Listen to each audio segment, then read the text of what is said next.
Good morning, good afternoon, good evening, everyone. I hope you're all doing well. What in the world? Hold on, something is seeming to. Okay, there we go. All right. Nope. Why is it saying that I'm not? When I try to pop out that chat.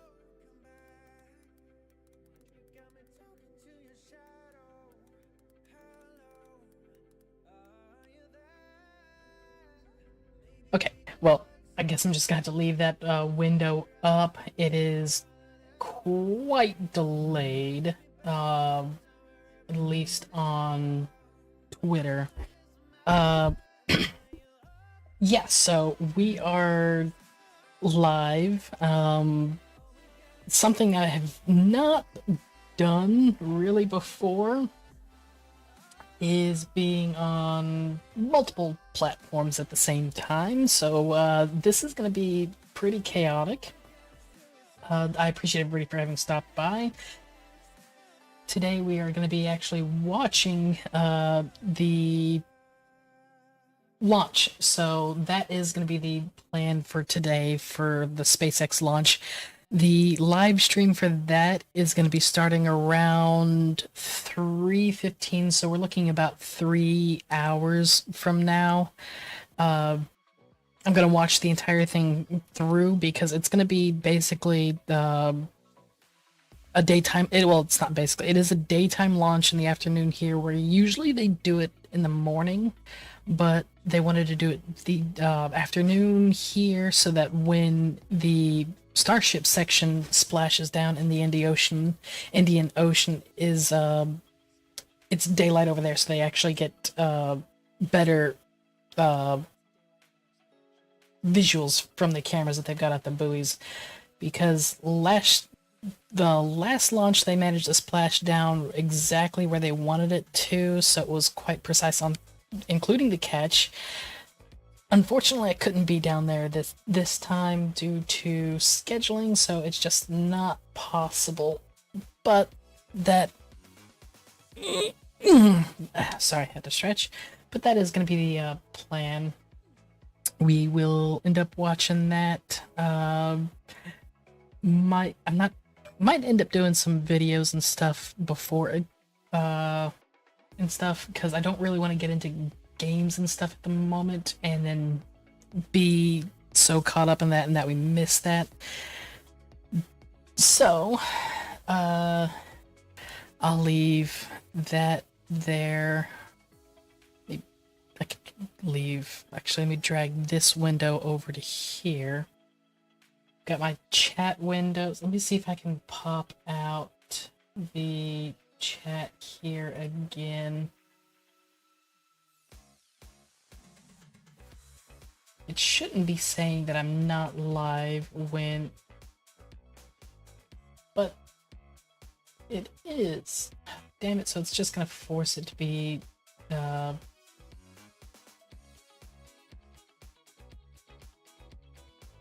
so it's just stuck in that regards of being over there.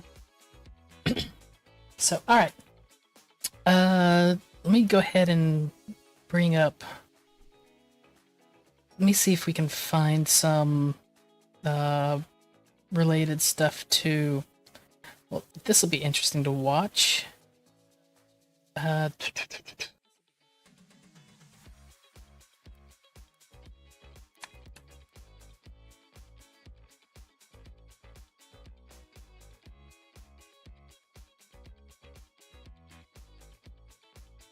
Let's see if there's anything else that we can end up taking a look at while we're waiting for this.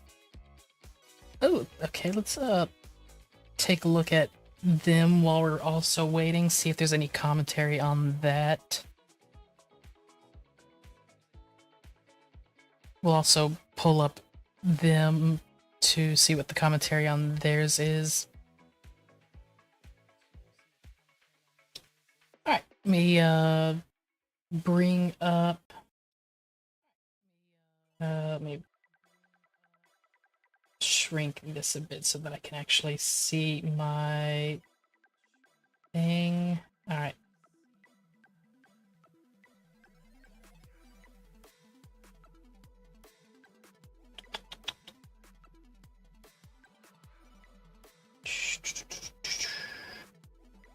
There we go. Let me pop myself right over here. And voila. Okay. That is quite big. I wonder if I do... Ah, this'll work perfectly.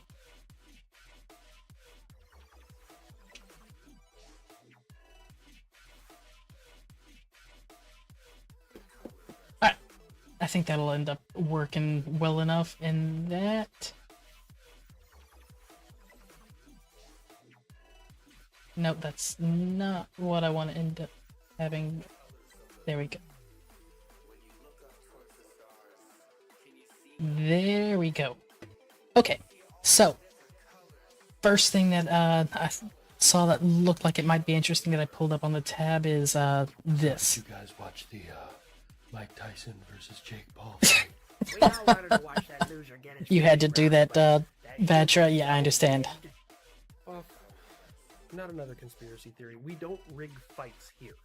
It's a money Bullshit. thing. That's all it ever is. So check this out.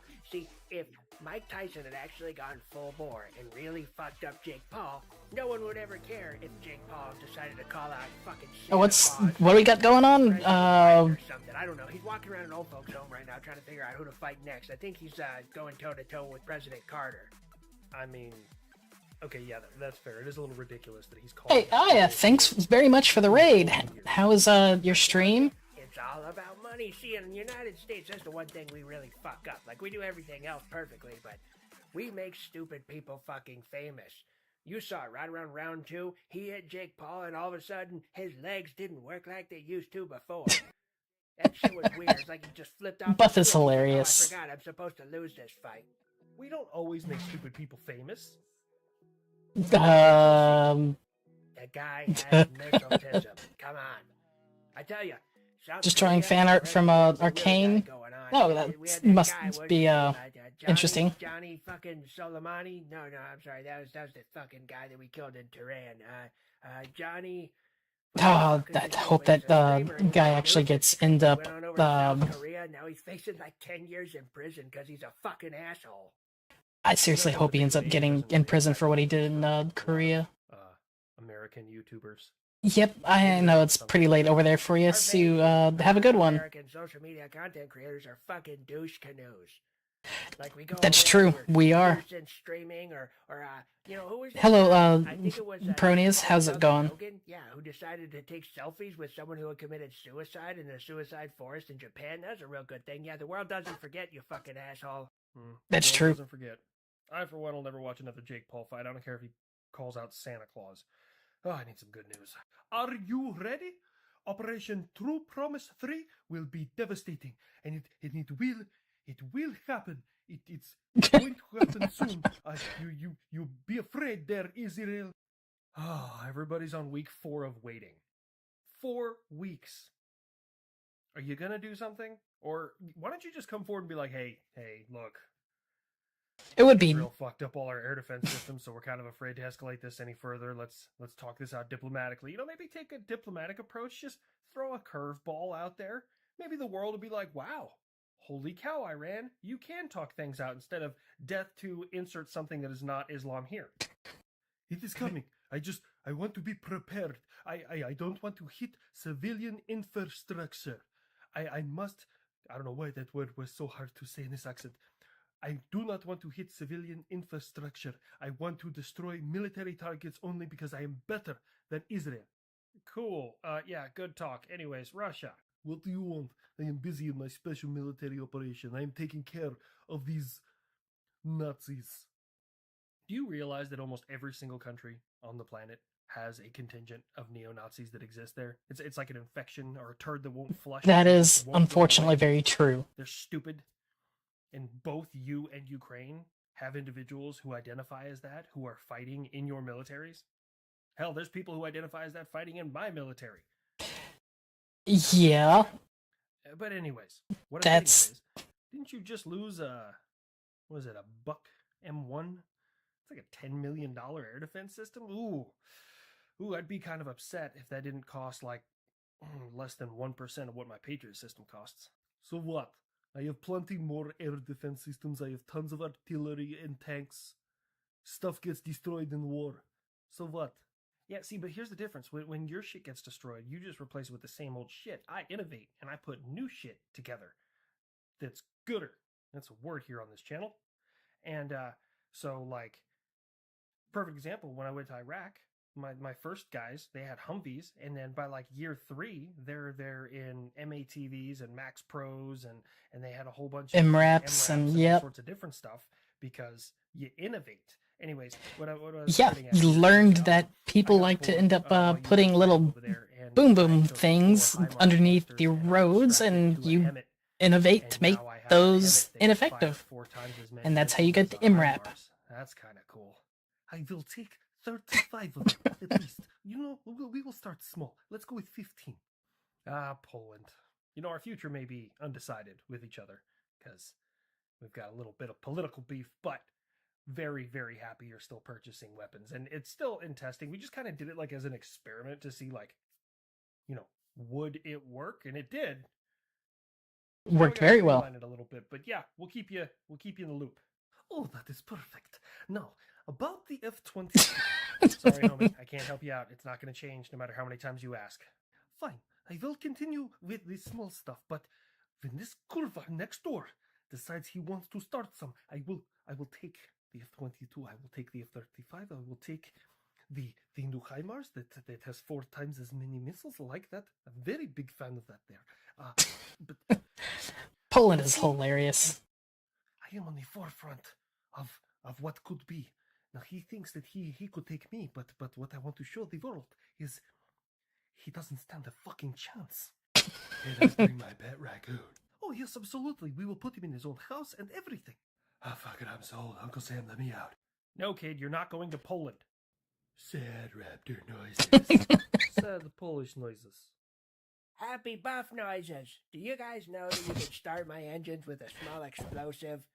Buff, this didn't concern you, and why? Did you feel like right now was the important time that the world needed to know you Right? start your engines with a small explosive? Because you've known that piece of information for like 2 years and have yet to find a reason to fucking use it.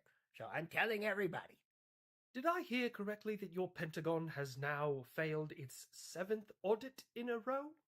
Yeah, but it's the government failing an audit, so it's like not a big deal. Like when people fail an audit, it's a big deal. Plus, Right? I don't That's even so know where the money unfortunate. comes from that I get all this cool shit. Every time I'm feeling down, I just have something new pop up, and I'm like, wow, that's interesting. I didn't even know we were designing that. Like we just had like a trailer-mounted drone air defense system that can detect 500 drones at the exact same time.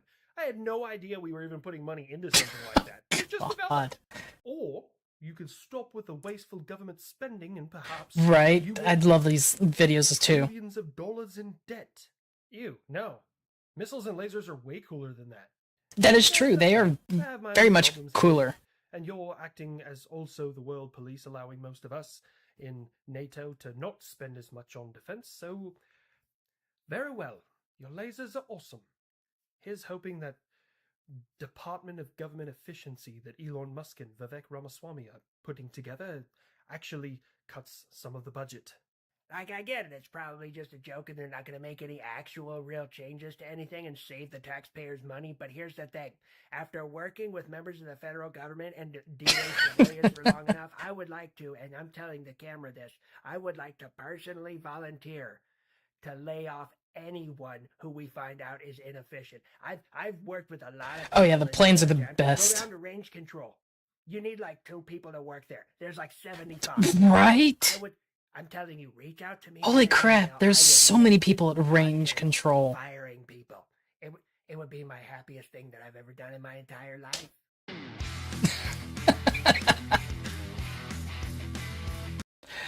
Alright, let's see what they've got with this live. Is it just... Oh, do actually have commentary. And it kind of seemed like Raptor 2 would have to be running at full throttle. So That's correct. I So believe there's the on, full like, stack. Flight 1, they only went up Uh, to, like, 90% or something like May that. not So be staying here for too long because the a little commentary over is 10% more thrust. honestly a to little previous bit Flight 1. dull. So let's check out this Possibly one. Here, 20 seconds away from liftoff. Wait, what? Oh, this is last test launch. Oh, let's watch this. It's still interesting. 3, 2, 1. And away it went on IFT 5. We have liftoff. Honestly, if you've never actually seen this in person, it's quite something. I mean, that rocket is freaking massive, that it still towers over the landscape, even at 5 miles away from the observation spot. Like, you go to the Cameron County Amphitheater, which is across the bay from it, and that's about 5.1 miles away from it. And the thing is, like, still freaking massive. I mean, it's almost, what, 120 meters tall? And the fact is, like, you can just feel the shock waves as it's going through the entire thing. It is fascinating. Now pass through the maximum aerodynamic pressure. The most And it takes so short a period of time to pass through max Q here. It's like 20 seconds after liftoff, and it's going at 114 or 1,500 kilometers an hour. All right, our next major milestone coming up. You don't is recall gonna be seeing on any bad stage. launches? We're gonna see the engines ignite on Depends on shift. what you mean by to push it away bad. from the Like, booster. if you're meaning by unsuccessful, then the first three were unsuccessful. IFT 4 was the only one that was successful. Explosive, it means bad. Yeah, first and second were All right, so hot bad. is going to be the next thing coming up. First, we're going to see the booster's engines start to crash shut bad. down. Well, see, But 3. I was there with IFT 2. And when the booster blew up, that was a spectacular explosion. I mean, it was a huge explosion. Right now, the tower team is doing their go no go. So, for example, let me pull up. You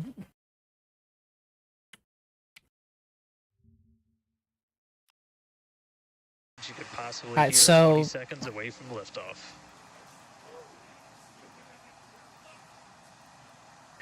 let's see if I can pull this up, because this would be here we go. Yeah, this is the second test flight.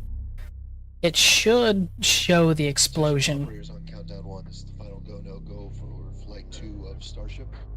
Again, our T0 is at 7 a.m. Central. Raptor 1. Go. Raptor 2. Go. Stage 1. Go. Stage 2. Go. Copy. Go for flight. Clock is rolling. 10.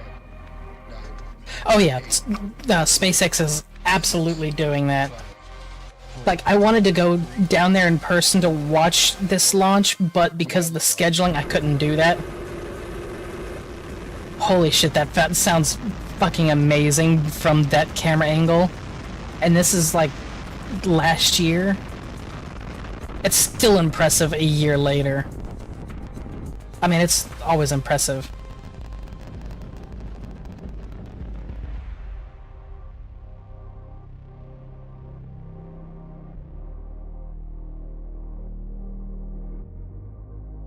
And then this is when they did the hot staging.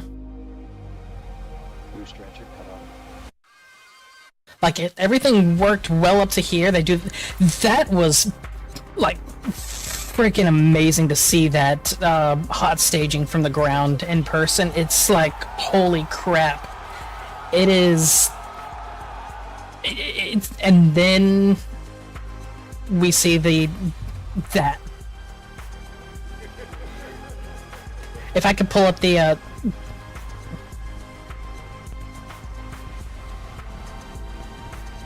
Hey, Maddie, thanks for the follow. Like, this explosion, to give some context, this is super zoomed in, and I was there watching this at the ground level. I think this was like keep in mind, at this point, it's like, what, 60, 70 kilometers up? And then it explodes. You basically have the rocket, which is the booster, I think, is some maybe 80, 90 meters in length, and it's like right here when it explodes. And then you have this giant cloud that just surrounds the thing from that. Honestly, watching it was spectacular. I know it was not what they wanted to see, but it was absolutely spectacular. And then this was from the... I actually do kind of like how they did this over... So I would want to end up seeing the... We might hear some really good words soon, too. All right. You know, I kind of want to see what the... you know what? Let's pause this. I want to see what SpaceX did for the other launches, because that was some interesting video editing for that.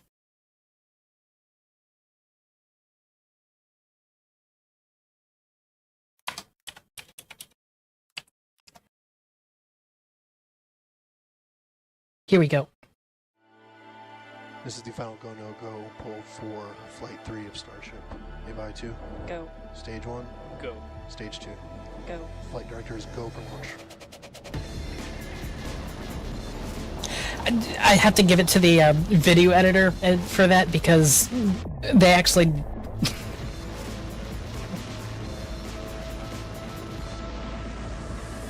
like, it makes it even more awesome thing with the sound and everything, with the way that they cut it together. And then they... I mean, look at all those mock diamonds from the thing. And then you can actually see the shock, like the sonic shock waves just going across the ground. Like, holy, look at that. You could just see those shock waves going all the way out here, and that's on the ground. That's...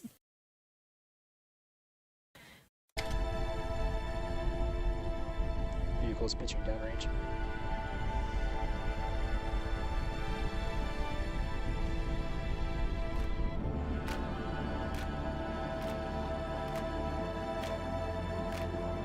Yeah, it does look like a movie. It's really well Vehicles edited. supersonic.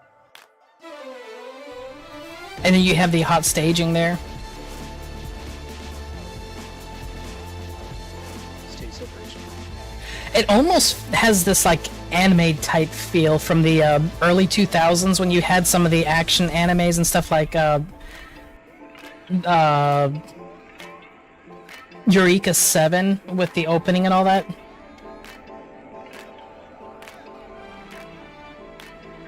Okay, so this was IFT 3, so we... And what I loved about this the most watching it was you actually see the re-entry plasma and everything. It's something that has never been seen before. Like, this. Freaking awesome. The fact that it's like you get to see the re-entry and just how the plasma's burning, which is prior to IFT3 you had never seen before.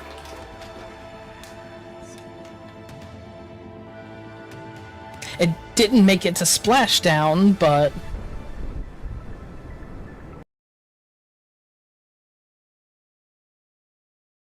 And then if we look at what they did with 4, I'm curious on that. Attention all operators on countdown 1. This is the final go no go poll for Starship Flight 4. Stage 1. Go. Stage 2. Go. It's also impressive to see the camera angle for the gimbling of the Raptor engines. And you still see those sonic waves, which is fascinating. Vehicles pitching downrange. God, it's so. See, if it was a higher quality camera, you would not be able to see the sonic shockwaves. That's like one of the things that I think feels is good with a decently high quality but low frame rate camera, because you can actually see Stage separation. the shockwaves due to the fact of how it actually. Whereas if you had a faster camera, I don't think you would be able to see it. So this was the first successful splashdown of both. Because IFT3 didn't have it succeed in splashing down in ice spots. And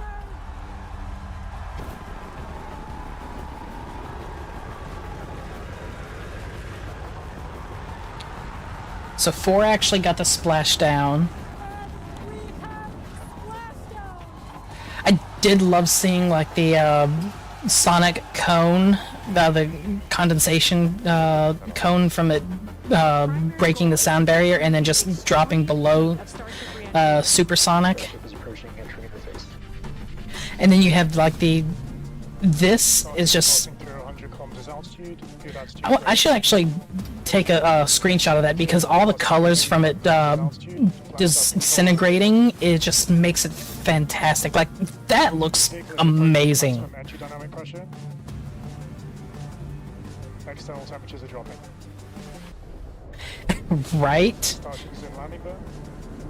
What was even more impressive is like that fin was so damaged and yet it still managed to splash down.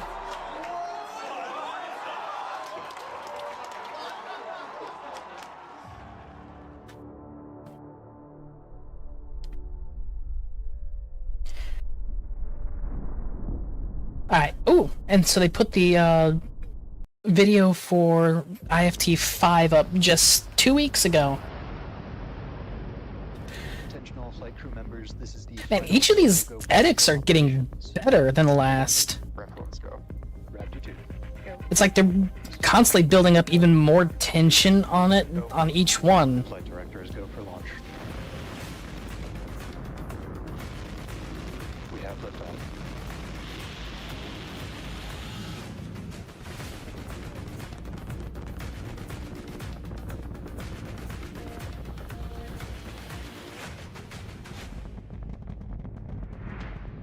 I love the slow-mo edit there. Vehicles pitching downrange. Eventually we'll feel the tension flight command experience. Yeah, probably. Max Q. Ship engine startup. God, that hot staging shot is always freaking fantastic, just to see the way it does that. Confirming 30 seconds. It doesn't look like it's something that should have. It looks like something you would see from like magic effects and SFX in games, not something you'd expect to actually see in real life. Operator go vote is set true. We are go for catch. Booster coming in hot for booster catch. Booster FTS is saved.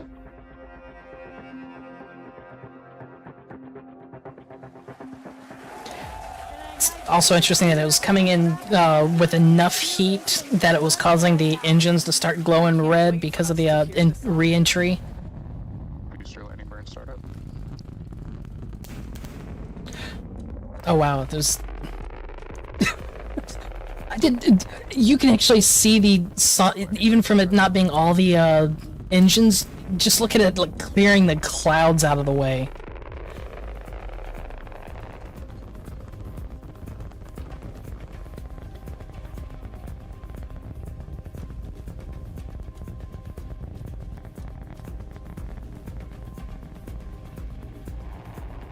And then it's also because of the edit, but I mean it just comes in so.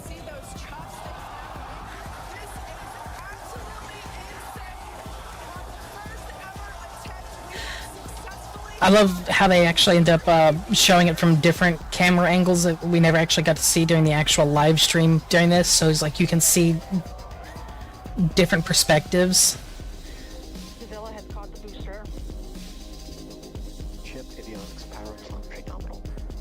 Makes me kind of looking forward to how they're going to edit the IFT6 stuff. Landing brake startup.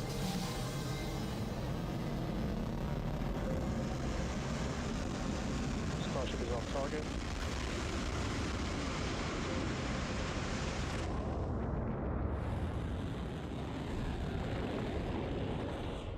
And that's from the buoy. So this is the main reason why they're wanting to do the launch at this time, so that it's daylight at the splashdown zone for the starbase or the starship. So I'm actually excited to see how it's going to end up looking when it splashes down for the upper section, because the re-entry and everything through the plasma effects and all that on the ship, that's fantastic to watch at night. And so that you get the camera with all the plasma trails and everything from the re-entry heat showing up, so you get this fantastic shot, which I kind of want to get like the IFT3, just because it's somewhat disintegrating, has all the extra colors in there from the metals and everything burning, that you get the greens, the blues, so it makes a much more spectacular image because of all the colors, that I kind of want to get that for a desktop image. But I'm sure that the launch this time is going to be better than the previous two. It's not... I don't know if it's going to have any damage. It might. And why am I getting a call? Hold on a second.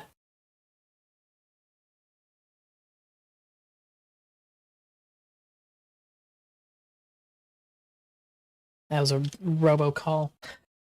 So it's going to be interesting, especially to see it all from a daytime perspective, where you get a good amount of light through the entire thing, and you can see the splashdown. So that's going to be pretty interesting. Let me see what we've got.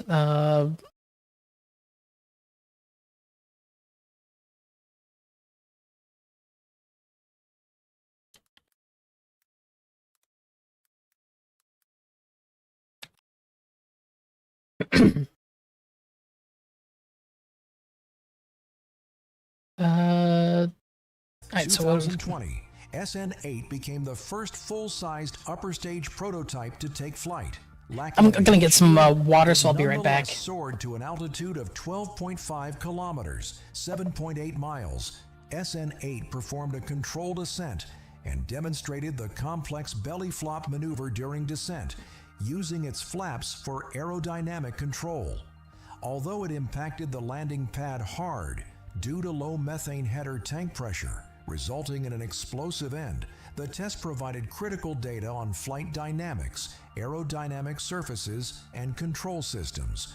It was a groundbreaking step that proved the viability of the Starship's design for controlled flight and landing. Starship SN9. On February 2nd, 2021, SN9 took to the skies, following a similar flight path to its predecessor and reaching 10 kilometers in altitude. The ascent and belly flop descent were executed flawlessly.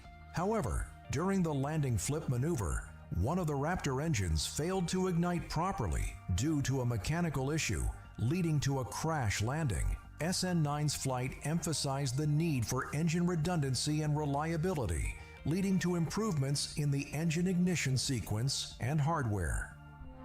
Starship SN10, March 3rd, 2021, marked a significant milestone with SN10. The prototype successfully ascended to 10 kilometers, performed the belly flop, and executed a controlled landing on the pad, the first Starship prototype to do so. Unfortunately, a hard landing caused damage to the landing legs and a methane leak, which led to an explosion minutes after touchdown. Despite this, so one of the things that is was achievable, providing may lower the volume a bit on this. One of the fantastic aspects to this, like the amount of failures. Like, you learn more from failure than you do actually from success. Ascending to 10 kilometers. During descent, the prototype experienced a catastrophic failure due to excess propellant in a Raptor engine's methane turbo pump, resulting in an in-air explosion. The loss underscored the importance of thorough engine testing and monitoring systems, prompting revisions in engine design and fault detection mechanisms. Starship SN-15, incorporating upgrades from all previous lessons, SN-15 flew on May 5, 2021. With improvements in avionics, software, structure, and engine design, SN-15 ascended to 10 kilometers, performed the descent maneuvers, and achieved a successful soft landing with only minor fires that were quickly extinguished. This flight validated the design changes and marked a pivotal moment, demonstrating that the Starship could perform all aspects of the flight profile successfully. SN-15 And there's one thing that people are trying to say is that with the Apollo missions, the full stack of the Saturn V was on the 5th or 6th launch. It made it to the moon, but the difference between all of that and Starship is the Apollo rockets, like the Saturn V's, were not designed or intended for recovery, or reuse. So all they had to do was figure out how to get it to work, and once it worked, that was it. They didn't have to look about the recovery aspect for it. At an altitude of 39 kilometers, 24 miles. The flight termination system was activated, and while the mission didn't reach its intended altitude, it provided critical data on the structural integrity and engine performance of the full stack. And this was, yep. In November 2023, Starship 2 aimed to improve upon its predecessor by addressing over 75 issues identified in previous assessments. The mission successfully 75, wow. a new hot staging technique for stage separation, where the Starship ignites its engines while still attached to the booster, improving efficiency. The Super Heavy booster attempted a boost-back burn, but was lost due to engine failures caused by a blockage in a liquid oxygen filter. The Starship reached an altitude of approximately 149 kilometers, 93 miles, before being safely terminated. This flight advanced our understanding of stage separation dynamics and in-space engine operations. Starship 3, launched on March 14th, 2024, coinciding with SpaceX's 22nd anniversary, Starship 3 achieved orbital velocity and conducted several critical in-space tests after engine cutoff, including a successful cryogenic propellant transfer, transferring fuel between tanks in microgravity, a technology essential for missions to Mars. The booster attempted a landing, but exploded above the ocean due to multiple engine failures.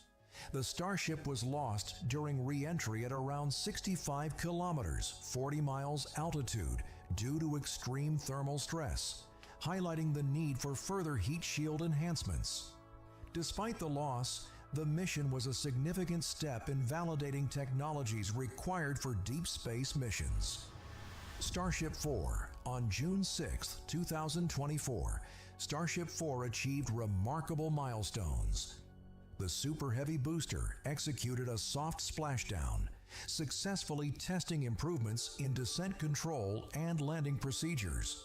The Starship spacecraft survived atmospheric re-entry and performed a controlled splashdown in the ocean, demonstrating the vehicle's ability to withstand re-entry conditions. This mission marked the first time a Starship prototype survived re-entry, paving the way for future recovery and reuse of the spacecraft. Starship 5. The fifth flight test on October 13th, 2024, was nothing short of groundbreaking. Yeah, and the fact that they had the turnover from IFT-5 and now being IFT-6 is the fastest turnover rate for launches, even compared to NASA's Apollo mission. demonstrated the feasibility of rapid reusability, significantly reducing turnaround time and operational costs. While the booster Is it? only Okay, let me see what I can... sustained minor it is damage, kind of peaking on this end, so let me see if I can adjust that some. the Starship spacecraft completed Alright, its that's... mission objectives. It's not really Splashing down adjusting in it the too much ocean. on my This end. test validated the integrated system's performance and set the stage for today's mission. And now the story continues with Mission Starship Alright, 6. this, Today we're set I mean... to build upon the success. Okay, so this, is actually not... What am I needing to adjust here to fix this? Enhanced redundancy. We've added additional backup systems to the booster propulsion and avionics, increasing reliability and safety margins. Structural reinforcements. I'm gonna have to end up playing with it a bit to kind of get that fixed, but hopefully it's a little bit better right now. Addressing specific stress points encountered during ascent and re-entry. It was peaking a bit there. New heat shield materials and configurations are being tested, including sections with aluminum-coated tiles and areas without tiles to assess performance, crucial for future missions involving crewed landings. That'll be interesting to see. Optimized flight profile. The Starship will perform re-entry maneuvers at higher angles of attack to test the limits of our aerodynamic control systems, providing data that will refine our landing techniques. Mild static is talking. Okay.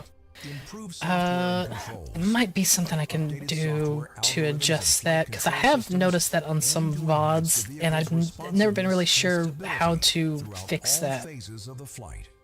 Rapid reusability goals. So let me see what I can end up doing on my end. To refurbish and prepare both the booster and spacecraft for their next missions, moving closer to our goal of rapid airline-like operations. Today, we're not just launching a rocket. It might be a bit of an audio issue, but it could be an audio compression issue for some of the different platforms. Objectives will be another historic moment, bringing us ever closer to the era of space tourism on Mars. I'm just doing some minor tweaking to see if where humans live and work among the stars. YouTube could be. I'm not sure how I'm sounding on YouTube. I can't.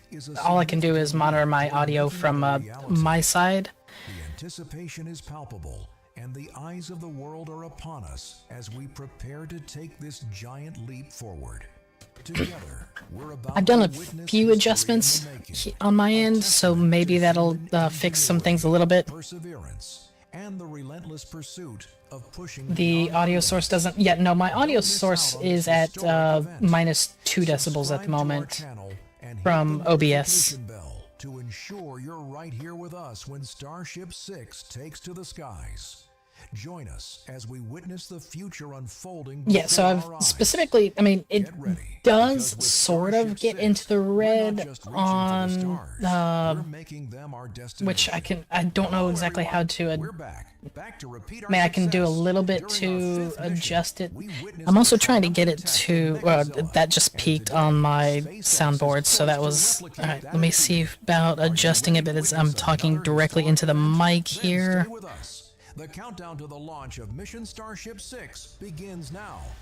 Today, we're gearing up for okay, so this, alright, now it's running on equal, alright. Test. It's a significant leap forward in our quest to make space travel. Because one of the things, I do have my mic plugged into channels 1 and 2, so I adjust those independently. And let me adjust the gain a tad bit. Spacecraft yet. This mission aims to so that should get things to be a little bit more even across the board here. That will set new standards in space exploration. Equipped with upgraded Raptor engines offering increased thrust and efficiency. There we go. So yeah, now I'm just running into the yellow on my soundboard instead of it peaking. Because if I spoke directly into the mic, it was having an aspect of peaking, but now it's not. And I also did a little bit of an adjustment on my gain, which has gotten it a Starship little bit 6 more is of a an symbol of even innovation and perseverance. output, By bringing us one which, step closer to there we go, yeah. realizing the dream of space Hopefully this tourism on sounds a Mars, little bit we're better. not just reaching for the stars, we're making them accessible. It Our probably doesn't journey sound to like this much of a point has been difference paved because it with was only innovation, minor adjustments that I ended up challenges, and making. invaluable lessons from each prototype. Starship SN8. On December 9th, 2020, SN8 became the first full-sized upper stage prototype to take flight.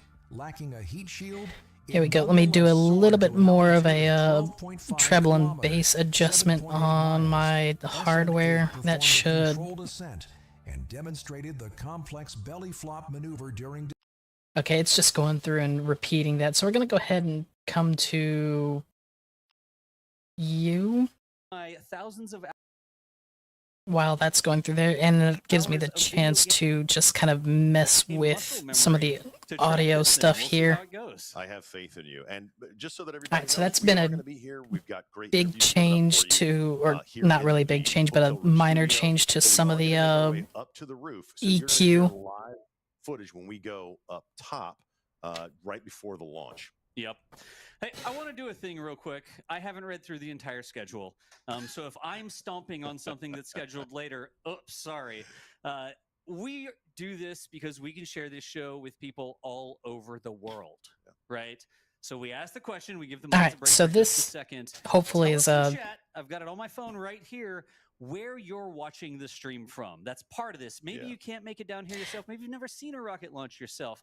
But because we're able to put it's this minor on all the distortion, different so places, not YouTube, much X, peaking. everywhere that we put this out, we make Is it it so that still people can kind of join us. sounding a I'm little gonna bit try to read some distorted? of these. They are going by at light speed right now. I saw York's People are Republic. That's just because that was a highlighted yellow there. We got Denmark, France, Bergen, Norway, Germany, Netherlands, Poland, Kansas Scotland. City. Just say something out loud. It's amazing. I mean, they're just going by so fast. Thank you guys so much for watching. Yep, Connecticut's in there. Alright, so I just adjusted. Actually, hold on, let me check over on this, see if it's anything from here. Places that y'all watch from. It is really a thing that we do. Wow. I apologize if we were scheduled to do that later, but I wanted to make sure we did it and got y'all checking in from where you're watching from. I even see some folks that are here on South Padre Island, watching from Isla Blanca, watching from the hotel, or all over the place. Some folks watching from Rocket Ranch. It is cool. It is cool that we're able to share this with you. Yeah. We're not a big media Okay, organization. how's We're not billions how of are things dollars sounding behind us, now? or nobody's A feeding bit, us some for static some of the overlays with your information. voice each time you speak. Yes, we are. Is this Where we okay? came from originally, a bunch of I can who came together to probably reach critical do. mass so that we could take my work with cameras. Oh, I'm planning to stream through the launch, Lefa. And folks work with commentary and folks who follow the program. And we take all these space nerds and we roll it together into things like this. But at the end of the day, it's us. It's better now? Okay. Let me adjust some of the. Actually, let me lower the treble down because that added a little bit too much tinness to my sound. That got together and it grew from there into what you see right now. Okay, how are things now? Goes to support what NSF does. shop.nasaspaceflight.com, and you can ask questions in the chat right now, just at NASA Spaceflight. And Adrian, who is probably sweating bullets right now because the chat is flying by. Right. We thank you guys for your support, and we love to answer your questions. Say words. I can. It's almost like your gain is a little too high. All right, let me turn the gain down a little bit on this. What do we got? 26? I don't know if All that's right, so the an up-to-date gain number. is turned down quite a bit from the thing on my end, and I can turn up the bass a little bit because it. Actually, let me go ahead and mute this so that I can also hear myself while I'm speaking and not constantly hearing somebody talking over me. But let me go ahead and see what I do when I adjust the treble up a little bit. So it is making a little bit louder on that side. And then adjust the bass. Okay, so the distortion is almost entirely gone now. Alright, so let's see if I can end up. Alright, so I turn the volume up. If I do a little bit more adjustment on that. It just started adding the distortion. Okay, let's bring that down to the negatives. So bring that down to -5, or we'll bring it at -6 and see what that ends up. Base, we can probably... Alright, base we have at 10. So that hopefully, it does sound different in my headphones right now, so it has done things. Whether good or bad, I'm not entirely sure.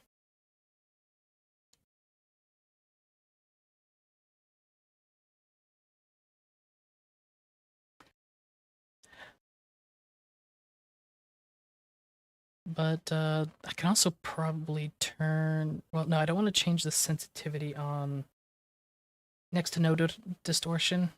Okay, so then let me do a little bit more of adjustment here.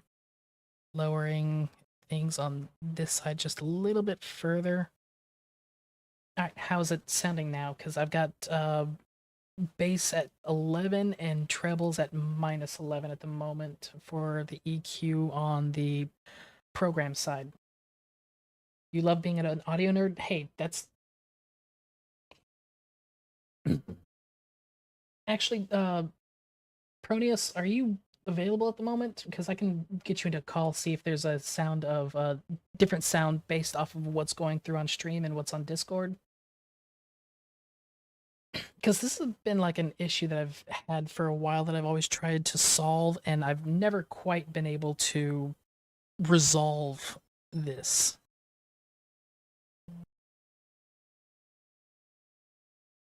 I've always gotten it a little bit... It's always seemed like there's always been a little bit of an issue there, even when I did solve it to an extent.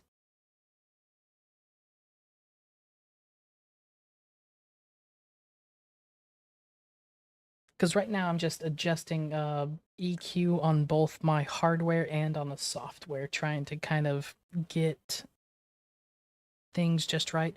And I have noticed that what I hear from myself on VODs, and then from what I'm actually hearing through live monitoring, which is what I always do, is that it's always different. Like, I sound completely different in my headphones right now than what I do when I hear myself in VODs. It's better on YouTube too. The compression over there is still noticeable though. Okay, so there's not much I can do about the audio on YouTube unless I change some of the stuff on... Let me actually, I wonder if I don't know if I can actually change the encoding while the stream is active.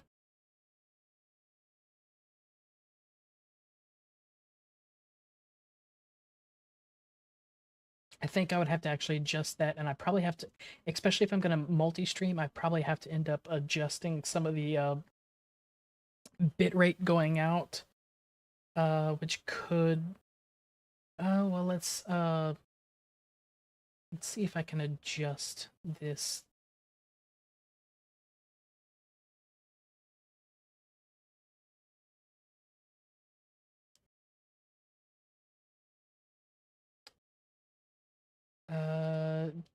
It's at 320 on my audio bitrate, so that should be fine.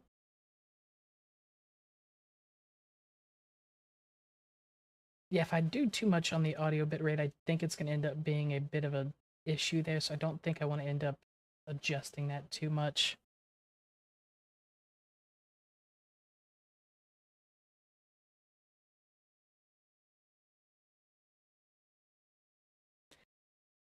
But let me do a little bit of a more of a tweak on this, see if that changes things for the better. Get left and right to seem like they're about equal.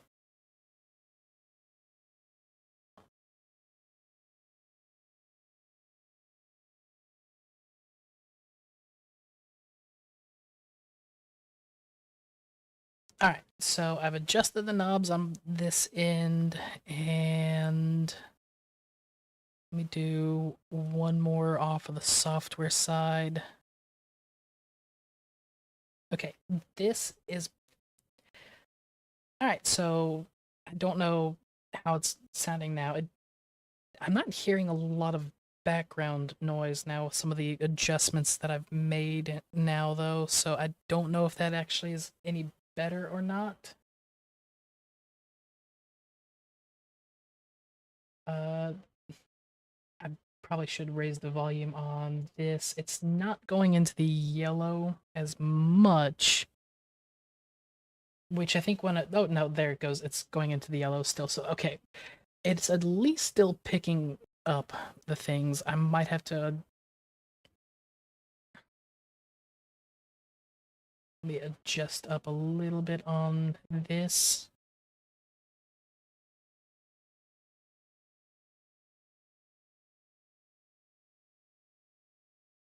Okay, hopefully I shouldn't have to change things all too much now. It looks like things are starting to get a little bit more in line with... I think part of it came from the fact that I have my audio going on 2 channels, and neither of them were quite as equal, which I just made one quick adjustment to it, and it looks like that made the inputs on both being pretty much spot on, which hopefully has gotten rid of some of the issue. And I can turn down the gain from the cloud booster, so that should adjust that. So now that the inputs seem to be pretty much the same on that, it should hopefully have gotten rid of some of the distortion that was happening. And if I can adjust the gain down a little bit, I should stop peaking, which even when I speak directly into the mic, so that it doesn't end up distorting on some of that, because I did happen to just look over and see it jump into the red there.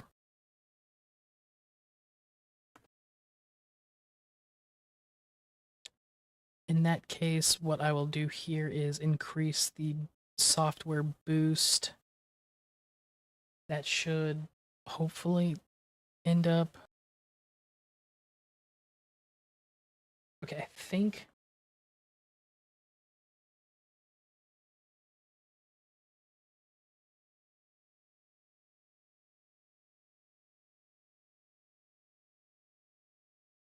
Alright, I'm hoping that this has at least positively affected.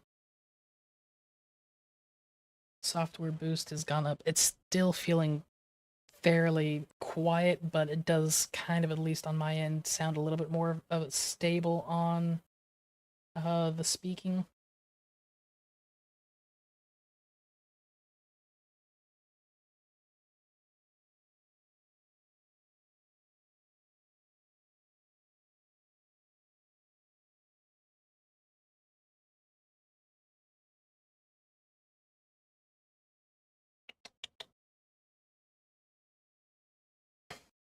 But okay, I do kind of like how it's sounding now. I can actually turn up the volume a bit in my headphones. There we go. I can adjust the software boost down, because that is pulling a little bit of static into my sound.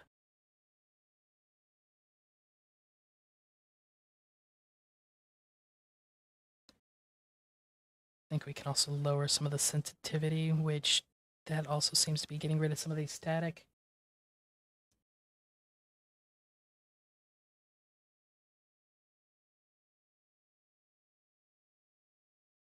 Alright. I'm actually not getting much in the way of static now after making these little adjustments, even on my end, so hopefully, let me unmute one of my tabs so I can actually hear what y'all are hearing on the stream.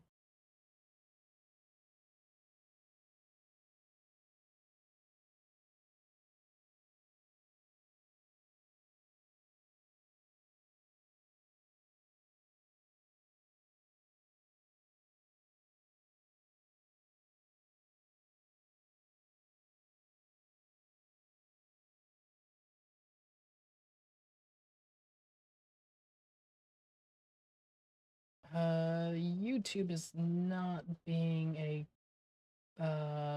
allow. All right, let me see what it is when I unmute on Twitter, because I know it is pretty behind on the stream.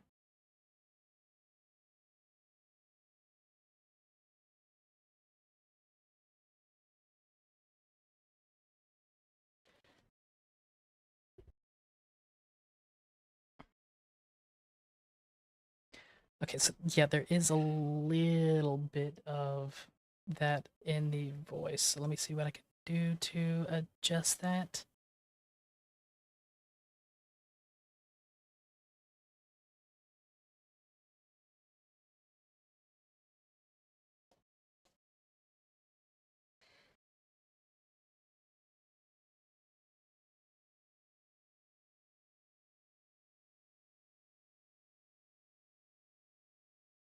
Yeah, I did pick up on that minor distortion, so I'm doing a little bit of adjustments here to see if I can get rid of all that distortion. Could spend hours tweaking, I'm sure.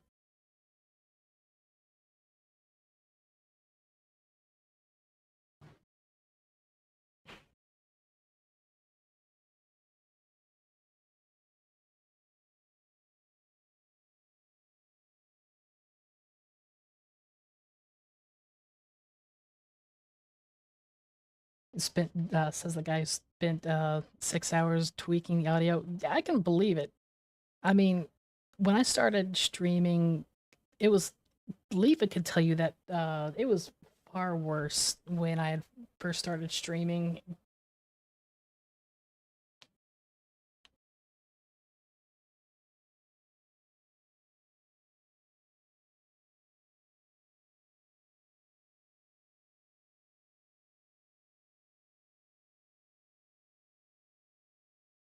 It does seem like some of the adjustments I'm making here, both in the hardware and software, are making noticeable adjustments, and it is actually sounding a lot better than it was before.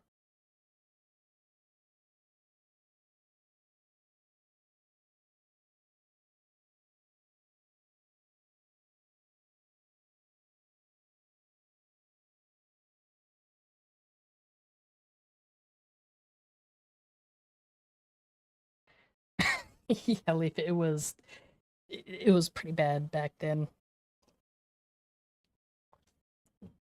Like back then it was distortion, and I was still trying to figure out how to use all the hardware.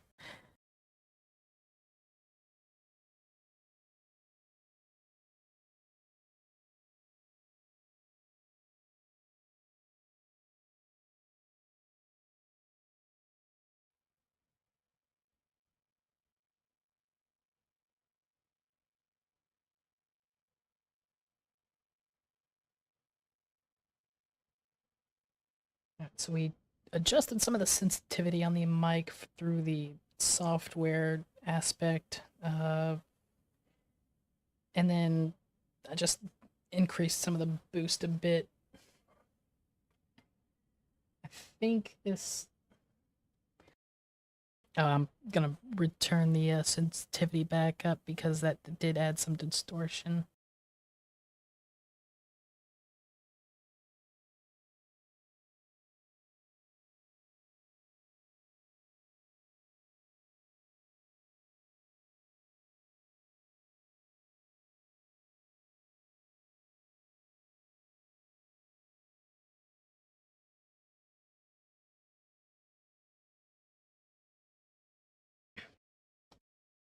All right.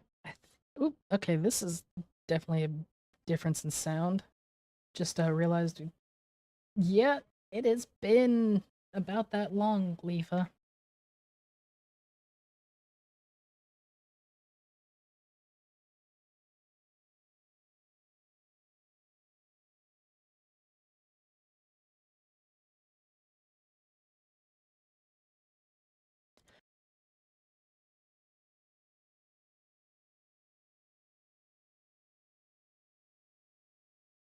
Okay, so did this actually compared to last adjustment in this one. Uh, Sometimes it's the audio equipment.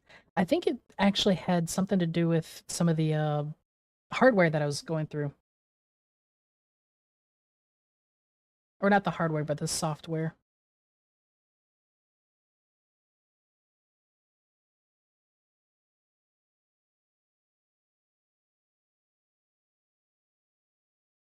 Because the adjustments that I just did here, it is actually sounding bad cables are usually number one suspect.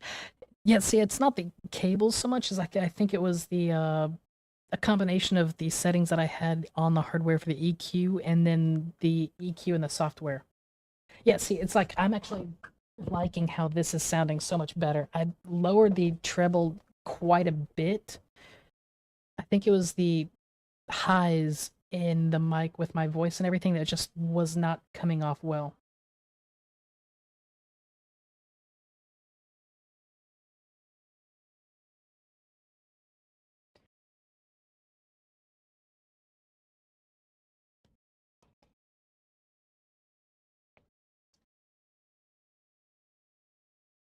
An ESS filter. What's an ESS filter?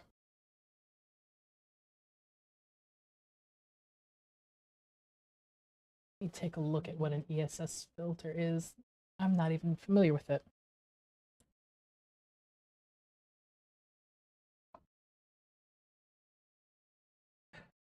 Oh, an S filter?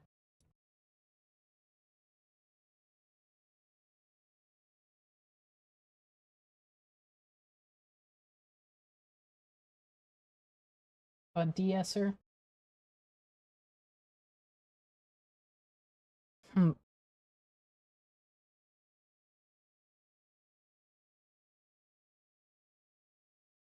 Filters out the S noises so they don't crackle. Uh, yeah, I'm wondering if that's what this program's AI denoiser is supposed to do.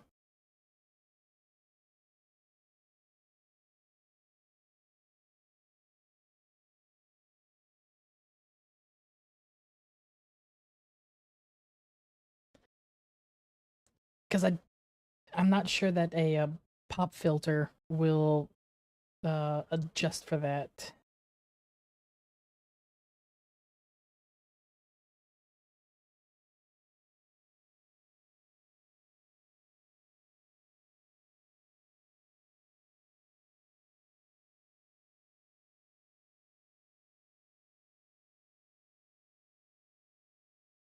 Any other programs tend to interfere, so usually your audio board and OBS are all that you need to clean up audio.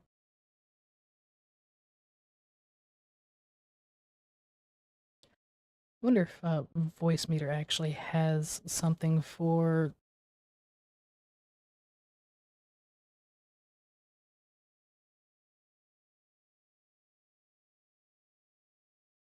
So if I adjust some of them, the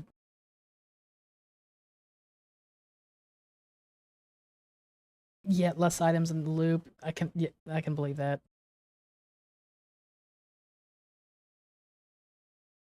Right.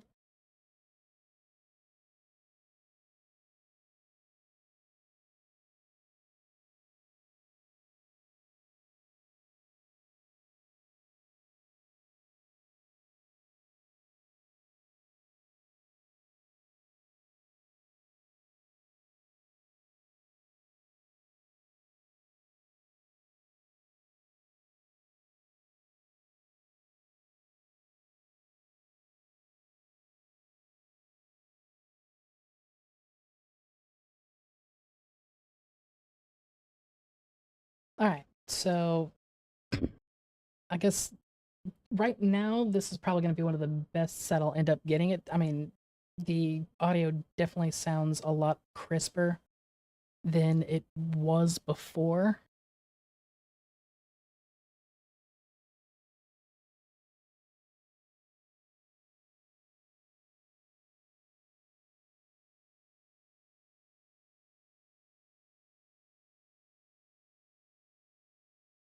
And here was a slight adjustment on that.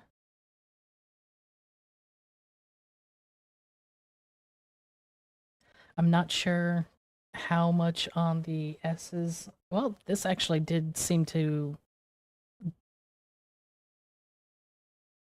Alright, so the S's don't seem to be coming off as hard as they were before, so this seems to be a little bit better in that.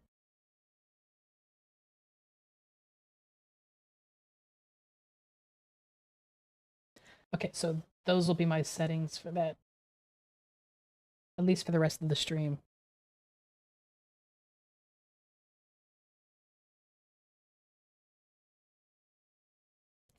Okay, that is it for the audio playing around. What are they talking about here now?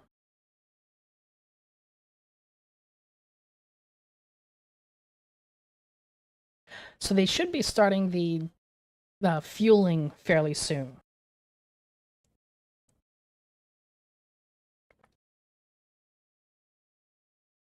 And it's pretty clear day there too. It's a clear day. It's bright.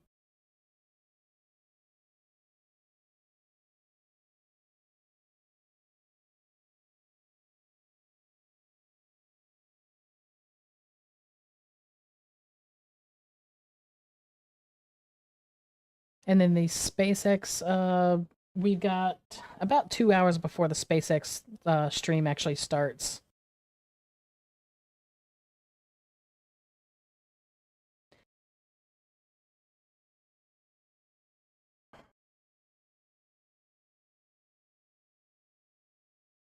Oh, by the way, Proneus, I ended up having to give up making my bases on Space Engineers because I was hitting the shape limit. Something I didn't even know existed in the game, and that made me sad because several of my ships I couldn't end up building, and the base that I was working on I couldn't end up building because of the stupid shape limit.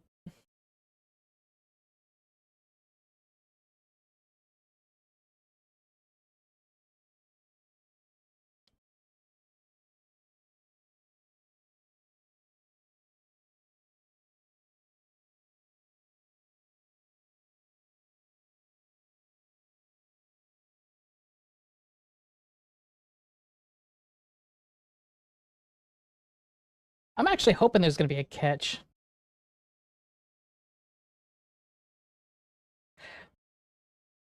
Right, but Proteus, I wasn't even in a multiplayer server. I was in a single player server. I had disabled the limit, and there's still a hard limit coded into the game.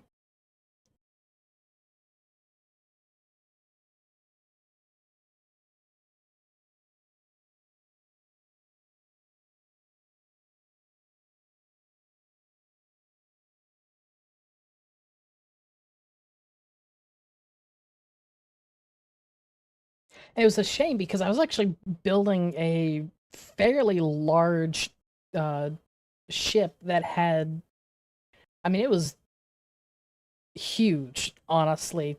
You would be able to see it from a long ways out. It had a industrial section on the ship that was 6 refineries, 6 assemblers, had 20 large, I had 3 rows of large cargo containers that were like 6 to 7 in length, so that was like 21 blocks at 7.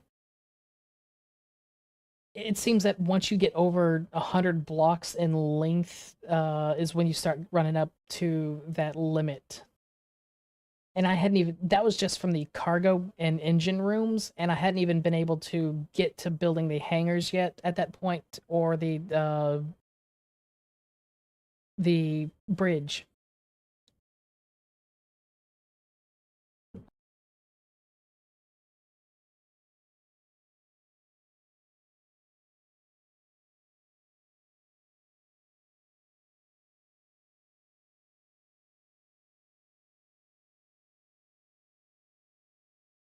I think something between single and multiplayer setups are different.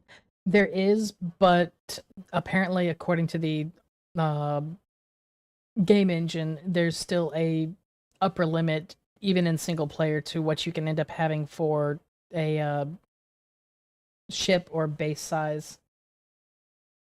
It's unfortunate because each structure itself, it seems like, so every grid is on its own.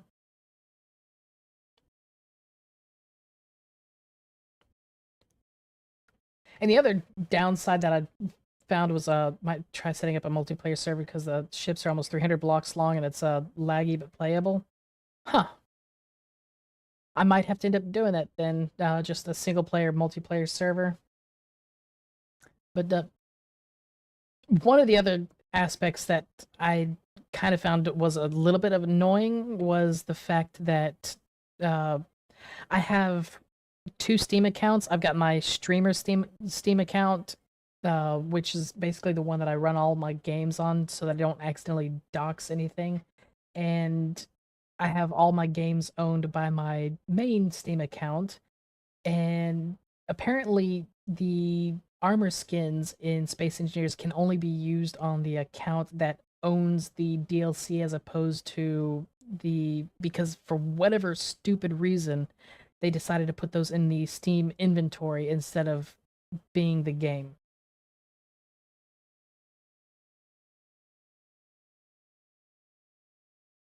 Oh, conveyors are terrible for lag.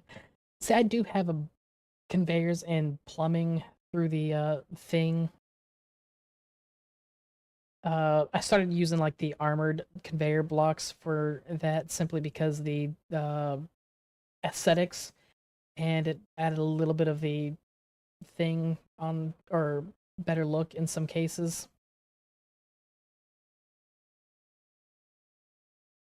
So it takes them about, I want to say 45 or 50 minutes to fully fuel up the starship. We're at 2.5 hours. Junctions are the worst offenders. Oh, I can believe that. I try to avoid conveyor junctions as much as possible. But sometimes you just can't avoid the junctions. You just have to have them.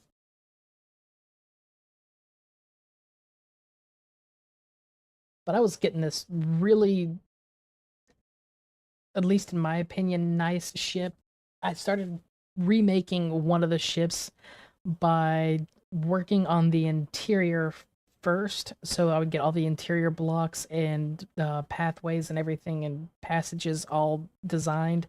So once that was happening, like the exterior looked awful because it was just all the interior plumbing, pathways and all that to the engine rooms, the our cargo areas, and then the hangars.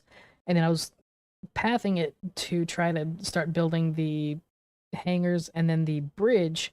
And that's when like it started getting to the point when I would be placing blocks and they would just disappear. It wasn't allowing me to place anymore.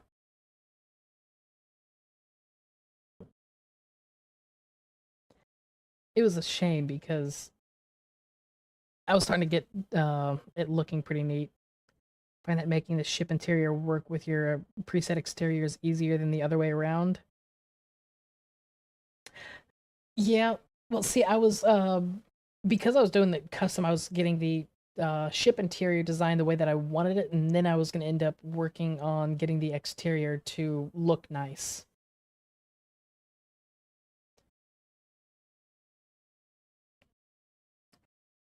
But I am kind of looking forward to, because apparently they're making some major changes with Space Engineers 2 when that comes out, which seems like it's gonna be getting rid of some of the limitations. Like I actually don't like how if you're using a say a catwalk, it takes up that entire block space, and so you cannot build anything else in that space, which seems like they're potentially getting rid of that limitation in Space Engineers 2 so that you can actually put multiple things on the same tile. Which, if that's the case, that's actually going to be great because then I can end up having catwalks and everything and don't have to have things in weird ways for all of that to work.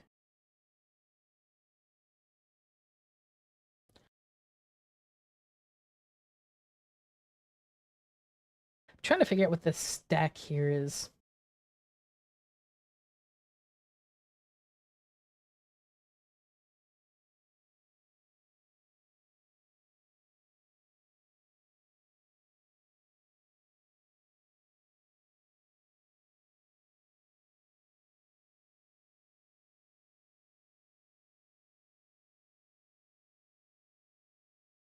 That's a bigger space that they can get.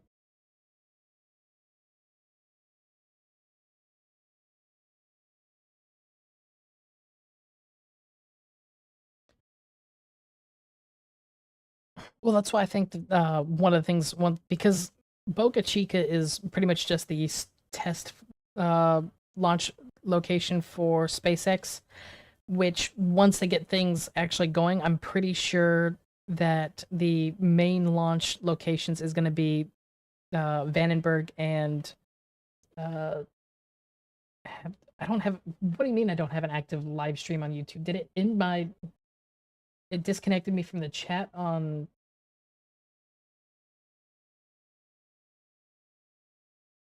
No, still. What? What?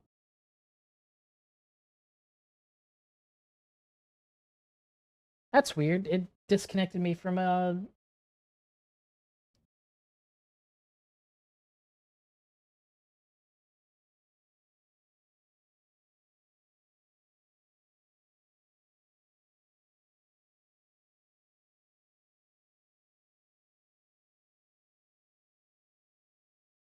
Okay, it's being weird with the chat on that. Okay.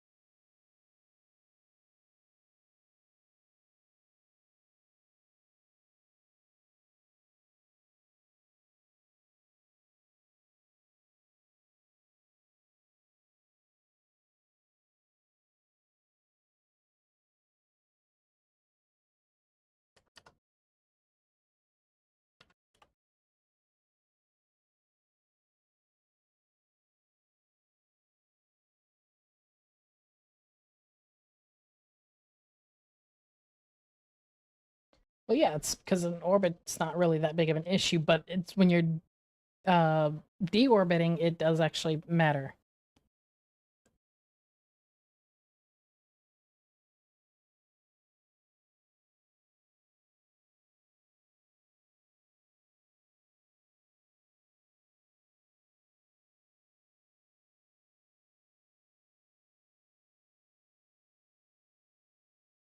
Okay, here, let's.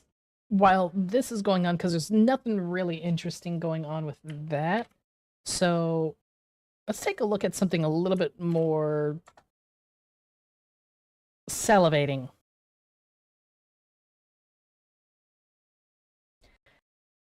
Thanks. Ooh, that it does look really good.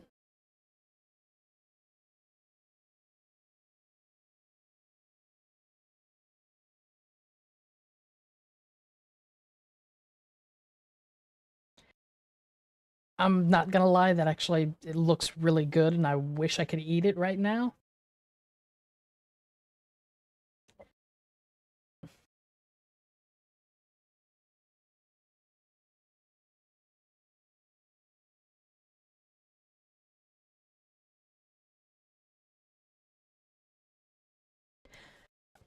Unfortunately, it's like the I'm not gonna end up eating the turkey this year just because most of the turkeys are too big for my family at the moment, and we're not having anybody coming over for Thanksgiving.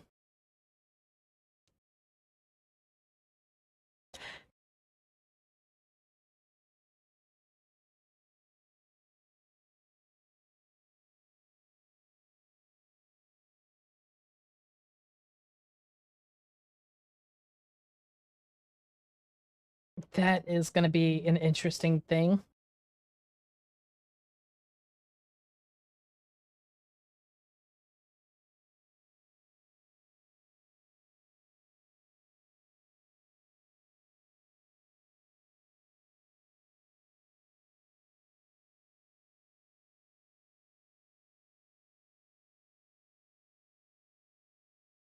Yep.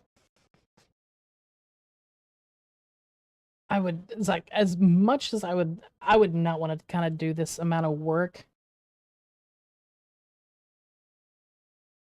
Been some time since the last chatting, it feels like. Yeah, it has been, it probably has been a bit of time since that.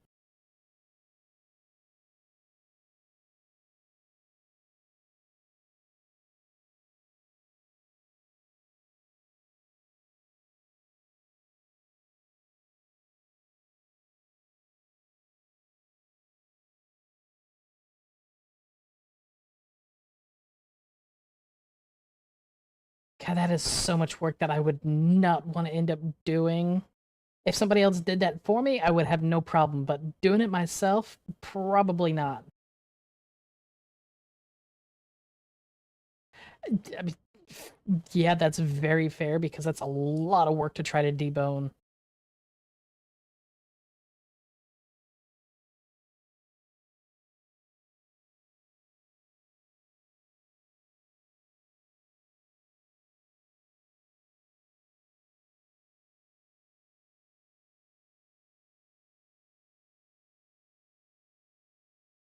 That is very true.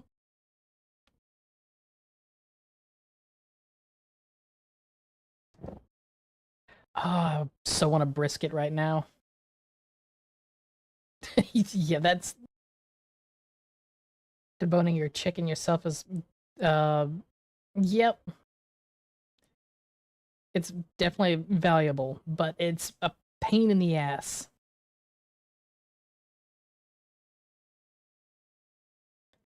Now that would make for great stock.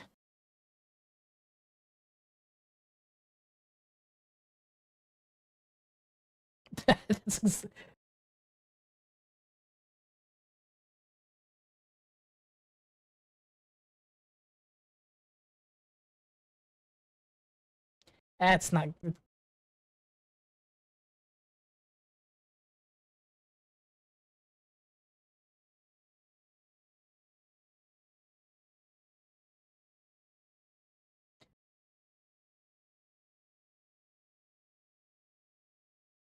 And then get rid of the rest of that bone there.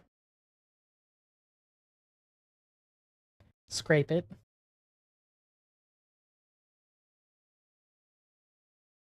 Yeah, the dish is the only thing that's a pain. Oh, yeah. I mean, it's gonna taste delicious, but all the work into it is just... I wouldn't want to do it.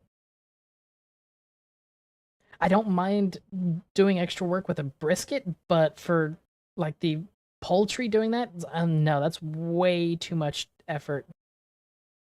It's one of the reasons why I don't really like crab and shrimp, is because, Make sure we didn't leave any knuckle joints in there. yes, Leafa, yes, there's supposed to be So audio. just go around, feeling around, removing anything that doesn't need to be there. Yoink.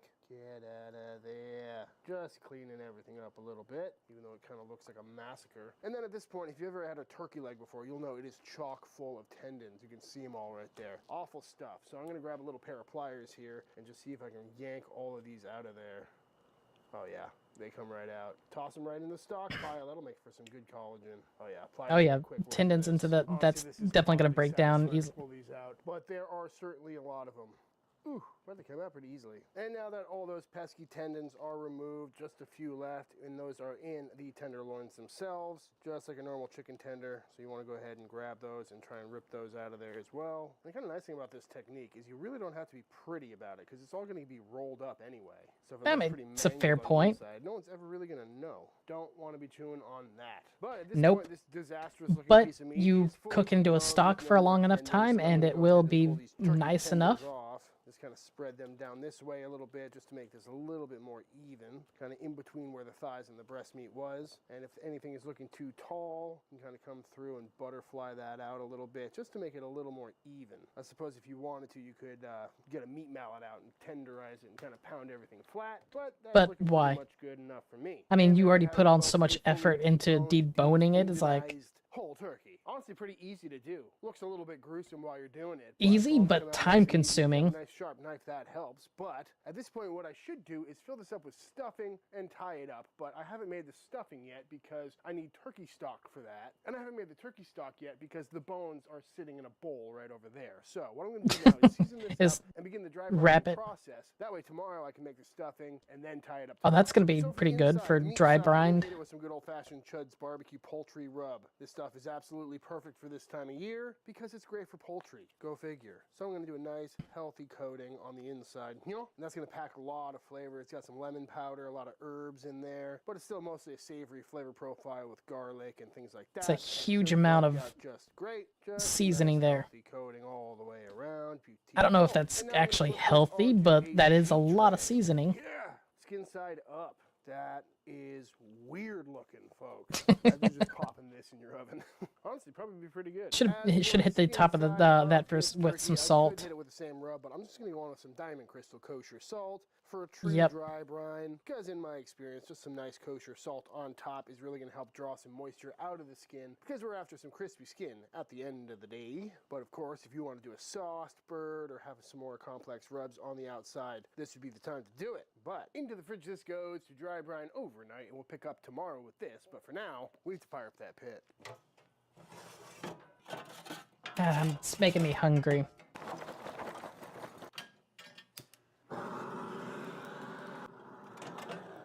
One piece of post oak.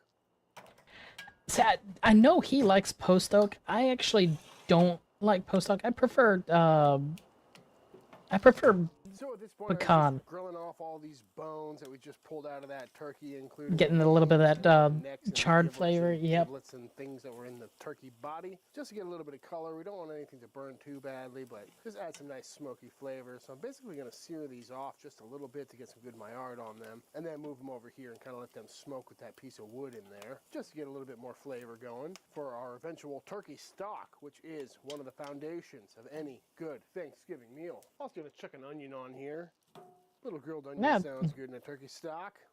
Yeah. And after a quick sear, move these indirect, let them smoke away for a couple of minutes. And by that, I mean like probably 30, 45 minutes. But now it's time to put them into our stock pot. This is an electric stock pot. Brooke got me this for Christmas last year, and I absolutely love it because I make a lot of Oh, that stock. would make I have a things lot so of much meat and easier. scraps and things, and it can live outside, so you don't stink up the whole house. Highly Yep. recommend.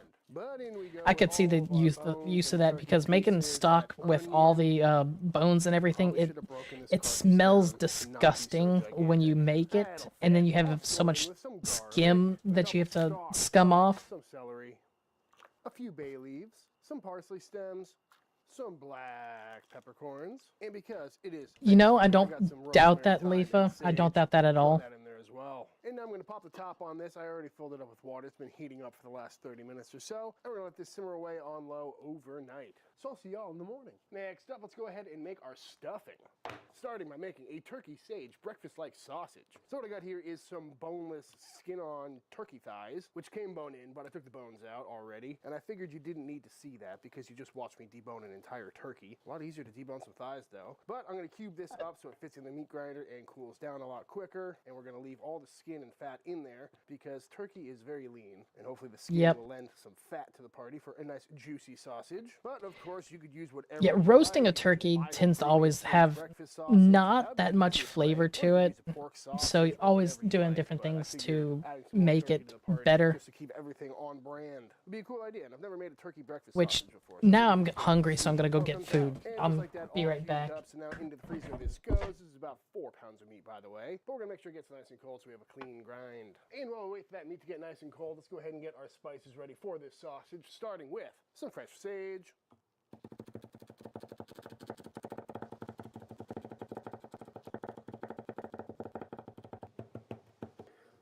beautiful.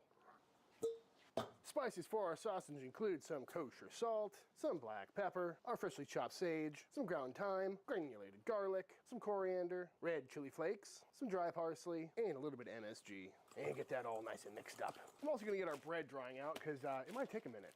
just a couple of loaves of Martin's potato bread, and I was thinking about making my own white bread just for this part of the recipe, but that seemed a little overkill. But you can use whatever kind of bread you like, soft squishy bread like this, or something a little more rustic, really up to you. I'm also going to zip the crusts off, and then simply we're going to cube these up and pop them on a sheet tray.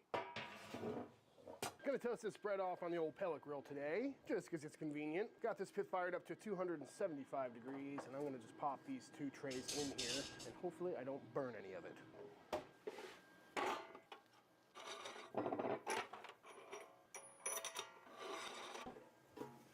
And now that all of our turkey is nice and cold, through the grinder we go. If I remember to plug it in first. Going through the small die today for a nice small grind. Fine grind. And just because turkey skin can be kind of weird, I'm going to go ahead and send this through again, just to make sure everything's chopped up. Beautiful. Lovely grind on that.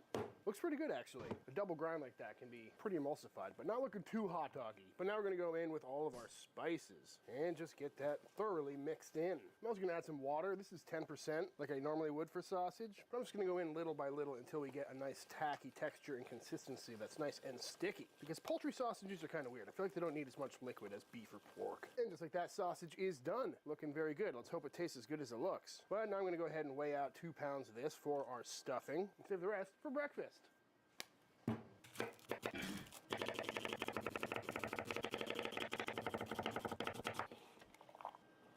All right, got my food. Yeah, he's cooking for 2 days for this meal. Probably closer to 3, actually. And that's what I said. It's like, it's crazy. That's way too much effort for that. And there's more sage.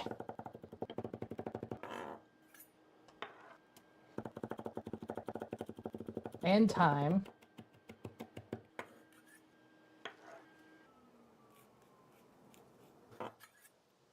To get our stuffing made, we're going to start out by melting 1 stick of butter.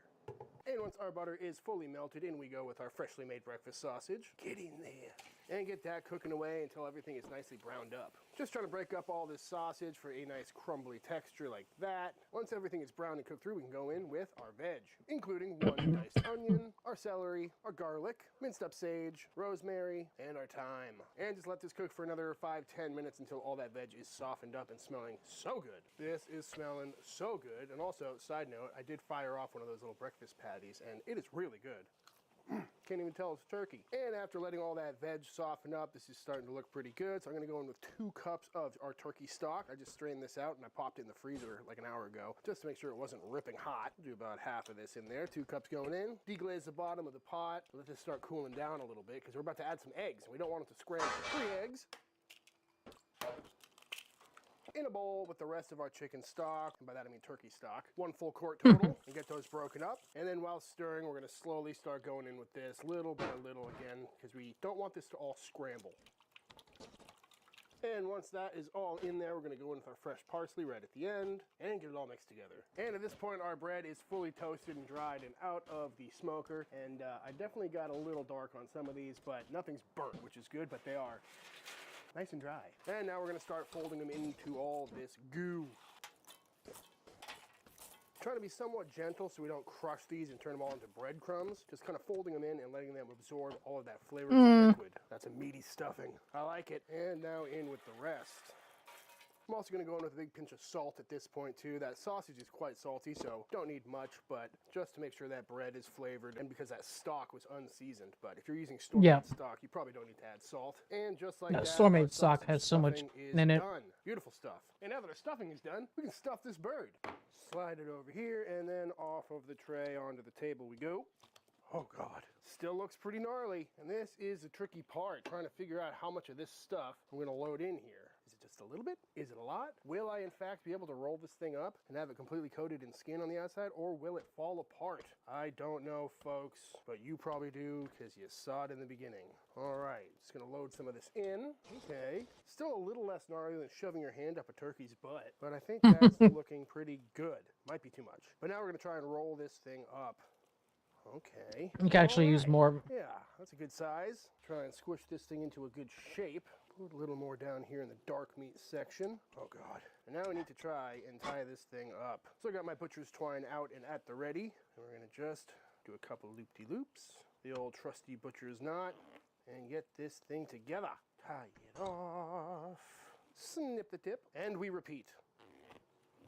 I bet a handbag or something would work pretty well for this as well. That way you don't get these bumps and humps, but I'm all right with it. And there we have it, folks, all tied up, looking nice and lumpy, but honestly, it worked out pretty well, I think. Skin coverage all the way across. We even got to tie this end off, which is great. This end, however, is kind of wide open, which is unfortunate, and I'm not sure what to do about it. I mean, if I busted out a needle or something, I could probably sew it shut, but that just seems a little wonky. Flip it over to the top side.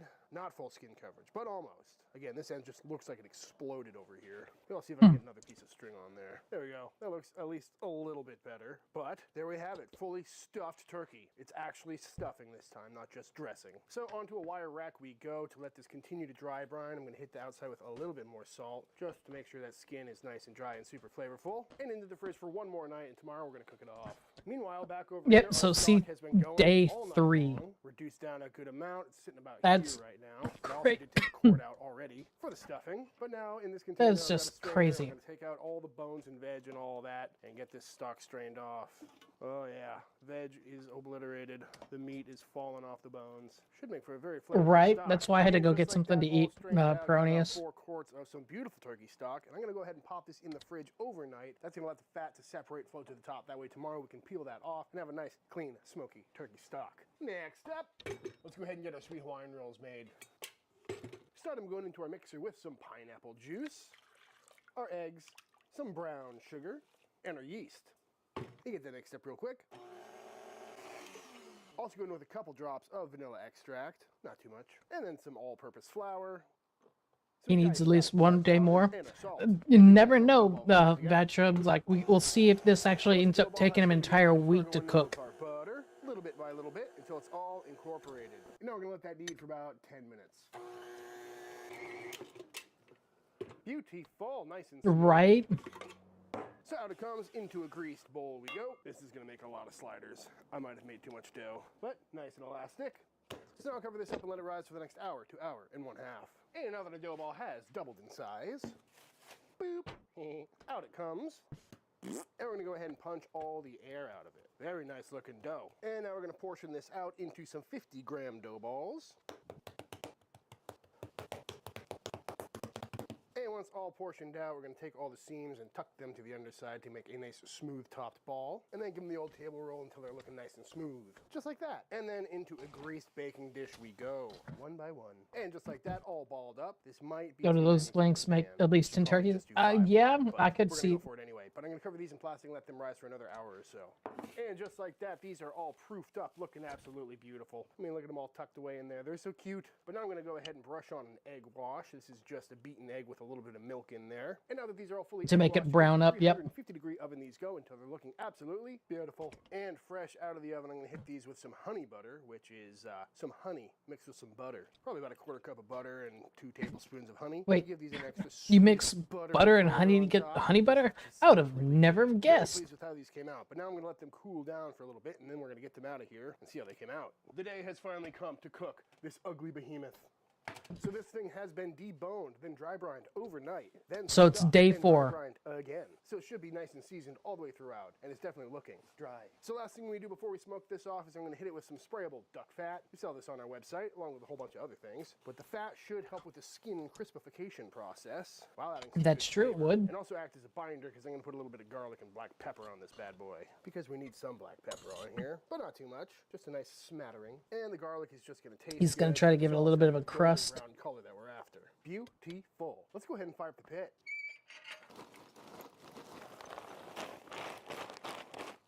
Oh, he's also smoking it, so that's going to take at least 6 hours. One of these days, I'm going to debone and stuff that pesky little snake in my boot. And on the pit we go. I'm going to go ahead and leave it on this wire rack for now, just because I want to make sure it stays nice and clean and have a little extra airflow underneath so that the skin on the bottom can hopefully get crispy as well. Currently, I've got it on with the thighs pointed towards the fire because these can get a little bit hotter as opposed to the breast meat, but we're going to kind of play it by ear. I might kind of rotate it here and there because we want to get some nice clean heat all over this thing to get that skin nice and crispy. But we're going to be rocking a pretty classic cook on the offset smoker today with some post oak wood, but you could use whatever kind of cooker you like. I was really close to throwing this on the chud box because whenever I'm after crispy skin, usually the chud box is the move, but the offset is also a great way to get some crispy skin because today we're going to be cooking around 300, 325 air. Oh, that, yeah. Stack wide open, door wide open, just a lot of clean heat, air, and smoke rushing through that thing, basically turning it into a convection oven, and all that clean heat rushing over the top of that turkey should give us some really crispy skin. And because there's no bones in there, it probably shouldn't be that long of a cook. I'm guessing probably around 3 hours, but I will keep you posted. While that turkey cooks away, let's go ahead and get the two most mandatory things to have with a turkey on Thanksgiving, which is some gravy and some mashed potatoes. Some more of the stock. Now, here's a question. Do you peel the skins off your potatoes if you're making mashed, or do you leave the skins on? Because I actually leave the skins on for whenever I make mash. For today's mashed potatoes, I'm doing something I haven't done before, which is a mix of russet and Yukon Gold potatoes, which I've seen people do, but I've never tried it. But two textures should work out all right. So into some heavily No skins peeled. I actually like the skin still in there because it gives a little bit of extra texture and saves actually a lot of the flavor. I mean, wash it obviously, but that's up to a simmer, fully melted, and we've cooked out most of the water. We're going to go into some heavy cream. Probably about a cup. And now I'm going to throw in some herbs. This is just some sage, thyme, and rosemary. I'm going to pop that right on in there and bring this back up to a simmer and let all those herbs kind of steep into the mixture. And I got them all tied up so we can get them out really quick and easy. And just like that, our potatoes are done. Probing nice and tender when you try and stick something through them. And actually putting two different types of potatoes into a mash is actually what the best thing you can do, because you get one of them is very starchy, the other one's very waxy, so you get the two combined and you get a good texture of mashed potatoes. Start out with a big fat pinch of salt. We're always going to adjust this as we go. I'm also going to go into some granulated garlic, if you want a garlicky mashed potato vibe, and then a little bit of white pepper. I can believe that. I have to try it next time. Our hot buttercream mixture. Start out with about half of it. I would not have done granulated garlic. I would have actually done fresh garlic at that point, go through a garlic masher, and then just add it in there so it'll get the flavor in there. And the reason I wouldn't do granulated garlic in that is because it adds a bit of grittiness to it after you've gone through with the ricer. So let's see how it's looking. And oh yeah, starting to get nice and golden brown. This end over here, and you get a more pungent garlic flavor. I'm going to rotate this a little bit. Just take this whole rack and give it a twist. Beautiful. Oh yeah, that skin is looking great. I'm just going to let it go for a little bit. But periodically, I'm going to come in with some of this duck fat spray and just give it a little basting. Oh yeah, nice and shiny. Beautiful. And that's just to add some more flavor, obviously, but also to get that skin nice and crispy. So we're going to keep this thing rocking. And as far as our gravy goes, let's check in on this stock. As you can see, it's got some jiggle factor to it. All the gelatin in there. And we got a fat cap on top. Not much though. A lot more fat on a beef stock or a pork stock, but it all came to the top, so now we're going to skim that off. Just grab yourself a spoon and it should all just come off in a nice even layer. Don't need that. Boop. I suppose you don't have to skim all the fat off, but a lot of the impurities in the stock get collected in the fat cap, so you'll end up with a cleaner, better tasting stock if you do this. And now that our stock is relatively clean, I'm going to go ahead and put it in some quart containers. And just like that, some beautiful, nice, thick, gelatinous, smoky turkey stock. And of course, you could stop here and just have some lovely turkey stock, or you can do what I'm going to do and take one of these, or maybe two of these, and reduce them down by half, which will concentrate the flavors even more and make it even more gelatinous and flavorful. Just gonna let this boil down and cook away for the next little bit until it's reduced in volume by a lot. And after a nice long reduction, we're sitting about right here right now. And I over-reduced it. That's what I expected. Like ice cubes to cool it off. Cool it down so it's not insanely hot. And just like that, in the same amount of volume, we now got twice the flavor and twice the gelatin. And it's definitely less than twice the volume, but you can see the color difference between them. Super flavorful stuff. This will make the biggest difference in your gravy. 2 hours in, let's see how this thing is looking. Oh yeah, starting to look nice and golden brown. I'm really happy with how it's looking, to be honest with you. But still needs some more time. To the other side for even cooking. Oh, and spray it down again is what he's gonna do. Well, we're here. 125-ish, 130-ish. It's not. So we got a little while to go. Right Yep. about 4 hours on the dot on this. That is looking pretty I good. gotta say, it is looking really good. Loving the color on that, looking nice and crispy, nice and juicy. And I think this thing is done. Smack dab in the middle. We're right around 160 degrees. Okay, which that's is safe perfect. to. So I'm gonna Yep. pull it out. And there it is in all its glory, folks. Look at that. That looks pretty good, honestly. And I aim for a happy medium between breast meat and dark meat on this thing. And by that I mean with breast meat, I usually take it off around 150, 155, kind of let it carry up to that 160. But white meat Dark has to. I would usually take off around 175, maybe 180, because that's when it's at its juiciest, because there's more fat in the legs. But because it's all one piece, I kind of shot for right in the middle there. So this will probably carry up to about 165, 175 maybe, which I suppose is the only downside of cooking a bird like this, is you don't have complete control Yep. over each individual part of the bird. But now it's time to let this thing rest and carry over for the next probably 20, 30 minutes, which gives us plenty of time to knock out our gravy. Starting by melting about God, the amount of work going into this. But I mean, when you think of it like for Thanksgiving dinner, how much go into making it for it? Because it's a pre-cooked flour that dissolves very easily into liquids. But we're going to cook that for about a minute or two. And once that's cooked down into a nice blonde roux, in we go with our beautiful turkey stock. Yeah, that makes a good roux. First. Oh my God, that smells so good. And now we're going to bring this up to a simmer, let that roux affect all the stock, and see what kind of thickness we're working with. Up to a boil. It's looking plenty thick to me, but let's go ahead. Gonna make dinner. Yeah. See, I had to go eat as well.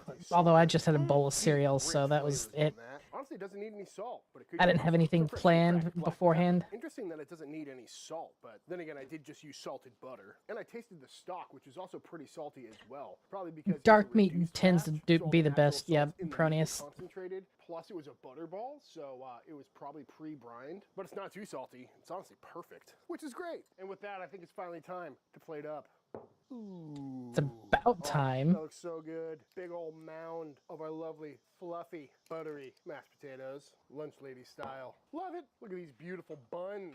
Come on, who needs to buy King's Hawaiian when you can make these at home? They're so beautiful. Right, yeah, those actually look much better. Nice and fluffy. I can smell the honey butter on there too. Oh, love it or hate it, gotta have some cranberry sauce on the table.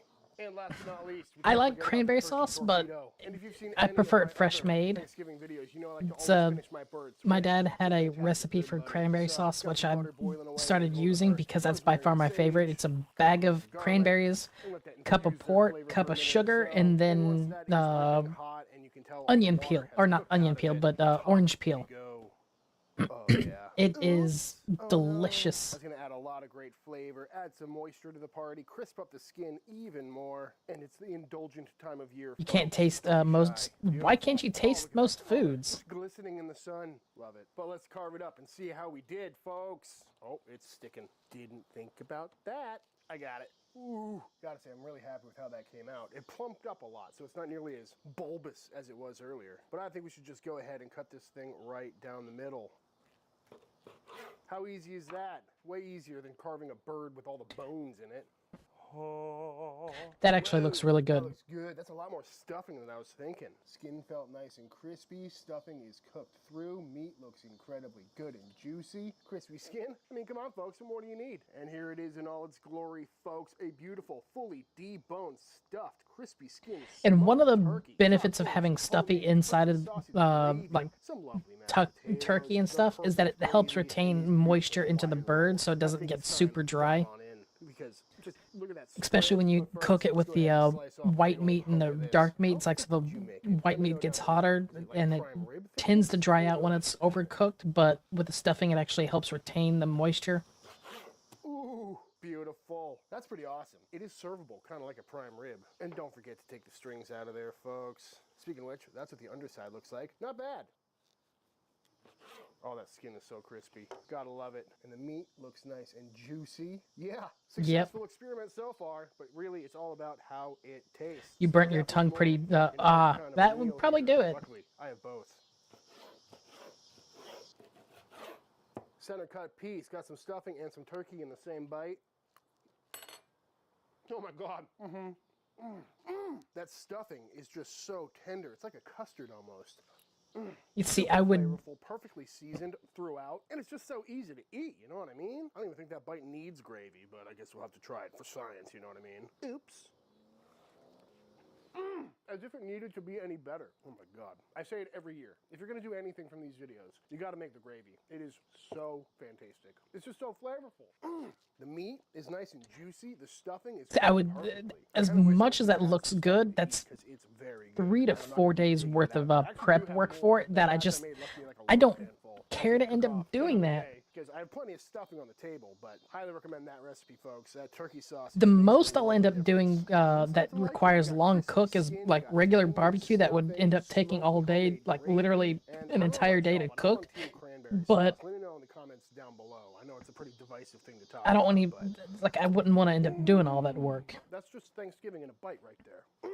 No, I'm not going to stop for a long time. I mean, just look at this. Imagine showing up with this to Thanksgiving. People are like, what is that cornholio? But once you taste it, you know, it's perfectly seasoned, not too salty, which is something I was mildly concerned about with the pre-brined bird, full of seasoned stuffing, and then I salted it pretty heavily, but it is perfect. And then you got the crispy skin. It's smoky, but not too smoky. And this gravy. Well, it's because he had put bread in there. The stock wasn't, he said wasn't salted, and then the bread stuffing, the bread wasn't salted, so it's, the bread absorbed a lot of the salt. Gravy, and we got to try these mashed potatoes. We'll try them by themselves first. I mean, come on. Buttery, herby. Actually, the herbs come through quite a bit, which is great because it still looks like a nice, clean bowl of mashed potatoes, but it's got so much flavor going on. That's fantastic. One of my favorites that I've done with mash is that's it. throwing a large amount of the rosemary into that with the beef fat but we also got these and rolls, bacon. Another great vessel for gravy. Ooh, they smell like Hawaiian rolls. Honey on top, little pineapple zing. Nice and sweet, too. Love it. Whoa, very sweet. That honey butter on top, that's a good move. Definitely keeping that one around. Oh, yeah. Oh, yeah. That's a solid roll. Definitely making those again. They did take a while to rise. My yeast might have been dead, though. You never know. Dip, dip, No, dip. if it rose, then the yeast was not dead. It was still. Going on. So to pair it with a little bit of sweet, very nice touch. These will make for some great sandwiches, which I'm going to do probably tomorrow. But for now, I'm just going to indulge myself and see how much gravy I can fit in my butt. Oh. That honestly might be the best stuffing I've ever made. It is good. This gravy is also top tier. I mean, come on. Come on. It's bites like these that make the mountain of dishes it took to create this meal all worthwhile. I will say, it seems like a gimmicky thing to do to, you know, debone an entire Yeah, turkey it is a with gimmick. full of stuffing. But once you're looking at it, it's really not that ridiculous of a concept. When it was raw, it looked pretty wonky. No, I mean, it's not that ridiculous of a concept. It is very much a gimmick, and it is a lot of work. But if cooking for myself has taught me anything, is that the more work you put into a meal, the better it will taste. It's just a matter of whether you want to put that amount of effort into it. Like, whenever I'm making pizzas, like, I started getting into making the poolish and all that, and that has by far turned my pizzas into, like,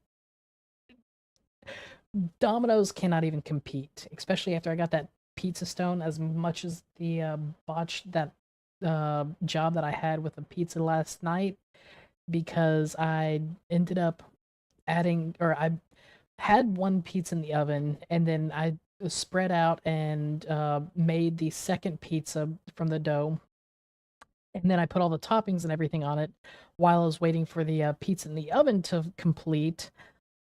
But that caused all the excess moisture and everything from the pineapple and the tomato sauce to soak into the dough, which caused it, when I put it on the peel, to tear. And then I had to scramble to make a calzone out of it to salvage the thing. So it did not come out the best, but it still tasted pretty good. Speaking of pizza, or actually, let's check in with SpaceX. You can do anytime to see what's going on from the NSF cameras, from any one of those live cameras. And again, this week is. It's not showing me. Come on, bring up the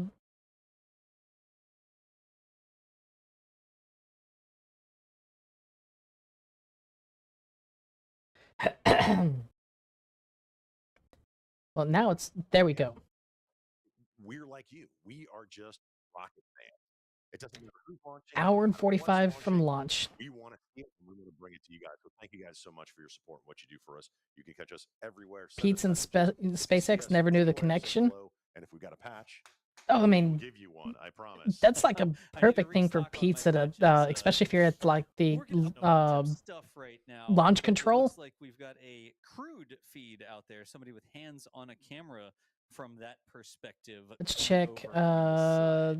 Let me refresh here. If you want to keep up with stuff, it's not just the live streams. It's not just these big. Okay, so we got an hour before the SpaceX live stream starts. Submarines. Twice a week, I do like a Starbase low. What's the right way to say it?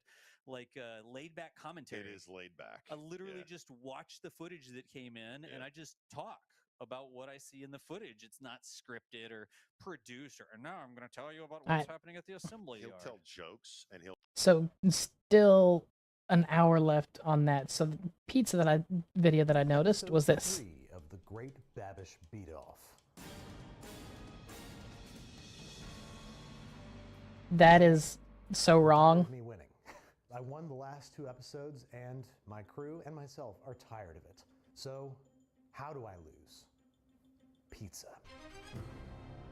That's right. I'm going to try and beat 2 of the best pizzas in New York City.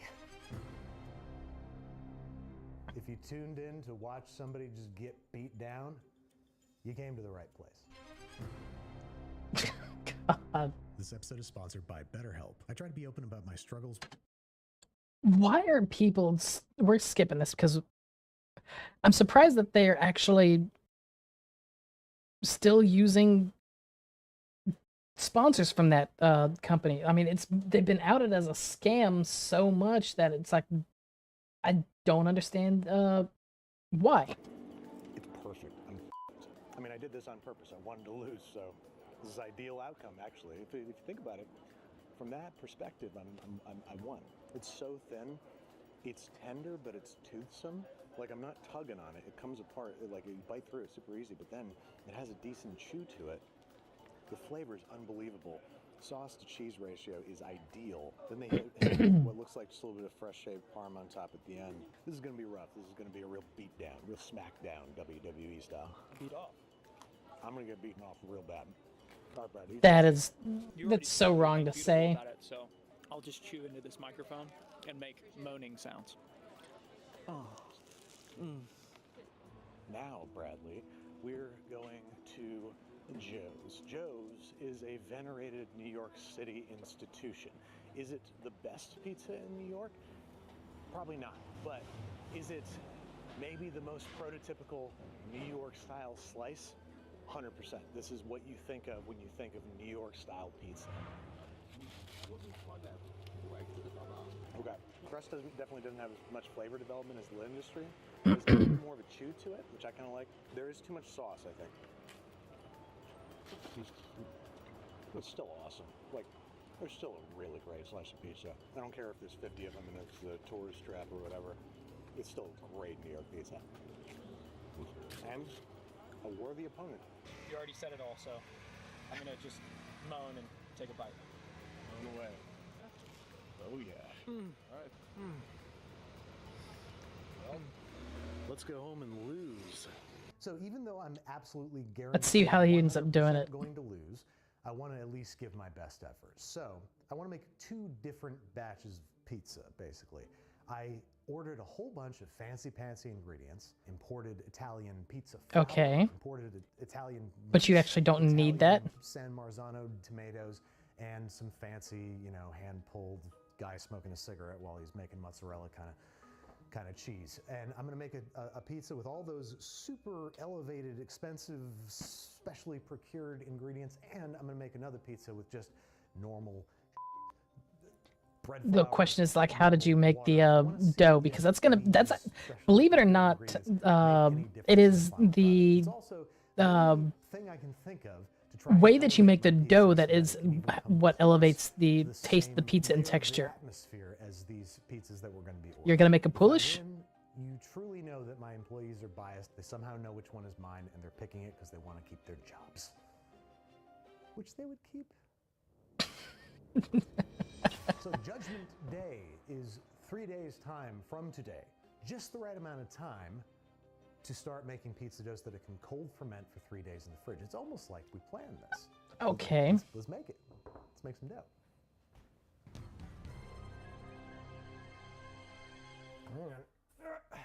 That's right, folks. All right, so how are you making the I'm dough? going to use the recipe from my cookbook. So you mean you don't have all of these recipes memorized? Why would I do that, Brad? Do you think I'm some sort of savant, genius? New York style pizza has a hydration ratio of 58 to 65. Put that in post because I don't know off the top of my head. I could do the math. For the people watching, should we do another math sequence here? Well, I would, but the marker over there doesn't work. I mean, well, I could, do it on paper, I suppose.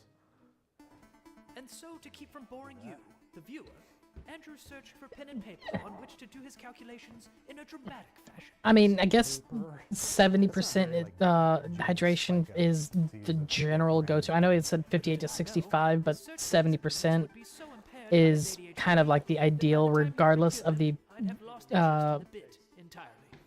type of pizzas you're making. It's okay. Pilot G2. What are you talking about? How you figure out your hydration for the dough, though, is that you basically figure out how much water can fit into the same amount. Like, you can fit 145 grams of water into 100 grams of flour, and that would be 100% hydration. They also heard that in the VO earlier. So. I'm being told I don't give a shit. It says it right fucking here. Should give you a dough. The hydration about 60%. I am truly a jack's ass. So this recipe starts with 500 grams even of bread flour. To this, I'm going to add a whopping 25 grams of sugar. We went super high with the sugar in this recipe because... Okay, so he's not... And it helps browning. He's not adding or doing the poolish, so that's gonna actually make a big difference in the taste of the dough. 50 grams of sugar, which is an even crazier amount. 2 teaspoons of dry yeast. Then we have 10 grams of kosher salt. All right, our dries have been added. They've all been doubled. And I'm going to whisk them, make sure everything's evenly incorporated. So now we're gonna add 600 ml of water, light olive oil rather than extra virgin because it's gonna be subjected to so much heat. And I'm gonna do that for this pizza, but for the other pizza, fair enough. Just to see what happens. Just like we're back in college, we're experimenting. Our bodies, our pizza. So now we're gonna turn this on, dough hook style, and knead it for anywhere from 7 to like up to 10 minutes. Like we want really solid gluten development. All right, 2 interminable minutes later. Okay, I'm into that. Okay, so now we have our pizza. 2 minutes, not quite enough mixing. So this is our super standard. Use the stuff that's at the grocery store. Don't complain. Be seen but not heard kind of pizza dough. Okay? So now I'm going to oil up some proofing containers. Same way I would grease up an Italian man. What? That's, what? Same way I would grease up an Italian man.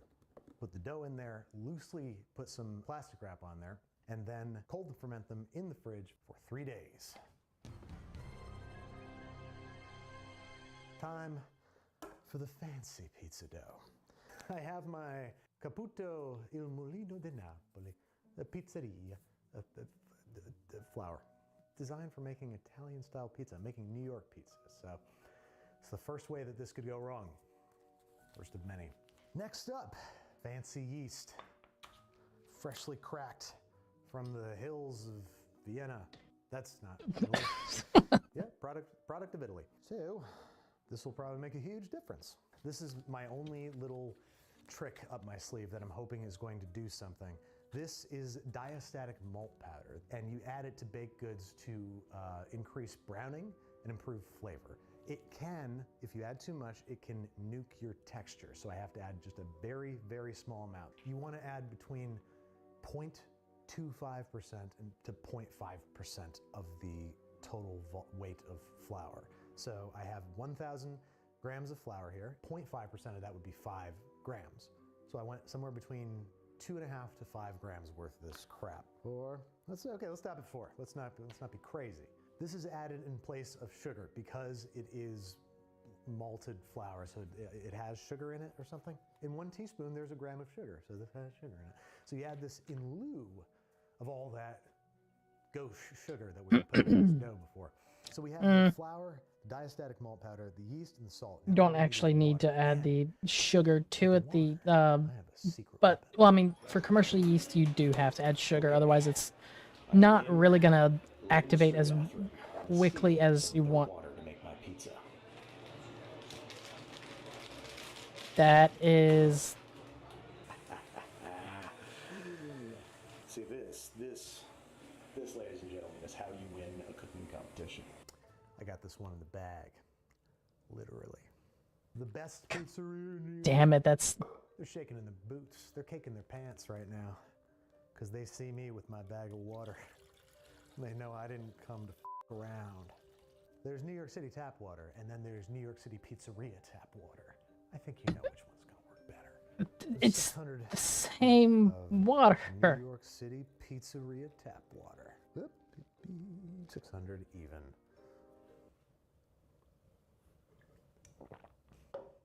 Oh yeah, that's gonna do it. It's a good looking pizza. This looks great. Now I just have to put. You could have just used his regular tap water. That would have done the same thing.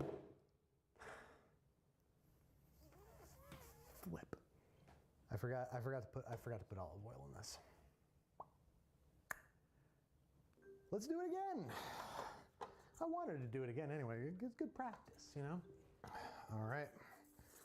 Got the dries back together. Flour, yeast, salt, diastatic malt powder. Now I just need the...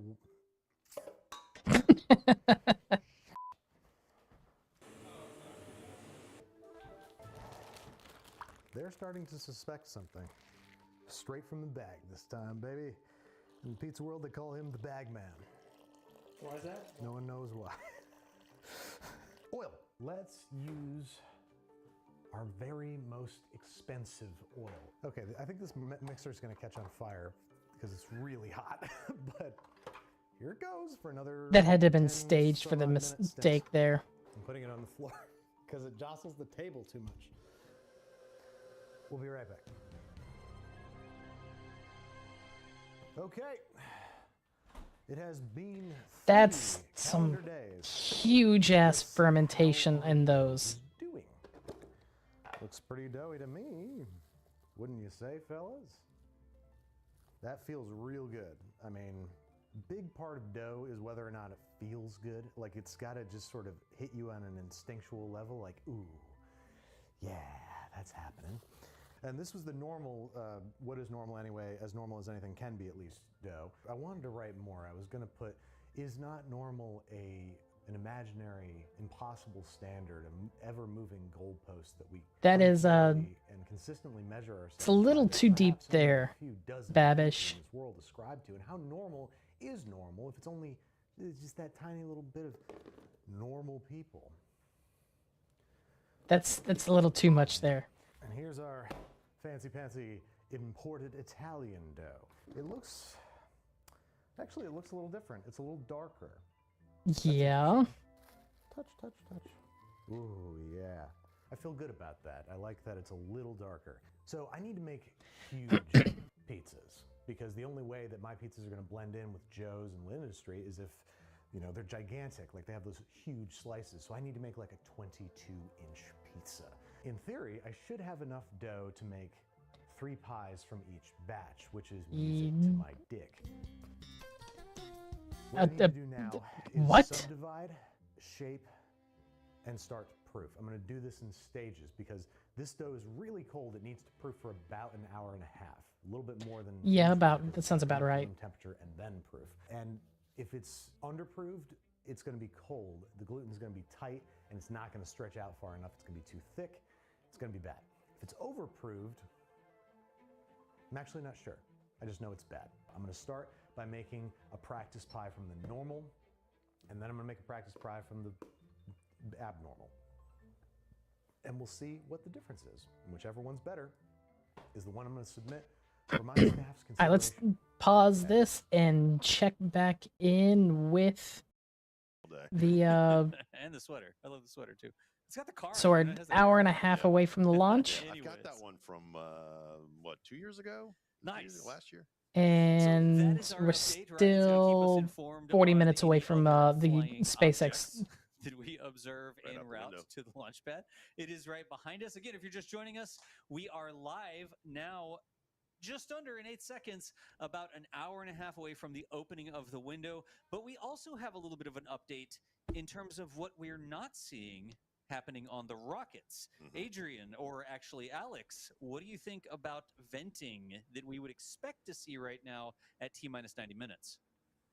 Yeah, this is one of the things that we should be expecting right now. That oil lamp and tower vent should be appearing around right now, and we still haven't seen it. And usually when this happened on previous flights, we were already sort of thinking maybe we'll see a little bit of a slip inside of that window. Remember, the window for today opens at 4 p.m. Central Time. That will be 2200 UTC, and it lasts for 30 minutes. So they have 30 minutes to work out whatever things they might want to work out. But I Right. would not be surprised if somehow accidentally this supposed slip were to be 20 minutes long.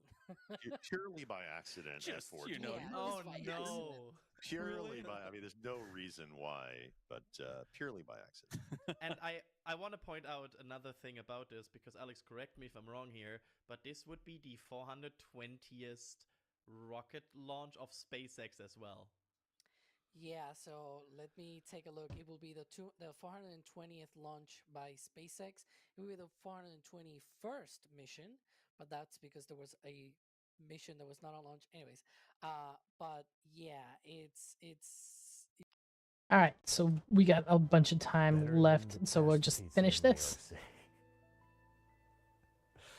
I've never looked forward to losing something so much. All right, for sauce, I special ordered a bunch of my personal favorite San Marzano tomatoes. It's kind of hard to find, like Mutti, it's pretty easy to find their tomato puree, but it's kind of hard to find their whole San Marzanas. So ordered these in. So these are really, really good tomatoes. And normally I go with raw tomato sauce. It's a bit more Neapolitan. It just gives it like this really bright, fresh flavor that I like, but I'm trying to blend in with these New Yorkers. So I'm going to lightly cook it, and I'm going to add some dried spices. Because again, at this point, I'm not going to beat those pizzas. Maybe I'll beat Joe's, maybe. Just because it's great, but like it's also very like standard. So, I mean, the best thing I can do at this point is imitate. I want it at least for it to be difficult for my staff to know which one's I mean, all you're going to be doing is imitating. I don't think anything that you're going to do is going to make it more superior to what they're doing. So I'm going to do my best to make this look and taste as much like just New York City style pizza as I possibly can, so that they at least are conflicted. All right, so I have all these tomatoes. Okay, strain out them juices. So now, this is a lesson I learned early on in my pizza career, or rather, I committed this treason early on in my pizza career. If you go back and look at my first episode of Basics About Pizza, it's fittingly called Basics Pizza. And if you look at the thumbnail for that, it's not great. In fact, I would call it really bad looking. It's like triangular, and it's. I mean, the sauce is straight up orange, and that's because I thought it'd be a good idea to cook the tomatoes whole, and then puree Nope. them. But here's the problem with that: You don't cook the tomatoes. if you add oil to tomatoes before you puree them, it's going to emulsify into the mixture, and it's going to lighten the color. So you're going to have orange tomato sauce, which is not an appealing look. So puree your tomatoes first, because you don't want that nasty color situation. And here's another thing: is like, don't cook the tomatoes. Consistency of texture, but it's damn near almost smooth. There's no need to Normally, I cook just go them. straight like this onto the pie. Yep. By cooking it down a little bit, not only is it going to get rid of some of the harsher raw flavors, it's going to let me add these spices and let those sort of cook a little bit, and it's going to take a bunch of the moisture out of these tomatoes. So we have our pureed tomatoes here. Oh, that looks like just right. That's the exact consistency that I wanted. And that's a huge relief because I had to special order those tomatoes and I don't have any more. You know what I might try, actually? This is something that you normally do with like Boeuf Bourguignon. You add a whole bunch of red wine, and then at the end, you add a little bit of fresh red wine just to give it like this fresh hit. So I'm gonna reserve a half cup of fresh tomatoes. I'm gonna cook this, and then at the end, I'm gonna add this little hit, and hopefully that's gonna deepen the complexity of the sauce because it's gonna add an acidic high note to the deeper, richer low notes. That's some real chefy shit. I'm a real well, not really. Okay, I'm using dried garlic, dried onion powder, and dried oregano in lieu of fresh stuff because it's a very nostalgic flavor. I mean, they have shakers of this Yeah, stuff well, I mean, by you the napkins, use the dried stuff in the any given pizza sauce anyways and I'm trying to because recreate it that, holds up better. classic, sort of nostalgic New York City flavor. I can't do that with the fresh stuff. So I'm just gonna cook this gently, probably for about a half hour, just enough to cook off the raw tomato. Raw tomato. Brad called me a chef. Well, he said he didn't call me a chef. He just said I'm doing chefy shit, which is specifically not calling me a chef, actually, if you think about it. Effectively, you said I'm imitating a chef, which I am, to be sure, but I don't need to hear you say that. I already know that. I feel like you're somehow turning my compliment into an insult, and I don't like it. It's what you and I do best, Brad. All right, let's talk cheese. Specifically, there's really only one cheese that I can use, and that is full-fat, low-moisture mozzarella. Using fresh mozzarella, while I like it, is a dead giveaway. It's a total different look. It doesn't brown the same way. It does brown, but it stays stark white otherwise. It's just a complete giveaway that it's not New York style pizza. All right. Oh yeah. Pizza cheese. Okay, so the sauce has been going for about 45 minutes. Let's see where it's at. Very good. I think that the hit of fresh tomatoes is gonna be really nice. Add a little acid, a little more acid to the situation, a little fresh tomato flavor. And what it really needs is a healthy drizzle of high quality extra virgin olive oil. It's just gonna add richness. That's all I'm looking for. Let's see how that tastes. That's perfect. Right where I want it to be. All right, sauce is done. Time to make our first practice pie. Why don't we start with the normal? What's normal anyway? Crust. This is the non-fancy one. Yep. See how it's leaving a dimple? It's springing back, but it's still leaving a dimple. Means we're properly proofed. Okay. I'm using a rolling pin. I know this isn't like the coolest or most Italian thing to do, but I'm using a rolling pin because I really like to knock out any big air bubbles. And you can see this is already fighting me so much. Look at how it's springing back like that. It's a sure sign that it's been improved. But again, just a practice pie, that's fine. This guy needs to be so big. Wow, it smells almost like boozy, that fermentation. It smells like a little alcoholic. Some people say the same thing about me. Oh, Brad. This is really giving me a fight. It's such a tricky thing because you need it to be so paper thin. And you need it to be like, I'm seeing light through this. It's terrifying because if a hole tears now, no saving it. Ah, Jesus, look how much it's fighting me. Come on, pizza. We're on the same team here. Son of a bitch. Get bigger, please. Sounds like me on a first date. Oh, God. On a second, third, fourth, fifth date. I have erectile dysfunction. Let's compare the size of mine so far with the size of the industry, shall we? It's about the same size. It's all in the crust. What I need to do is just roll the outside. The inside's thin enough. I just need to keep hitting the outside. It's still not as big as the industry, but it's pretty fucking big. I mean, it's almost too big for the peel. I can't go any bigger than that. Okay, well, might have to trim the other pies down to size, but I've had to do more embarrassing things for less money. This show's hard. Why do I keep doing it? It's way easier to just rank chocolate peanut butter bars. If New York City pizza places just put the amount of over attention and fear that I just put into this pizza, they'd make 5 a day. That took so long for me to put that cheese down. I don't know how long, but Brad can tell with the time code and he can put it right here. And like shame. You're an amateur. That doesn't work. Here goes. I should have just ripped it out. That came off pretty sweet and clean. It's a little bit off. It's a little bit off the edge here. Too late. I gotta wait for it to solidify before I can do anything about it. Come on. Let me in. There we go. There we go. Oh. Yeah. Uh-oh. Fuck. Okay. That's because you tried to adjust it. You should have, at that point, it's like, just leave it alone. Please turn right now. Need you to turn right now. Right now. Please. Come on. There it goes. There it goes. Yes. Oh, yes. Okay. Yeah, dude. Woo! That looks... That actually looks pretty good. City style pizza. What I'm going to do is shave a little bit of Parmesan. It actually looks like on Domino's because that is pizza. something the industry does. I'm not going to let them have that edge over me. There we go. Okay. Woo! All right, let's look at the bottom. That's important. It's got good color. All right. As much as I want to like try this, I think I need to preserve it because I think it might be one of my few shots. All right, well, I'm gonna slice it up and move it out so I can get another pie going. That's the beauty of pizza, folks, is that you go to Joe's, they're gonna have one of these sitting in the window for the past 2 hours to just warm it up. So I don't have to stress too much about this staying hot or whatever, thank God. That's exactly what you want in a New York slice. You should fold it in half and then it's still dip. That's f***ing perfect right there. So here's Joe's, here's L'Industrie, here's mine. My crust is pale, my crust is too small. I guess this is actually kind of similar, isn't it?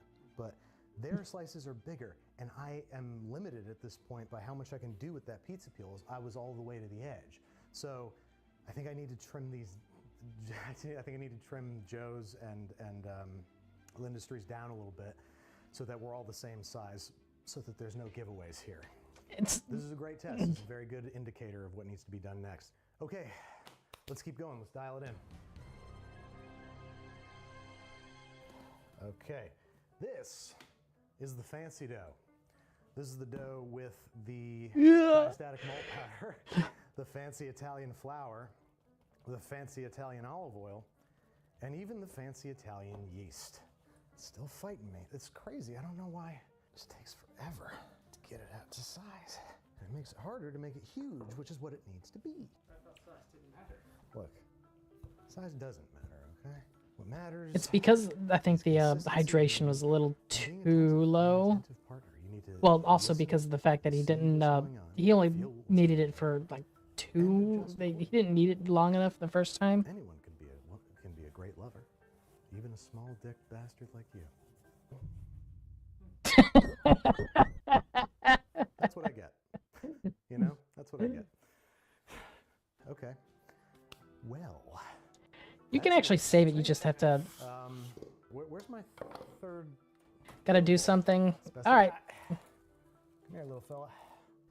Just, I guess, to see how the oven behaves at a different temperature, and also how this dough behaves, because luckily the other dough, I have 2 of each, so I have a little bit more room to play, but it is now a matter of time. Those need more time to proof. Time that I don't have right now, so I'm gonna have to make a little tiny pie. That tore too easy. I'm a little concerned by that. And I can see it. It is stretching super thin, but I can see weak points forming. I really hope this doesn't come out like significantly better than the other one. So I'm like, I have to use it, and I have to use kid gloves on it. All right, let's see what it does. I think we're in a good spot. It's literally a little cutie pie. This one's gonna be so much easier to turn. Oh, look at that. That's how it's supposed to be. Look at that little guy. Let's take a look at the bottom. That's a good char. That's not all burnt and black like the other one. That one's well charred. All right, bottom's looking good. That's right where I wanted the bottom to live. Happy with that. It's tender, but not too tender. It's a pretty nice balance. It's close. The other thing I can't tell is if this crust rose well enough. Like the crust, I can't tell if the crust is tiny because the pizza's tiny, or if it just didn't rise very well. Because diastatic malt powder can inhibit rise. Yep. Right, so this is the fancy dough. I managed to stretch it out without tearing it, and I left a little bit more crust on the outside because it seems like the other guys, they have more crust than I do. Happens to lots of guys. A lot of ED jokes getting thrown around today. ED is a serious issue. It's not a laughing matter. Of all the drugs I've done, Viagra was the hardest. Okay, here we go. Good start. Nice flat entry. Nervous about how much crust there is, but that seems to be what the big boys are doing. I'm actually going to turn it up a little more because the crust wasn't browning long enough. Then again, this has the diastatic malt powder that is supposed to make it brown faster, so maybe that was a foolish decision I just made. I'm just a journalist. Right. I wasn't. Certainly wasn't asking you. Wow. Okay, this looks really quite good. That actually does look pretty good. Ain't Lindustry looking good, but it is quite good looking. Pretty fucking happy with that. I don't even know if I can do much better than that. Let's throw down some freshly grated Parmigiano Reggiano. Look how much better the crust got colored. That diastatic malt powder really did its job, it would seem. I'm gonna cut it into 8, and then I'm going to trim down the other pizzas to match it in size. That's a really good looking pizza. That's a really good looking pizza. I mean, I would eat that. Bread. And now that there's 8 slices, I could try. It's test time now. Should I do it? Should I do it? Do you want me to do it? No. Let's check the bottom. The good color in the bottom, and it's dotted. Like, that's what I want. I want dots of color, not just a flat char. I want the whole thing to be dotted. Oh, yeah. That's good. It's not Lindustry good. It's not. But is it Joe's good? It's really all that matters. Yeah, the crust looks just right. It's not too big. It's not too small. It's nice and open and airy. It's got good color on it. Man, it's really a matter of seconds. I know exactly why it's not as good as the other pizza that he wanted, because he didn't make the... Worth it? He didn't make a Polish. If he had made a Polish and did it that way, it would have been vastly far superior in flavor. The Lindustry crust tasted burnt to me. Not burnt, just very high hydration, low fat dough that had gotten a lot of color, which can taste, you know, a little bitter. And this has a sweeter, milder flavor. This is what I like the most. Okay. All right. I'm all pizzaed. My pizzas are pizzaed. All right, I'm pizza. I'm pizza. Hello, I'm pizza. Hello, pizza. Make a couple more of these bad boys. I'm Alexia. We're gonna slice them up. We're gonna cut my competition down so it's the same size. So that's not a giveaway for once. And then we're gonna put these on paper plates, and everybody is gonna let you know what they think. And for once, I think they're genuinely not gonna know whose is whose. I think that these are gonna be 3 very distinct pies, none of which could be like, oh, this is totally Andrew's pizza. This is totally Andrew's pizza. This is it. It's time for me to face the music.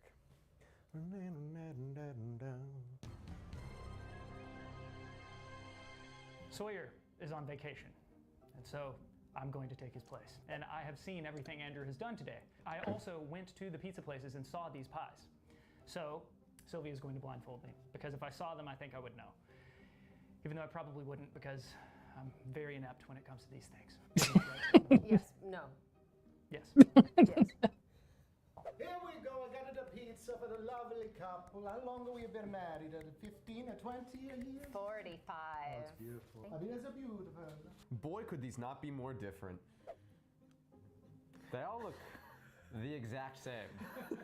You're a doubly weird group here, because I am blind, and you... I hate pizza. Yeah.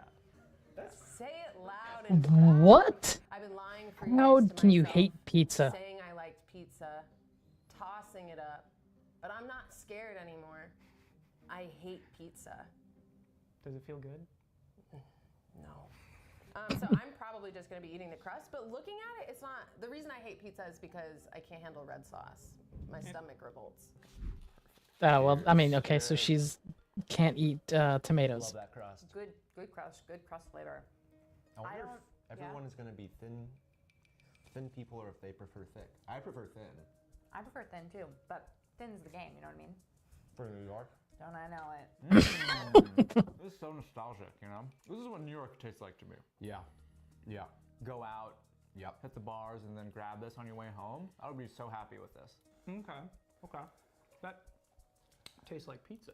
It does taste like pizza. This is so good. It's really good.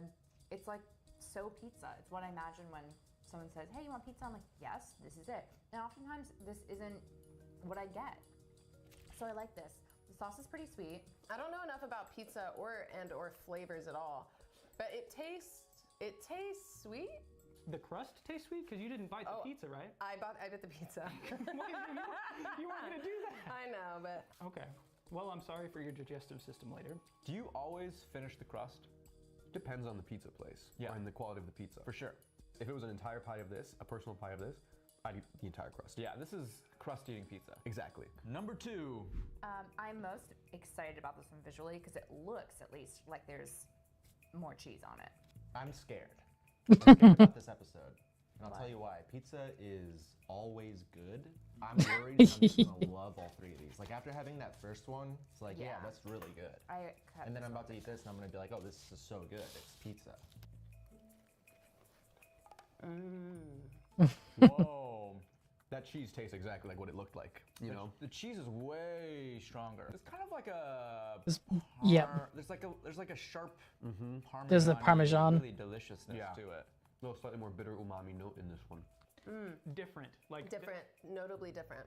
What do you notice? I'm noticing, I feel like I'm getting more cheese than the It's like other one. one of the things that I kind of figured out with my cheese mix when I'm making pizzas, I mix up a mix of shredded mozz and Parmesan It's like I'm treating myself to because of the extra notes that the Parmesan gives. The mozzarella is just, The cheese, like it's a little on the bland side. or maybe that is just cheesier. Way less sauce on this one. Way less sauce. The crust isn't as like bubbly to me. It's more crunchy. But I really love that cheese. And the flavor of the crust is good.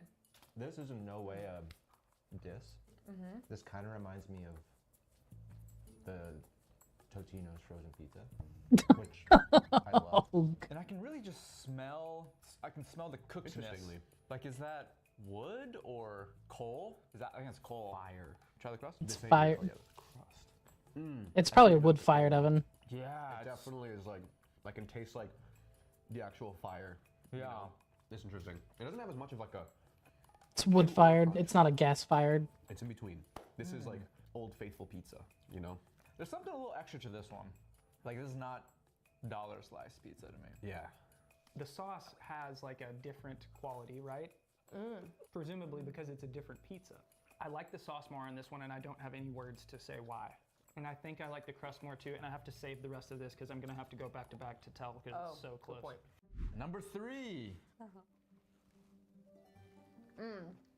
That crust is good. The cheese is pullier. Okay, I already have like, yeah. Oh boy, is that good. Yeah? I'm liking this one.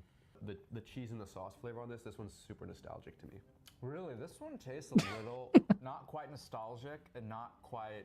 There's no love. It's not nostalgic or like upscale love to me. For me, this one has like a tomato sauce that like tastes like, you know, pizza night at home tomato sauce.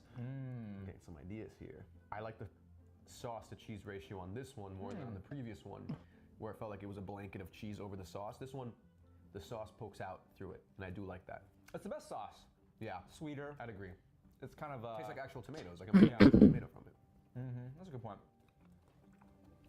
This is the sauciest one, I'm sorry. I was gonna say, I do not like it. Oh my god, the crust on this. Crust is amazing. Okay. Favorite crust? Yeah, Favorite this crust is awesome because you got those like the bubbles from the fermenting process. You got the like the char on the back is awesome. Should we go back through? Should we Yeah, do a let's speed do it. run? I'm really trying to. I have a very quick picture. You ever eat something so good and maybe you're like watching a YouTube video while you're watching it, or you just like, pause the video just to enjoy the food. I really wish I had. Nope. 'Cause that sounds like such a beautiful moment. It rocks. Wow. Oh, this is gonna be really hard for me. They're all so good. Oh my god. Do you want to talk it out? I think the lack of sauce here is throwing me. I'm not a big sauce person, so for me that's a pro. Even Sylvie would probably really like this Sylvie one. would like She that won't one. eat it. Texture is the best on this one. I do Yeah. like the sauce, which you don't like, right? I don't love the sauce. The crunch, though. The crunch of this. So good. If it was the texture and flavor of this flavor crust is the best. But this crunch. Wow. You made me think about my choice more, and now I'm so uncertain. Each of them are their own. Do it, though. Yeah? Oh, but I don't know, actually. I know. I want more. More? Number one again. Blander. Tamer. Yeah, I don't. It's like minimal. It's like pizza minimalism. Yeah, it's like just Can I not have offensive some in more? any way, Yeah. shape, or form, which is great. Okay, number two. Okay, number two. I feel like not being able to tie it to a visual, I'm like forgetting which one is which, you know? Great. That cheese is cheesing. Okay, I feel my mind changing. Okay, my mind changed on that one. The first one tastes a little more like tomato soup. So you love it? Number Okay. three. I actually think I like the sauce a little better on the second bite. So if you were to like leave a pizza out and have it in the morning, it's pretty good. Yeah. And maybe that's a good marker of a good pizza. If you can put it down, Yep. forget about it, and find it in the room again a couple hours later and eat it. And then reheat it. Oftentimes the state you're in when you're eating pizza, you know? Totally. I had kind of a cheese pull moment on this third one. I wish I could have seen it. I know. Can you describe or it? crust pull. We were fighting each other, and then I ripped it off. That's not what I don't say. Don't use that. No, there was like a moment of tension and then release. Revisiting, they are different in their subtleties. This one's crust, I think, is the best. This is my least favorite. And then this one's sauce is the best. To me, that's kind of where I'm at right now. They each have their own. Wow. I will say the cheese flavor on this, like you said, it is nice, but I do think it overpowers for me. I like the crust and the sauce. I like the cheese and the fire element. This one's just nostalgic. So third place. Yep. Should we count it down and do it at the same 3, time? 2, 1, and then point. Yeah. Okay. 3, 2, 1, third. Oh! I didn't think, I was so nervous. I thought we weren't going to do great. Wow, look at us. I know, I do love the cheese, but the crunch really took me over on this one. I think it's the Yeah. texture is this biggest downfall here. Yeah. It was too floppy. It wasn't like dark enough on the bottom, I don't think. And then yeah, there I wasn't don't- enough sauce. Ugh. It's hard. It's sad and it's hard. Because at the end of the day, I just want to eat pizza. I would happily eat a whole box of any of these. Yeah. Okay. Number one? Yeah. 3, 2, 1. Ooh. Ooh. These two are like tied for me. Wow. This was the clear 3 for me, but these two were like very close. It was really between 2 and 3 for these guys for me. Interesting. Yeah. So this was like far. This was gonna be my a 2. runaway then for you. Yeah. Well, barely is the thing. You know what I mean? I mean, it's Third place, yeah. 3, 2, 1. Interesting. This is good for sure, but like, I'm thinking if there were 3 boxes of pizza, Yeah. which one I would reach for again, I would reach for this one last. Yeah, there's something just calling me about these. Not that this one's bad, but something's calling me about these two. This one for me is just an overpowering of cheese, and the burnt flavor of the oven for me leans into the acrid range. It's a little bit unpleasant. And my favorite part of pizza is the sauce. Okay, this is anti-Sylvian that way. Yeah. This is the most sauce forward for sure. I'll give that to you. Exactly. Now should we go Alright. our first place? I think we're gonna differ on this. I think so. 3, 2, 1. Boom. Damn. Explain yourself. There's just something interesting. I don't know what the cheese is going on. Like it just tastes like cooked in a way that you just don't really get. It's maybe my least favorite crust because the kind of cookedness takes over. But with the rest of it, it's so good. And I don't know what was sprinkled on here, but there was something tasty. For me, this one just had like the perfect balance of everything I want. I mean, it had like the most bubbly. I mean, that's fair enough. Possible. The sauce was so bright, and the cheese wasn't overpowering. It played the Yeah. supportive role that I think it should. And I mean, that browning on the bottom is just delicious. And this one almost reached the heights of this one, sauce-wise, but the crust just wasn't there. The crust just wasn't where it needed to be. That was nice. So, my number 3 was number 2. My number 1 was number 3? So my third place was this one. My second place was this one. And my first place winner was this one. Okay. So your number 1 and Brad's number 1 is Joe's. Whoa. Okay. What? Wow. Number 3 and Brad's number 2 is Lindustry. Oh no. I'm so sorry, Andrew. And the cheese was sublime. It was so good. It was so good. If only I could have seen it. He put so much work into the visual, you know? Now you know Brad didn't cheat. Huh. Well, I'm sorry. I'm sorry, Andrew. You're going to see this later, and you're going to punish me. Okay. I don't know what's going to happen. All I want is to beat Joe's. I just want to be, I want to be number 2. I genuinely don't want to be number 1. I feel like that's going to set a dangerous precedent, cause dangerous rumors to circulate online about how this is all bullshit, fixed, and that nothing is real. And that is true to some extent. Nothing is real. In fact, everything you see is actually delayed. It's not even what's happening in real time. Everything you see is a facsimile of what's actually happening. I would have never guessed. Real. But I want you to think this is real, at least. We have something to rely on. But I really want to come in second because I want to beat Joe's, but I don't want to act like I'm unseating the greatest pizza in New York City. That's not what's happening here. And if that is what happened for some perverse, twisted reason, it's just because of preferences. It's because people like a fruitier sauce or a sweeter sauce. I think it's just people's preferences. I know. Prefacing it this much, if I didn't come first, now I'm He's scared to so lose. there's no winning, unless I'm trying to lose. In that way, I'm winning. So if I get second place, I'm truly the winner. Not many competitions you can say that about. Third place. No. Give me a fucking break, you guys. How do we all have bad taste? Hometown Barbecue and Lindustry get third place?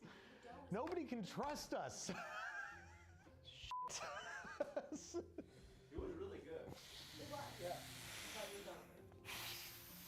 He's scared now.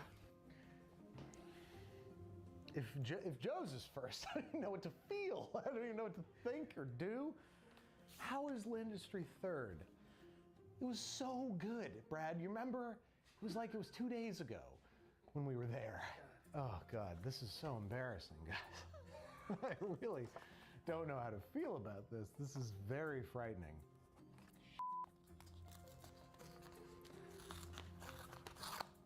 He's defeated now.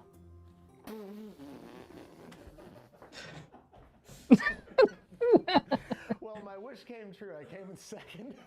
Just not under the circumstances that I ever would have imagined. Joe's won first place over Lindustry and, unsurprisingly, me. Well, what is happening? This just goes to show that you shouldn't taste test things blind, because preconceived notions, prejudices, if you will, are what's important. And that's what we're seeing here. I don't f***ing believe this. I'm very, very happy to not have come in first. That honestly would have been a little too much. But this is still shocking. I cannot believe that Lindustry came in third and that Joe's came in first. But at least I came in second. Well, I hope that as much as this shattered your confidence in our taste as a group, that it equally increased your confidence. Nope, that we're not at all. Just making this show. All right, let's check in with the launch. No, We are. designing the equipment that records it, operating it behind. Let's take a refresh the SpaceX page.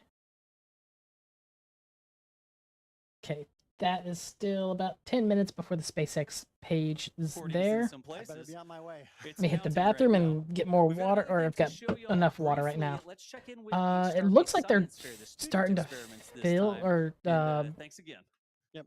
Thanks, Doss. yeah, it looks like they're starting the Hi, fuel NSF. load. I'm Tanvi, a high school senior working with Dr. Holly's physics class to collect and analyze data from the local SpaceX launches. After looking at the data we received from our weather sensors set around Starbase during Flight 5, we noticed some really interesting changes in barometric pressure that corresponded with the launch and the booster return.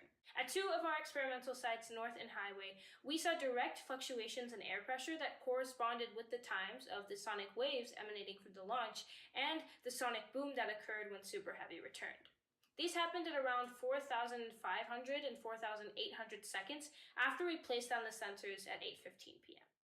These changes were expected, as the sonic waves emanating from the launch, which you can see pulsating as spherical light waves from the launch site, as well as the sonic boom, should have changed the refractive index of the surrounding air, and that would have caused the air pressure changes that we saw on our barometric sensors. However, the fluctuations we observed were relatively small. Don't They did care. exceed the This accuracy is specifications of stuff our barometric that sensors at around 0.1 millimeters of yeah, I don't really care to hear what mercury. she Still, we has to wanted to say there, because that's all right.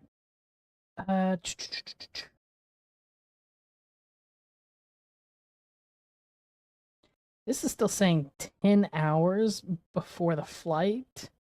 No, that's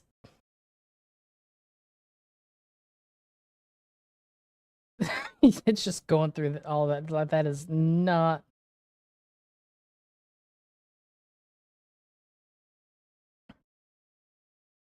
Let's see if they actually have it on YouTube. I've got their thing up for the Twitter stream.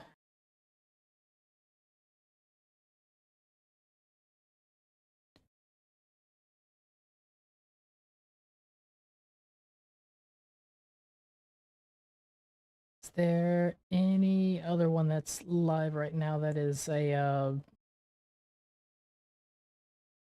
we can come back to here for now. Some future plans on some of that. Amazing. So it's amazing. One of the interesting things is a couple on the screen there, real quick, flashed a couple graphs, and you can compare the students' data that they gathered with their home-built experiments. They sort of put together things that they could use at high school.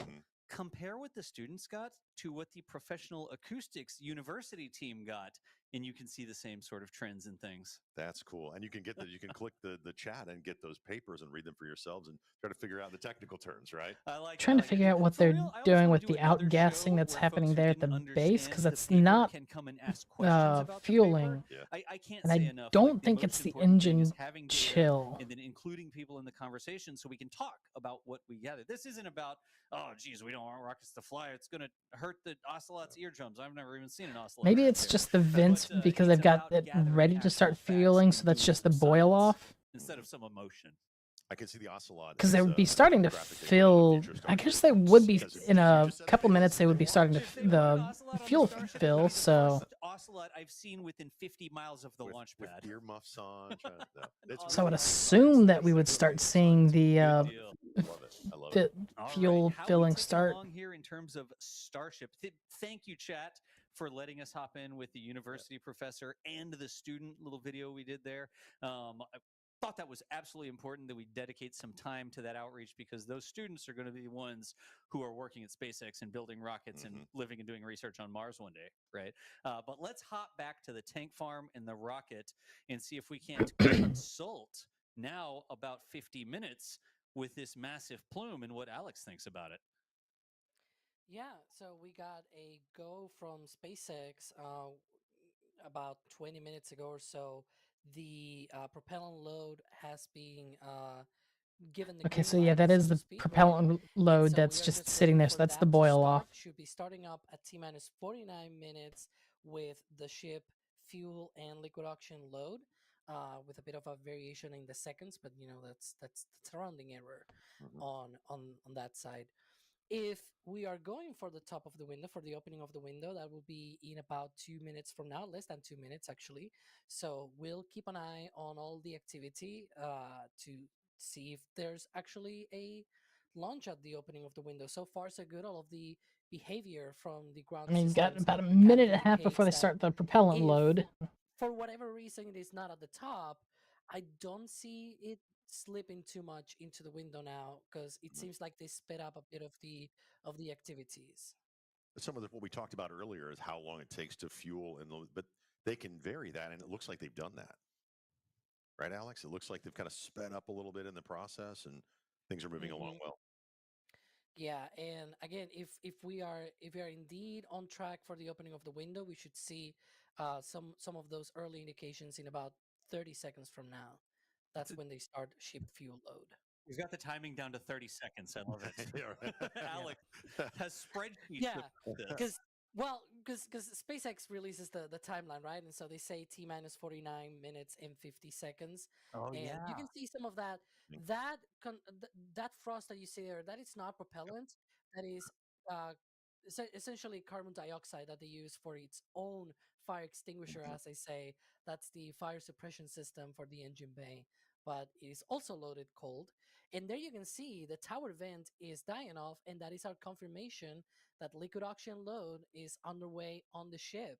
That is Okay. on track for opening of the window at 4 p.m. Central. Because So we're excellent. That's Back around on this track. time in the countdown. Yep. And also the methane subcoolers, subcooler singular for the ship seems to be going off. So that also indicates methane load is underway on the ship. So both liquid oxygen and liquid methane are now being loaded onto the second stage of Starship.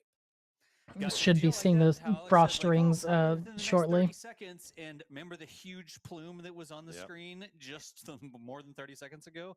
Now that SpaceX huge plume, confirms, by the way. SpaceX confirms. There we go. It's like you've done this before, Alex. 5 All right, launches so they already. do have It's getting That's pretty. right. the propellants load All right, underway. What do we have coming up next? I know we have a lot of stuff we're trying to get in before flight. More information about Starship. Yeah. Another tape to roll, I think. Oh, yep. You can see the frost ring starting.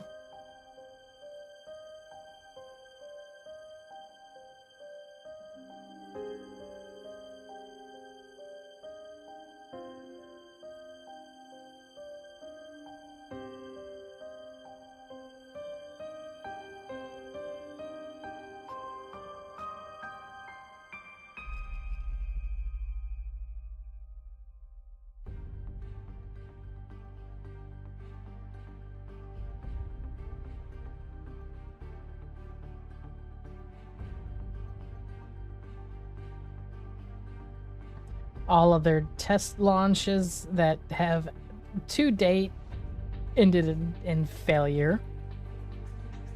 Well, I mean, they've happened in the past, so yeah, they've last couple of launches are the only ones that really were successful.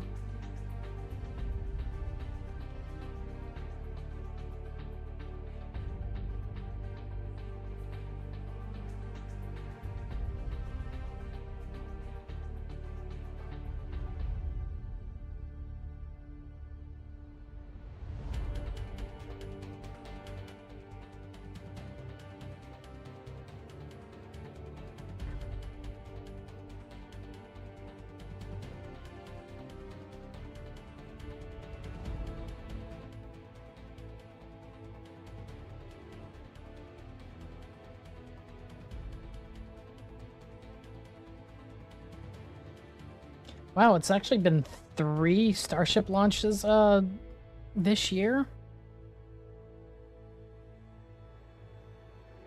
No, this is the 4th one for this year, because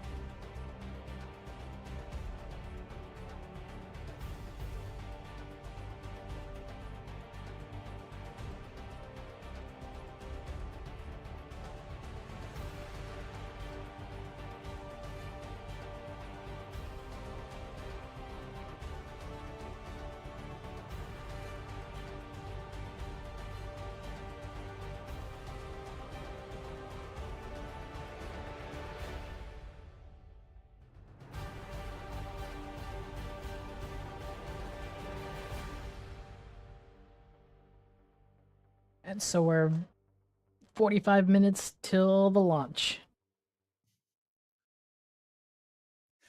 I like it. You ready? Are you ready? Oh goodness! If that doesn't get your Interesting that it's not showing the, it's like not seeing the frost strings at the moment. Chat a go, I guess would be a good way to say it. What a cool montage put together by the Maybe video it's because team it's there. a incredible. Put it in chat if you saw afternoon, every so one of those. I'm telling you, I saw every single one of those on NSF. Every single one of them. It's incredible. I mean, that was a walk down Gene's memory lane. That was That's amazing. too good. Like the let me take a look at the, and all the So different images pop up.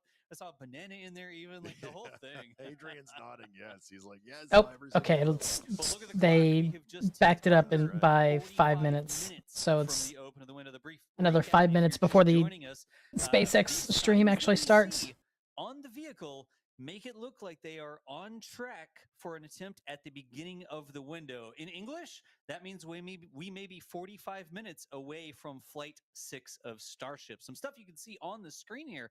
Look at the ship quick disconnect. The lines in the big box going up there. You see the frost coming off? Those lines are cold. It means stuff is happening, doesn't it? Yep, we've got things flowing, and we should start seeing here in just a couple minutes, right, Alex? We should start seeing some things happening with the booster load, and then after that, we're going to start seeing some things with the ship. Yeah, in about should be 3 minutes from now. That should be the start of the booster fuel load. That's a T minus 41 minutes and 15 seconds on the count. Meanwhile, right now we don't see any frost, but that's normal. It'll come up very shortly.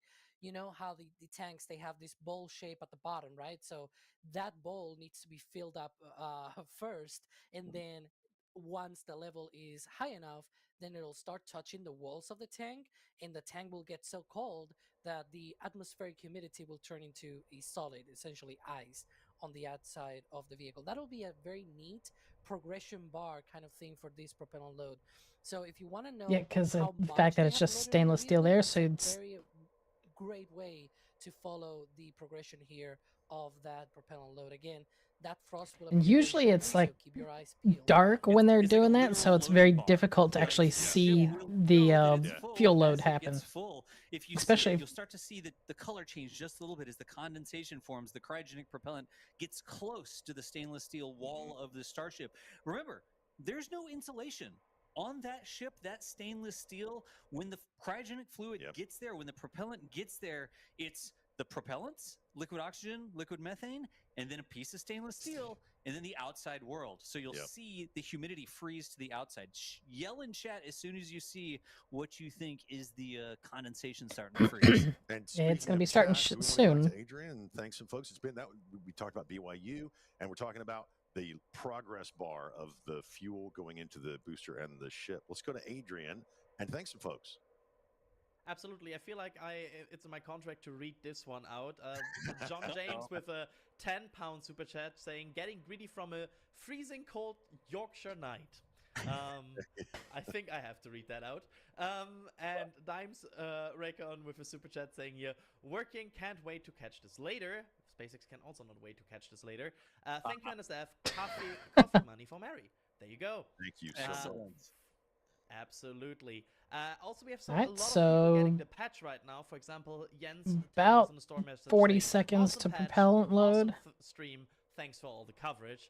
Thank you so much for that, Jens. Yeah, absolutely. It looks like we might be on track here for 41 minutes. Look at that. Look at the big box. There it is. Yep, they're loading. You see the flap, right? The big flappy thing on the left-hand side. There's a little line that goes across, sort of just not quite the top, but down a little bit from the second hinge. Do you see the vapors starting to form around the skin of the ship, the tank right there? Alex, that's what we want to see, isn't it?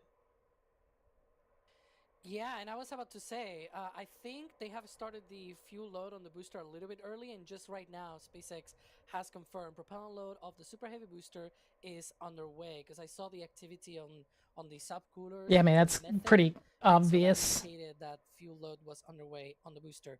For the liquid oxygen load, that'll be in 5 minutes. It's sort of the last thing that starts to be loading on the rocket. But that's one of the things that that we are looking for. Right on Alex time.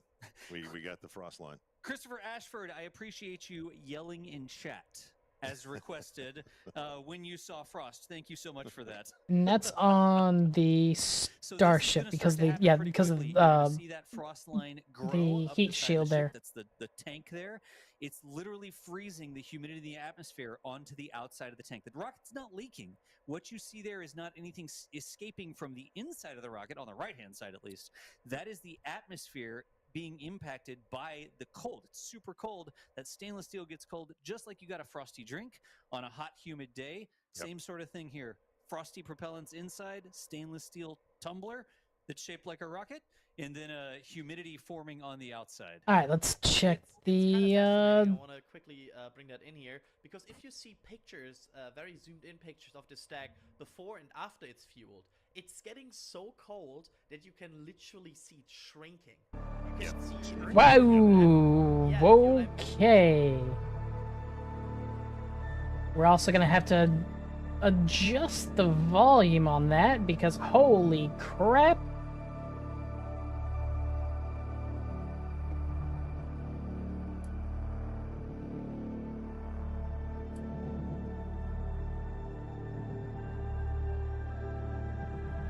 Is there a volume control on this? There is. We are gonna have to lower that because that was freaking loud.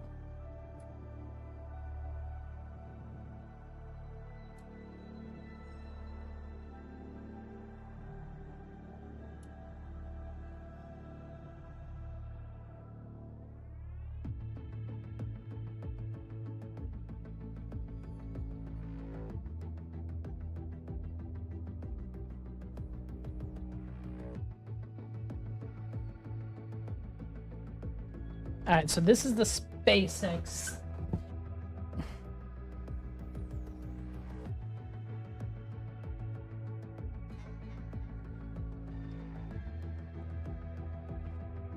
I'm gonna mute that. Let me open up a new tab here so we can.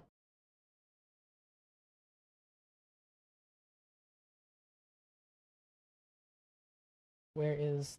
Okay.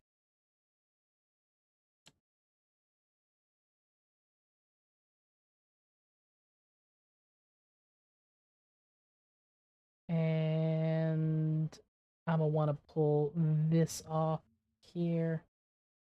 Let's. Where is it?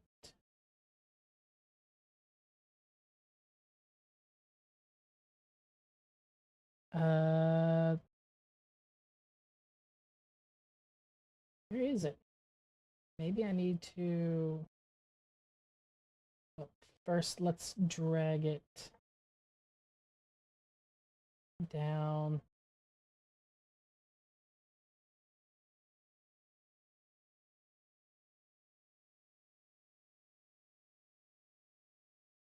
We'll put it here. See if that actually. Yep, okay. Let's hide that one.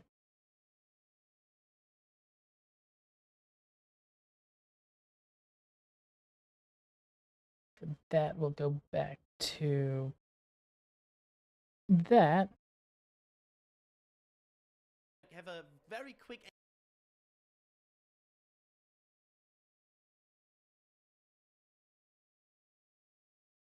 Why is it?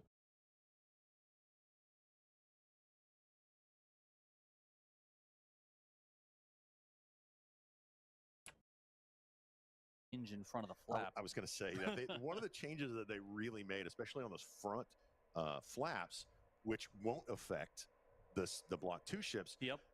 They've really reinforced those.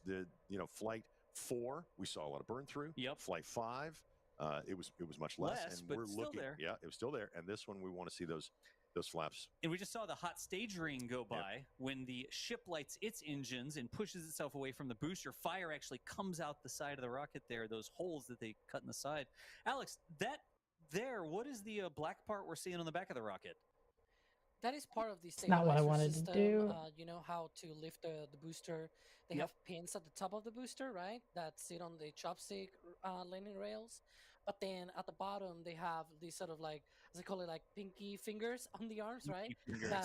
That allow them All to right, be able now I've got it to all set up. stabilize the rocket as it is being lifted. And so those black things are like extra stringers, because when it is being caught, the arms sort of slap on the side of the rocket, and you don't want that stabilizer point to be damaged. And so that acts sort of like a ramp for those pads on the sides of the arms to swiftly glide, as Oh, we got the booster stuff going descends on through the the arms. SpaceX I want to talk about one. the scale of this rocket. Yeah. And Alex, I'm going to be coming back to you because not only do you have tons and tons of stainless steel in the booster and the ship, but you also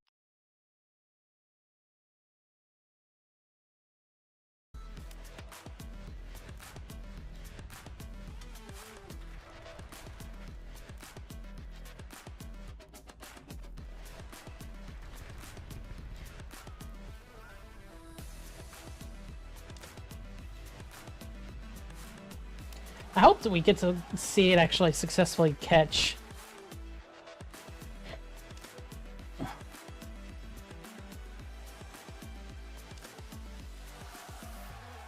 Because if we get a successful catch this time, then that proves that the last one was not a fluke. Of Starship. It is currently 3:25 p.m. Central Time at Starbase, Texas, and it has been just 40 days since our last launch of the world's biggest rocket. We're targeting our first afternoon Starship liftoff just 34 minutes from now, and that will occur at 4 p.m. Central Time. Now, this timing will bring That us is a daylight great views of the ship flight splashing or down on the other view. side of the world. I'm Kate Tice, Senior Quality Systems Engineering Manager here at SpaceX. And I'm Jesse Anderson, a Senior Structures Engineering Manager, and we are joining you live from SpaceX Hawthorne. On Flight 5, we promised you maximum excitement, and Starship delivered in what had to be one of the most memorable moments in my time here at SpaceX. Same. Like so many of you, we were in utter shock as we watched that historic booster catch unfold, and we're back today to try and do it all over again. As Kate mentioned, it's been just over a month since Flight 5, making this our quickest turnaround yet between Starship flight tests. Our ultimate goal is to get that turnaround time down to hours. Following Flight 5, the SpaceX team went to work, immediately implementing lessons learned into the vehicle and tower's hardware and software systems for Flight 6. It's going to be interesting to see. This is what rapid iteration looks like. We gather real data. It's not quite at rapid yet, but it's definitely getting faster. This is the process that is bringing us the rapidly reusable Starship that will soon be taking us to the Moon and Mars.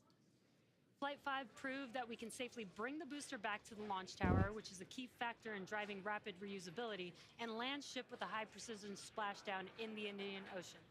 We'll be taking you through today's test objectives in just a moment, but first, let's check in with Dan, who is on the ground just a few miles from the pad at Starbase with the best views. How's it going, Dan? Hey, Jesse, it's going fantastic. I got a couple hundred of my best friends out here ready to watch this launch and hopefully another catch today. But welcome everybody back to Starbase for another Starship launch. I'm Dan Hewitt. Got Launch Control Center right behind me, tower just about 6 miles over that shoulder. It has been a pretty quiet countdown. Not a lot of chatter on the loops right now as we are into prop load, and we are counting down to the very top of our window at 4 p.m. Central Time. So just about 32 minutes. It's quite impressive to actually sit there and watch the right prop now, the range load. is projected to be clear by then. We've got our assets out there making sure land, air, sea, everything around the launch pad and then our flight path are clear before we give the final go to liftoff today. We got through the weather poll. Everything was looking great. A little breezy today, but well within our constraints. What's funny is that this video being taken from Twitter, also being re-uploaded to Twitter, so it's rather interesting. And liquid oxygen out to both of those vehicles. The ship prop load started at about T-minus 49 minutes, and then the booster followed just a couple minutes after at about T-minus 41. We're almost halfway full on ship, just about a third on booster. Those are both going to continue until we're about 3 minutes, 20 seconds before liftoff on ship. And then the booster is going to close out at about 2 minutes and 50 seconds. So we Oh, nice. They actually have a readout there for the loadout. I should probably, let me drop. The countdown startup sequence, everything will look very familiar if you watched Flight 5, assuming you did. But you're going to see the engines start to ignite at about 3 seconds before. So actually, probably be the first time that I've watched this in center 13, then 15 on a in that live outer stream ring, in and real those time as final opposed to 5 after bringing the all fact. 33 Raptors online. After that, we'll see about a second later, and then it'll lift off. So a couple seconds from first light until motion. As usual, we can hold at T-minus 40 seconds if we have any last-minute issues to clear, anything with the range, anything that triggers on the vehicle. And if we pass T-minus 10 seconds, the deflector fires, and then we scrub, then we're done for the day for at least 24 hours. But weather I hope is that doesn't happen. fantastic. Light The weather breeze, looks no like it's not clouds going in to the give a sky. problem. Not tracking any hardware constraints to launch today. If we're not able to get off the pad, though, we've got opportunities throughout the week. Could be 24 to 48 hours later. But everything looking great. I'm excited to be able to see another one. 30 minutes to find out. Check back in with everybody in just a couple of minutes. Back over to Jesse and Kate. Awesome. Thanks, Dan. Now, you could see those two towers in the back there in the distance at Starbase. Starbase is really coming along just as rapidly as Starship itself.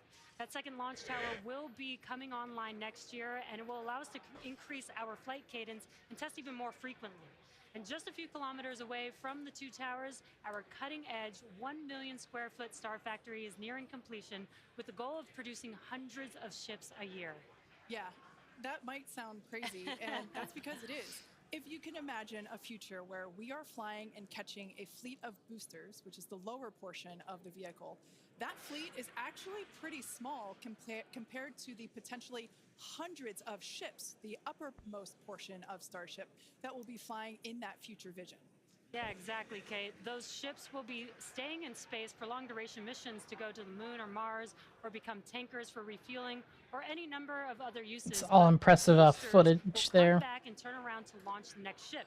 So in order to hit that production cadence of hundreds per year, we're rapidly building out Star Factory, which is our Starship production facility in Texas. And views of that Star Factory there. Now, this place allows us to move system integration work earlier in the build process, which means more efficiency, higher quality, and ultimately faster production. Starbase is an incredible place to be right now. There really is nowhere else in the world like it. You know, hint, hint, nudge, nudge. Now, what you might be hinting at is the good news is we are hiring.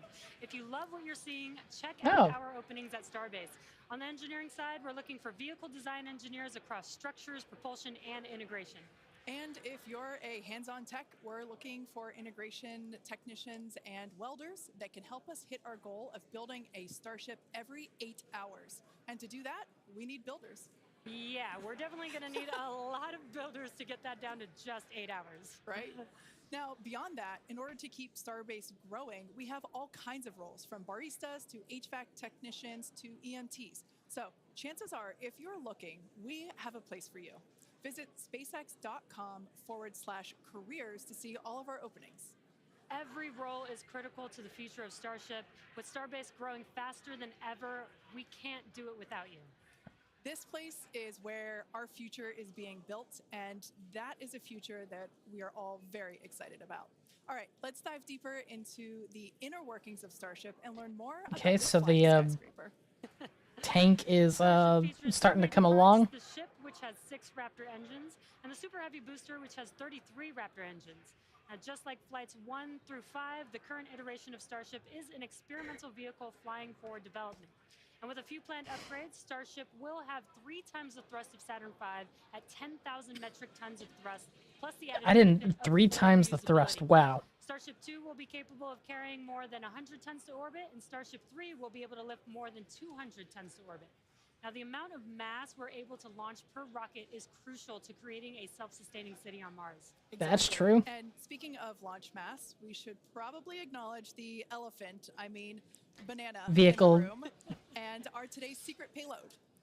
Okay, so 2 things here. The first is, remember on Flight 5, we had a giant Mechazilla decal where the banana is today.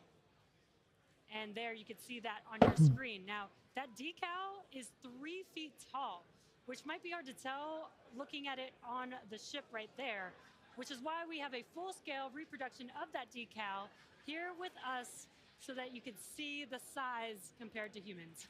Yeah, it is bigger than you think it is. Like Jesse said, it's 3 feet high, and this is full scale, just like the one that was on Flight 5. Now, it is hard to follow Mechazilla, but I do have one better. Bananas have been used for quick visual comparisons for quite some time, and our teammates thought it was time to bring the venerated yellow fruit to Starship. Today we're flying Starship's first ever physical payload. Why is it which saying I've is, been logged out of as you might have Twitch? guessed, is a banana. That's a live view inside Starship, and if you look closely, you Wait, can is that an see actual our banana? stuffed banana payload, which is Oh, it's a doubling stuffed as banana. today's zero gravity or zero G indicator. And while this payload will remain inside the vehicle at all times and will not be deployed today, it did give us a chance to do a test run of payload approval processes with the FAA. And that's something that we're hoping to do next year if we start flying our first Starlink satellites on Starship. Godspeed, banana. some additional size for context. You can see on your screen a Starlink Mini next to a banana for scale. And to get an even better sense of how big Starship is, let's take the average size banana next to the average size human, which is about 2 meters high. Towering over our average human is the length of the Millennium Falcon, which comes in at 35 meters. Our Falcon 9 rocket with the payload fairing attached is double the size of the Millennium Falcon at 70 meters, and nearly twice the size of that is the fully integrated Starship at 121 meters. Wow. The ship is about 50 meters, and the Super Heavy booster alone stands 71 meters tall. And we do have plans to make the ship and booster even taller in the future. And wow. Yeah, it might be hard to imagine that because it's pretty big already. Now, Starship's first stage has a diameter roughly 2.5 times that of Falcon 9, and as you can see on your screen, with 33 much larger Raptor engines. I love this view. This is looking up at the aft end of Starship there at the engine bay. Now, moving up the rocket, the ship features 6 Raptor engines, 3 sea levels, and 3 vacuum engines, which are optimized to operate in the vacuum of space. The ship is designed for vertical takeoff and landing on any hard surface, like the surface of the moon, for example. This ship is also outfitted with 4 flaps to help aerodynamically control the vehicle's attitude during atmospheric flight and enable a precision landing. To reach full reusability, the ship must survive re-entry not just once, but multiple times. It took the teams at SpaceX about 3 years to develop the heat shield on Starship, and development for improvements is still ongoing. The ship's heat shield is composed of thousands of hexagonal ceramic tiles designed to insulate the vehicle during atmospheric entry, where temperatures can be as high as 2,600 degrees Fahrenheit or over 1,400 degrees Celsius. The tiles are something we iterate on every flight test as we build towards a heat shield requiring no refurbishment between flights to unlock rapid reuse.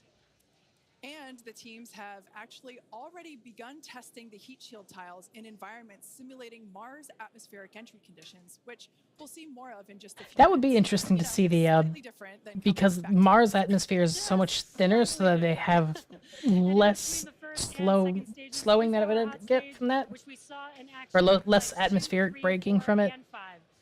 So let's recap that last flight to understand what we accomplished and how that's All right, changed so it towards looks like it's about 50% loaded because you can see the frost line down at the bottom there. Successfully lifted off at 7:25 a.m. Central Time from Starbase, Texas. A gorgeous sunrise ascent that was fairly quickly followed by the hot stage. That is separation maneuver, amazing to which we see watch. here, as well as on multiple previous Starship flights. The booster then performed a flip maneuver, boost back burn, and then we jettisoned that hot stage, which you see there. The booster then performed its boost back burn, which brought it back on a trajectory to the launch tower, back to the Gulf. It's crazy. It's like with how high that is, and they're still getting it on camera that well. Through the Earth's atmosphere, it broke the sound barrier again as it was coming back through. Those Raptor engines relit, and then the moment that made us all lose our minds, the booster came back for a successful first ever catch by the chopstick arms back at the exact same launch tower that it launched from. It was insane. As you can see, we all went bananas. And you did too, probably. Thousands of distinct vehicle and pad criteria had to be met, and thanks to the tireless work of the entire Starship team, we succeeded on that first attempt. And while that all was happening, ship was continuing to coast towards the Indian Ocean. It executed an excellent coast, made its way down through re-entry, relit its engines, did that flip maneuver, relit its engines for landing burn, and then splashed down into the Indian Ocean. Now that whole flight test concluded, that splashdown 1 hour, 5 minutes, and 40 seconds after launch. Starship's 5th flight test was one of our most ambitious yet, and as we work to demonstrate techniques fundamental to Starship and Super Heavy's fully and rapidly reusable design. And I think I speak for all of us when I say that seeing the catch for the first time was an extraordinary moment for the entire SpaceX team. We've seen a lot of wild firsts here, but that was truly an epic moment in time. Yeah, we're not forgetting that anytime soon. Certainly one in the history books. Now, today's mission profile is very similar to Flight 5, but there are some differences that we've made. Alright, so they look like they're almost finished fueling. About 20 minutes from now, Super Heavy will ignite its 33 Raptor engines and lift off from Starbase.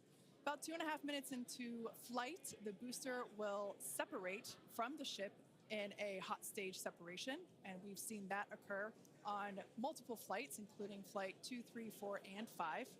About 2 seconds after that burns, we'll jettison that hot stage. The booster will perform its boost back, flip and boost back maneuver. And we will once again look to return the booster to the launch site for a catch by the tower's chopstick arms. And once again, we will only attempt that if both the booster and tower are healthy after launch.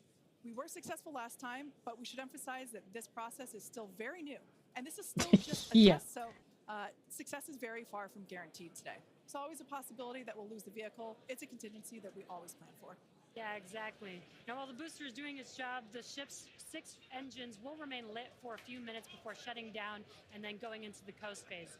The ship will coast for a total of about 40 minutes or so. They did actually mention they were going to be doing an engine shutdown and relight on this test on this one because it's going to be something that's needed. Burn using one of ship's Raptor engines. Doing a burn while in space will build confidence that we can do deorbit burns, which is a key capability for upcoming orbital missions. Now, after the coast phase, the ship will attempt a controlled re-entry, and if ship makes it all the way down, we'll once again perform a flip and landing burn before splashing down in the Indian Ocean. Yeah. Now, there are some notable changes to our entry plans for this flight, and they will intentionally push the ship to, and very likely beyond its limits. This includes several thermal protection upgrades and I hope it doesn't. as we prepare for future ship catch. I mean, they're expecting it to actually not survive, but I kind of hope it does. And entire sections of the heat shield has actually been removed in certain areas. And on top of all of that, we're going to fly the ship at an welcome in, aggressive Angel. angle of attack once it's moving slower than the speed of sound. Now, this means we'll be flying nose down instead of our usual belly flap orientation during final descent. Okay, that's interesting. No doubt stress the limits of the flap's ability to maintain control, but it will be a chance to get real flight data on what our limits actually are. So, to put it as bluntly as possible, do not be surprised if this is not a smooth flight to splashdown today. We are intentionally looking for how far we can push and discover the vehicle's true limits as we plan for future. I mean, that's a valid thing to do. I hope they manage to end up pushing it as much as they want to or more, and then it ends up still surviving. Now, just like Flight 5, one of our objectives for Flight 6 is attempting to return the booster to the launch site to be caught by the tower. The booster for this flight has upgrades to add redundancy across its propulsion system, increase the structural, as well as increasing the structural strength in a few spots. I mean, we've also implemented if one thing SpaceX is good at is innovation, and they definitely push the hardware to the extremes that are likely things that it'll never experience in when it's actually doing the missions. But if they test it in those extremes, they know exactly how it's going to handle, and so they can plan for things that they didn't expect. So it's like, if they're going in nose first, like, that's going to be if nothing else, it's going to end up giving a very interesting this video is just mind-blowing to see photos moments. versus reality. And just like the last flight for today's booster catch, there are thousands of criteria that need to be met in order to proceed with catch. Automated checks have to indicate we have a healthy booster and a healthy tower, and the flight director must issue a manual command which is informed by manual checks from the flight control team. If this command is not sent prior to the completion of the boost back burn, or if automated health checks show unacceptable conditions with Super Heavy or the tower, the booster will default to a trajectory that takes it to a landing burn and soft splashdown in the Gulf of Mexico. I remember when we first heard the call out that tower was go for catch on Flight 5, and wow, I still get goosebumps when I think about that moment. Now, for today's test, just like Flight 5, we're only going to catch if everything on the booster and the tower checks out after launch. As always, we accept no compromises when it comes to the safety of the public and our team. And so to that end, the area around the pad and the flight path are cleared in advance. A lot of things have to go right in order to line up the booster catch. So if all criteria is met, we will attempt to catch, but there is a chance that we may not. Either way, we'll be getting tons of in-flight data, which is extremely valuable. Exactly. That first catch was pretty epic though, so like you, we'll be keeping our hopes high to see another one this afternoon. Looks like prop load is just about finished. Are you mentally prepared for a possible round 2? I mean, probably not. That was pretty hands down the coolest thing I've ever seen, and the fact that we're going to do that every time now breaks my brain a little bit, but it was absolutely incredible. One of the unique aspects with Super Heavy coming back is it does generate a sonic boom. This is something commonly associated with reusable spacecraft. It's coming in faster than the speed of sound and then slowing down. It creates that pressure wave that builds up, and then when it reaches you on the ground, that rapid change in pressure is that quick thunderclap sound that you hear. Now, generally the only effect is that thunderclap sound, but if you're not expecting it, it's definitely going to get your attention, and we were able to hear it last time. The impact of, or how loud I'm looking forward to hearing that on the stream. in this video, you can see as we were descending,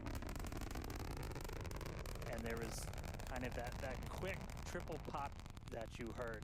Now that was picked up from closer to the pad. Most people at our distance and further away, you're only going to hear one or two as they're happening kind of so on top of each other that it might just sound like one big bang. But as I said, that's something that's only associated with spacecraft being reused. We hear it with Falcon 9. We heard it during shuttle, and looking forward to hopefully hearing it today. Just a quick status check, though. We're about 85% full on ship, almost 2/3 of the way full on booster, continuing to count down about 13 minutes away. Under that until we lift off today, but still looking good. I'll check back in with you guys in a few minutes. Back over to Jesse and Kate. Thanks, Dan. Yeah, I think Dan said it really well when it really does hurt the brain to think that this is going to be the norm, that this is just the beginning. Every one of these flights is a step closer to a fully operational Starship that will take us beyond Earth orbit. And with our pace of rapid iteration here, the Moon and Mars are not nearly as far in the future as you may think. In fact, we're planning to send Starships to Mars as soon as 2026. Which is when the next Mars Holy transfer window shit. opens, which is under 2 years from now. Now, you might be familiar with the Starlink logo, which you see there on your screen. It's an iconic representation of the Mars transfer orbit, also called the Hohmann transfer orbit. This transfer window, or the time between the time when Earth and Mars are closest to each other, opens every 26 months and is only open for about 2 to 3 months at a time for a vehicle with Starship's power.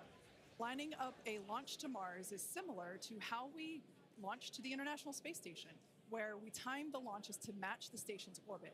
If we didn't do this, we would need more propellant and more time to get there.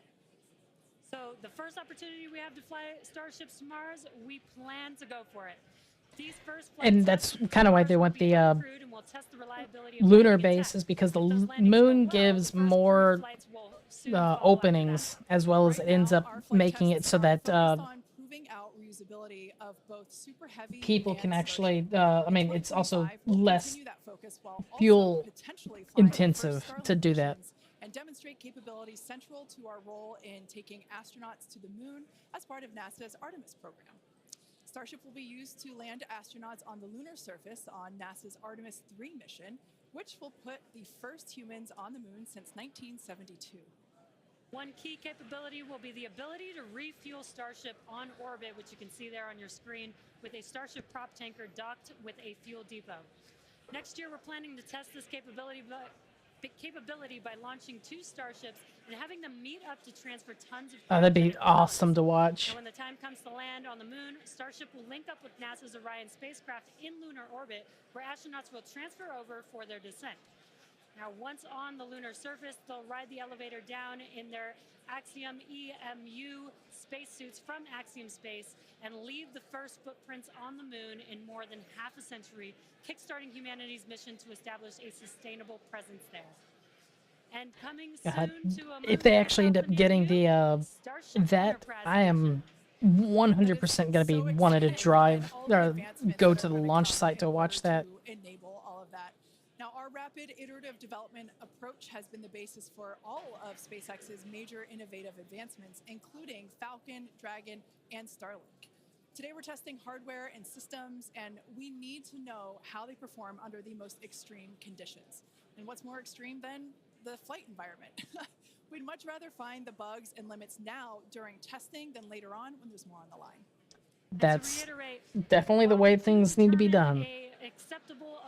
An acceptable level of technical risk on our vehicle and pad to learn as fast as possible, we accept no compromises when it comes to the safety of the public or our team.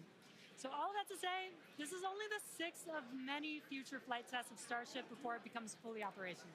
And we tend to do our testing out in the open, just like today. And that means people sometimes see when our hardware doesn't perform as we planned during that testing. And that's okay, because this is exactly what we are testing for, to physically see if hardware performance matches what we expect it to do or not. Even more with today's test flight, where we're purposefully pushing the ship beyond its limits. Starship development is also being aided by Starlink space-based connectivity. You might remember the Starlink panels that are incorporated into Starship, and you can see them there on your screen, those rectangular panels along Starship's nose cone. Starlink brings us the epic views in space and on re-entry, and also helps deliver us critical flight data engineers need to continue development. Yeah, Starlink continues to help us push the limits in space in the short term by providing great views and real-time data on our next few flights, particularly through re-entry, which spaceflight veterans know that is historically a period of blackout for all communications in spaceflight.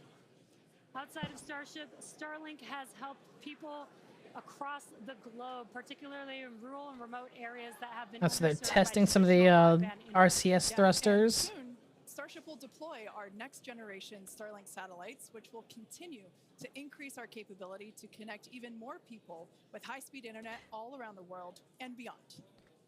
It's either testing or it's just letting it outgas from the boil off. For our next several flight tests, we recently performed a cryo-proof test of the Starship for Flight 7, our first operation with the vehicle debuting a number of major milestones. The ship has been stretched to make room for larger propellant tanks, increasing the propellant capacity from 1,200 tons to 1,500 tons. The forward flaps also got a redesign. They have shrunk in size and they also shifted in location, and both of these things will help better protect them during entry heating while still providing control. There's also a wide range of upgrades that will make the vehicle more reliable, adding redundancy to and the ability to operate for longer durations in space. One unique aspect of a trip to Mars are the different conditions ship will see when entering the Martian atmosphere. Now, it's difficult to simulate Mars's atmosphere when re-entering on Earth, so we've been testing a variety of heat shield materials inside a specialized plasma jet chamber at the University of Illinois. Yeah, but if it survives re-entry on Earth, I would assume that it would actually survive. Aside from looking awesome, this is would carbon dioxide atmosphere actually will cause the CO2 to mess up the space elements, exposing Starship to atomic oxygen, which increases surface heating and can cause materials to oxidize or start to break down. Okay, so it does actually make a big difference. Encountered more than twice the amount of atomic oxygen at their peak when compared to Earth, and that is certainly a unique challenge. As we continue to test, we'll learn more about what makes a great heat shield for Mars. All right, now that we're heading into the final minutes. Yeah, I mean, I wouldn't have thought. I would have thought it was more of the atmospheric pressure that actually caused the bigger issue. But I mean, you get the plasma heating up, so it does break down the atomic structure. So it's like, I guess that does make a difference. We're a little over 90% full on ship. almost 85% full on booster. And not tracking any So you can actually see all the people just all over here at the like Cameron County Amphitheater, just looking over here. Off right at the top of our window at 4 p.m. Central. So toss it back to you guys one more time. But fun part about to start, we are a little under 6 minutes away from launch. All right, so we are continuing Here we to go. progress. Now 5 minutes and 43 seconds until liftoff. Now, once we pass the T-minus 40-second mark, a number of events are going to occur in rapid succession. The ground spin and ignition systems will come up to flight pressure, and the ship will go on to internal power.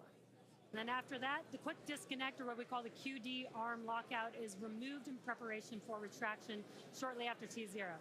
And once we pass the T-minus 40-second mark, we still have the ability to recycle the count under certain conditions back to T-minus 40 seconds and then hold there to assess what happened and if we can proceed again to T0. Exactly. However, once So the water from the 90% system begins flowing at T-minus 10 seconds, any issue after that would be an automatic scrub for the day, as the teams would need to refill the deflector's water tanks as well as the propellant storage tanks over at the tank farm before we're able to make another attempt. Now, it is just so unbelievable that it's just been only a little over a month, and we are just a few minutes away from Flight 6. The locks on the tank, it's dropped 2%, so it's still having to fill up. Than when we were launching at 4 or 5 in the morning. Well, because it's after work hours. Afternoon launch to have all the employees here. Exactly. Now, just as a reminder, that T-minus 40-second hold, if we opt to use it, everything is still potentially go for launch. So nothing to be worried about there. At that point, basically up until T-minus 40 seconds, all aborts are just holds. This would allow the team to wait for final checkouts to assess propellant levels, engines, avionics, vehicle pressurization, range, weather. Occasionally we've had shrimp boats. All right, we're T-minus 4 minutes. But that doesn't sound like that is the case today. Yeah, not today. No shrimp boats, which is great. Everything so far is looking good. Yeah, the fish boats are going to be all in the early morning. So the shrimping boats for the Gulf around that area is definitely going to be early morning. It's not going to be at this time. It is still going great. Just coming up on about 3.5 T-minus 3.5 3.5 minutes. Momentarily. Then about 30 seconds later, we'll close out on booster. Our flight control team on board, or in the building just behind me, not on board. Some of them might wish they were on board. Flight control team in the building behind me, they're going to have a lot of work to do right after we lift off, as we still have a lot of manual checks that happen on the tower prior to the flight director, who's going to be Tristan Pierce again today, giving a manual command to bring the booster back to the launch site. And the tower did just incredibly well on the last flight. We didn't lose any of our required redundancy for a catch, so we're hoping to see that again today. A lot of the team, really putting armor on the tower, making all That is an impressive view there. Making that catch possible, and looking forward to hopefully seeing that happen again. And of course, sending our first. It's interesting to see the banana. It's very tightly secured, but I assure you it does have some room to float around. So once we're in a zero gravity environment, we should see our first Starship zero gravity indicator putting on a little bit of a show. And that's looking right in. That's where we're going to have Starlinks. That's our PEZ deployer. So getting its ride to space. So coming up on about 2.5 minutes, we are closing out on all of our prop load. Yep, just heard that our fill drains are starting to close, so that means we're no longer so they're flowing propellant into the booster and the ship. We're going to do what so their prop load is filled. So all of that propellant in the ground systems is going to get pushed back to the tanks, clear out everything around the pad right before we. So that it doesn't end up exploding. Yeah. Just quick reminder: you're going to see fire start at the bottom. You're going to see the deflector start at about 10 seconds before launch. Lots of water to help dissipate all that heat, all that sound, and then the engine starting up in 3 different groups. And then about a second after T0, we should see liftoff. About 2.5 minutes into the flight, a little bit longer, we'll see hot staging. We're at 90 seconds till launch. Listening really close on those loops to see if we're going to be bringing the booster back for a catch today. Do always want to caution, it's never a guarantee. We've done this once. We'll see if we do it again. We're only going to do it if the booster and the tower are looking really good. Do it once, try it again, do it again, then it starts to become a lot more routine. Not tracking. It's not going to be like a guaranteed that they're going to be able to keep doing it until like after the 10th catch. Have any last second things, which do happen. Oh, under a minute. All right, flight director just confirmed T-minus 1 minute. Is it going to hold at 40 seconds? That's the question. Key moment to look at in 10 seconds, that T-minus 40. Past T-minus 40. And we flew right through that. So that means everything's good to go. T-minus 30. Flight directors go for launch. Go for launch. T-minus 20. They started this engine cool. Liftoff of Starship Flight 6. This will mark our second attempt to catch the Super Heavy booster at the launch tower. T-minus 10, 9, 8, 7, 6, 5, 4, 3, 2, 1. All engine ignition. It right at 4 p.m.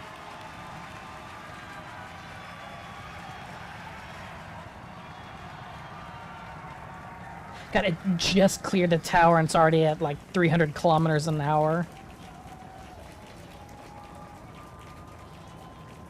Vehicle is pitching downrange. Booster Raptor, chamber pressure nominal.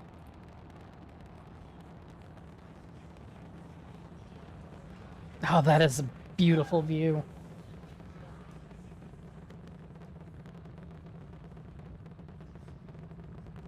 It's a little bit glitchy on the, but I think that's because of the shake.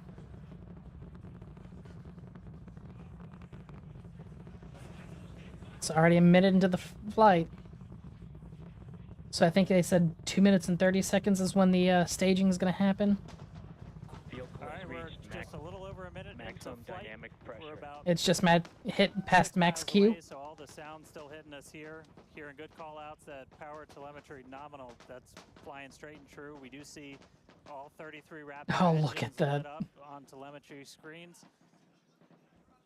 At this point, we've passed through that point of maximum aerodynamic pressure, that max Q.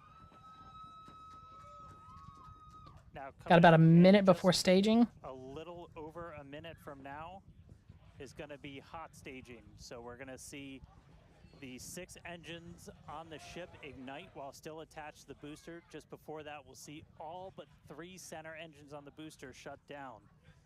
In what we call MECO, it's most engines cut off instead of main engine. And so while we continue to watch it go up, a lot of our flight controllers looking at all the systems around the tower. Again, we have to send a manual command. All right, they're about to do the staging. About 30 seconds away from hot staging.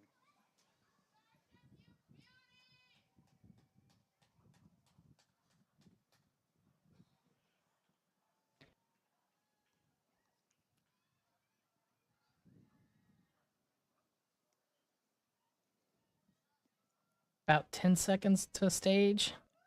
And we heard the tower is go for catch. Awesome. The return flag is set for true.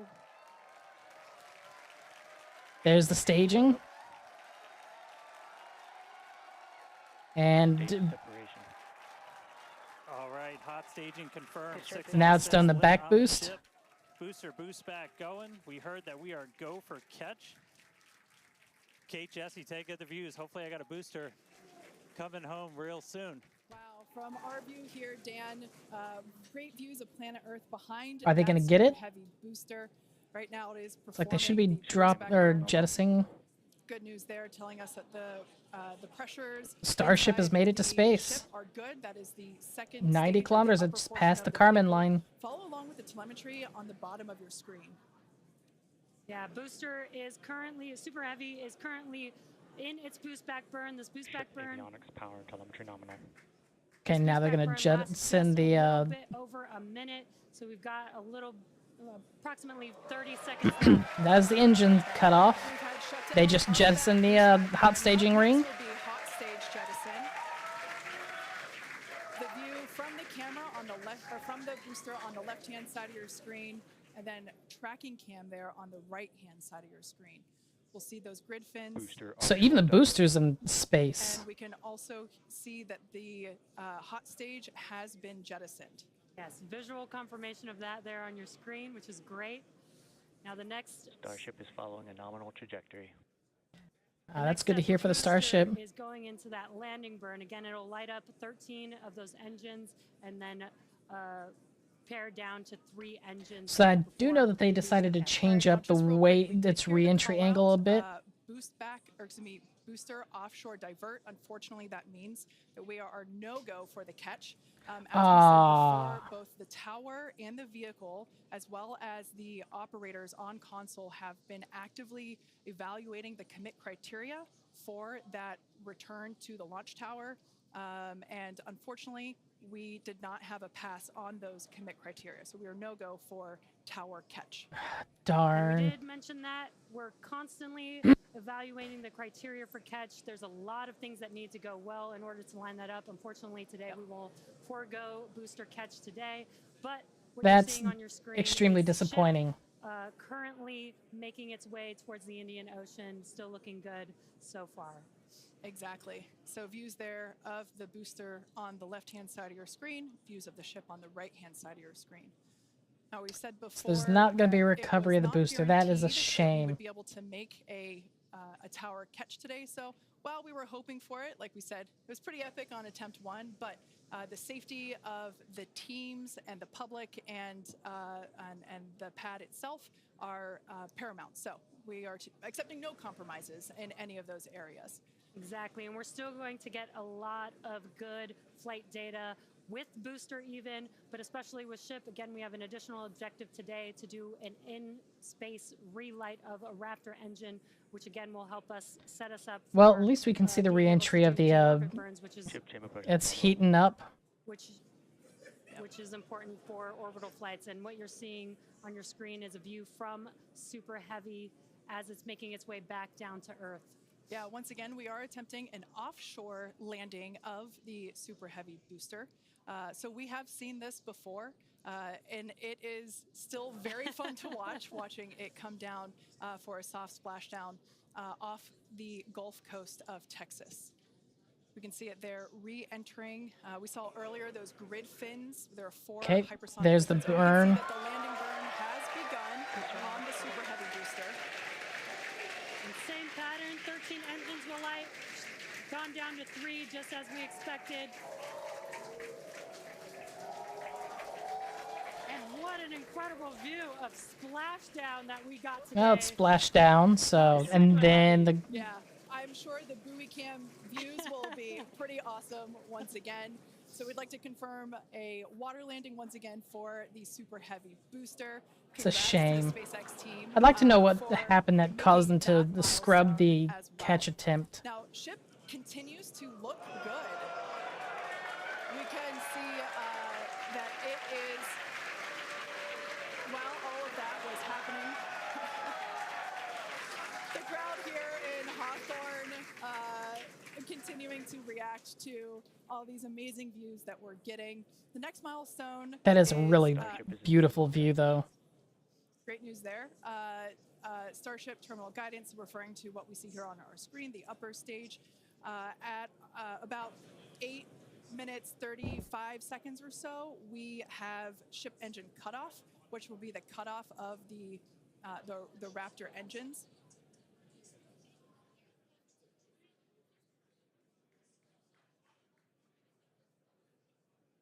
We can see on our screen ship giving us some incredible views brought to us by Starlink. So now they're on the vacuum thrusters. You can see basically the receding tile line that we referred to earlier, where we mentioned. Yeah, where they had the original, because you can see where they had the original heat shield tiles. They took those off to here. And demonstrate what its capabilities are. I think that's also for preparing of being able to catch that. Ship engine cutoff. Great news there. Everything continues. All right, so it's going to coast for probably about an hour. Ship. Full view looking aft. Oh, but on the there's ship here. what's all that debris that's flying off? Ship FTS is saved. Is that just ice from the out? I guessing There's that from call out or we were something waiting or for. Confirmation of good orbital insertion for ship today. It has been a very I'm hoping that's just afternoon so like far. We'd like ice to send breaking off from the cold thrusters. give us that live view experience. Dan, once again, are you okay after witnessing another Starship launch? Yeah, totally fine. It's you guys have to be jealous. This is the only way to do this. This is fantastic. No, it was really cool to see a lift off 33 out of 33. Didn't go for the booster catch today. Initially, we were good, and then we tripped a commit criteria and did the offshore divert. So we went and did that water landing, as everybody saw. We'll dig into it a little bit more, but again, we've done it once, we've now done it twice. We're going to keep trying to do it, as this is just a core capability of Starship and what's going to make it so incredible. There's a lot left. We're just about almost 10 minutes into this flight, so about 50 plus minutes still to go. Ship nominal orbit, so it's on its way around the planet. It's That's attempt to Cuba. do an in-space burn. We're going to light one of those Raptor engines, the sea level ones in the middle, just to help demonstrate that we can relight in that microgravity environment. Really critical for deorbit burns as we start to do some orbital missions in the not too distant future. And then following that, we'll see a ship entry, maybe a What is? splashdown. As you guys said, That doesn't look like really it's gonna be good. pushing ship on this one. We're pretty much intentionally putting it in places I where don't we think those expect it might not do so yellow great, things were and all supposed to be that's there. try and help us learn, see if we were a little too conservative, and then maybe that opens up more capability for when we start catching them. But I'll check back in with everybody in a little bit. I'm going to tune in and watch the ship fly around planet Earth, and hopefully we see it re-entering in the not too distant future. Back over to you guys. Thanks, Dan. Development testing, by definition, is unpredictable, which we saw with Super Heavy splashing down in the Gulf of Mexico today, but that is exactly why we test. As is standard for these tests, the area around the pad and along the flight path was Okay, they cleared prior got to the signal launch, back. and we expect the road and beach to remain closed until further notice. Yeah, testing development flight hardware in a flight environment is what enables our teams to quickly learn and execute design changes and hardware upgrades to improve the probability of success in the future. Okay, so there's some new heat shield tiles on those. Water for your safety as well as for that of our team that will be working on recovery.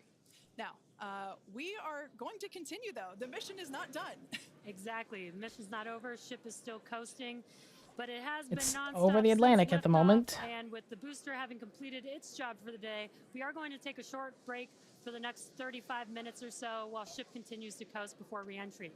Now, as with previous flights, Starlink may enable us to talk to the ship through re-entry with no communication blackout. Now, Disappointing on the boosters in, but yeah, I agree there, Leaf. It's disappointing they weren't able to catch. Yeah, so if we do I was have looking views, forward to actually we'll being be able to sure see them bring catch those it. to you live, and of course, one of those views include that of our, as we said before, surprise payload, the banana, and we are looking forward to it. So we're gonna. I mean, I'm surprised they're not looking at it now because it's definitely in space, so it should be at 0G. Or is it still gaining altitude? Burn, and hopefully see a splashdown.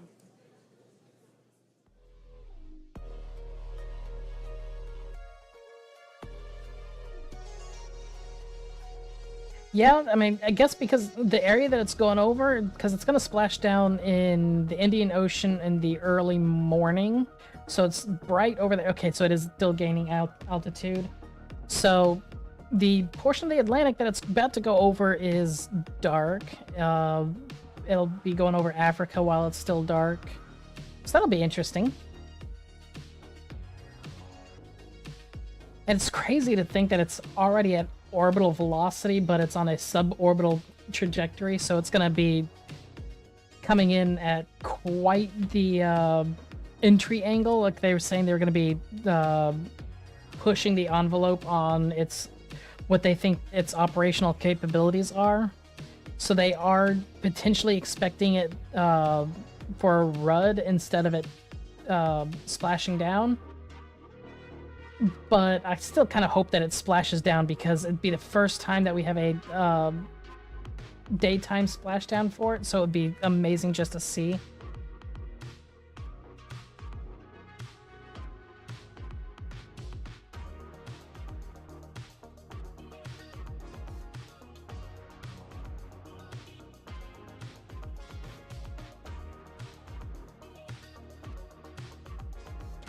Well, I guess it's at 176, 177 kilometers in altitude, so it's not quite in zero gravity as much as in microgravity right now.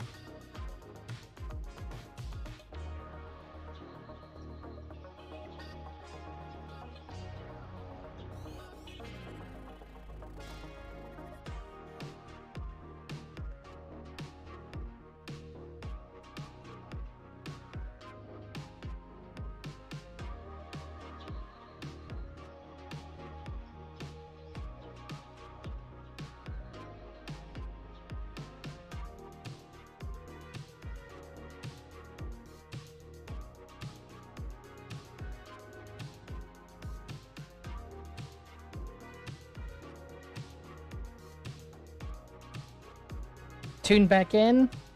Oh, it's in zero gravity now.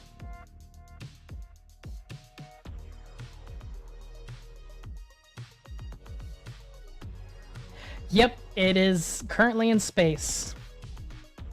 They unfortunately were not able to catch the booster.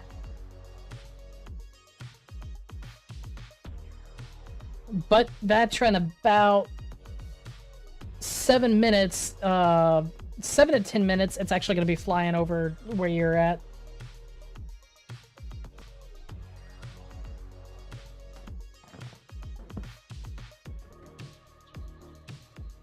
Because it's currently over the Atlantic at the moment.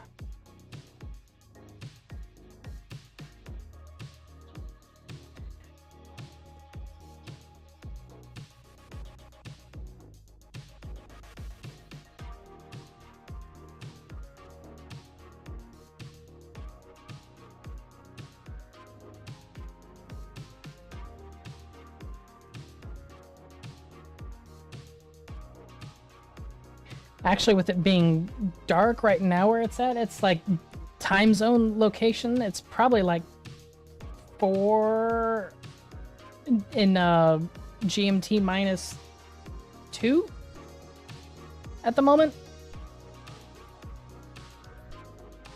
So it's actually very close to being over Europe and Africa at the moment.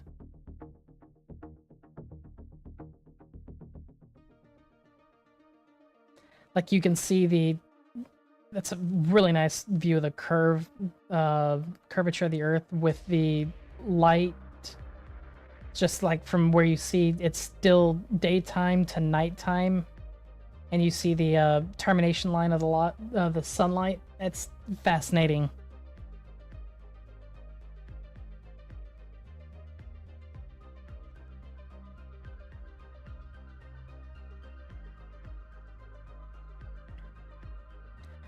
And it looks like it's about halfway through its flight.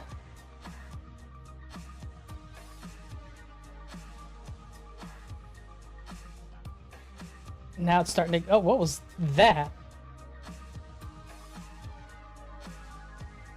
Did y'all see that weird orange glow that was like right over here?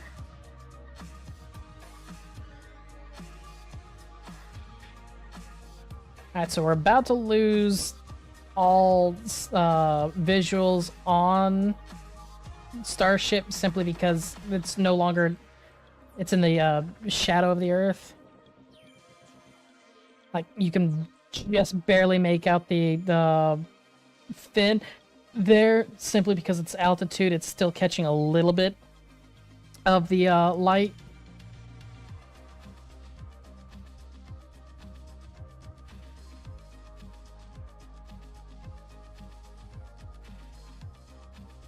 Oh, that's beautiful.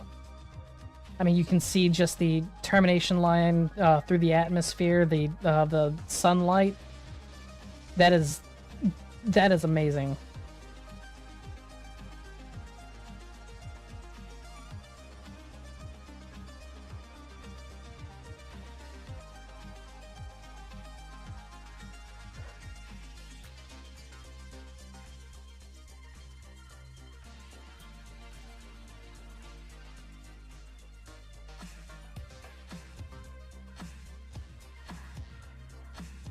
And there you have your banana.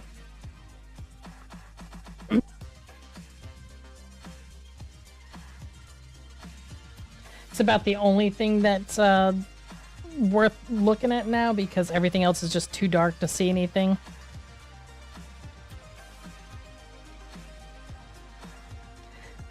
I think these are the cargo doors. Or is that over here? I don't know.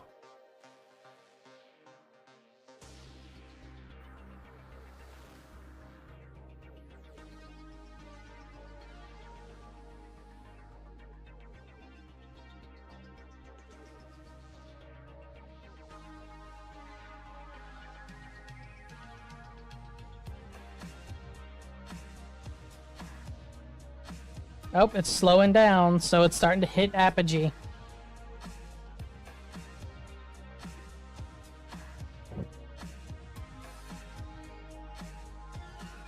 It's getting close to apogee.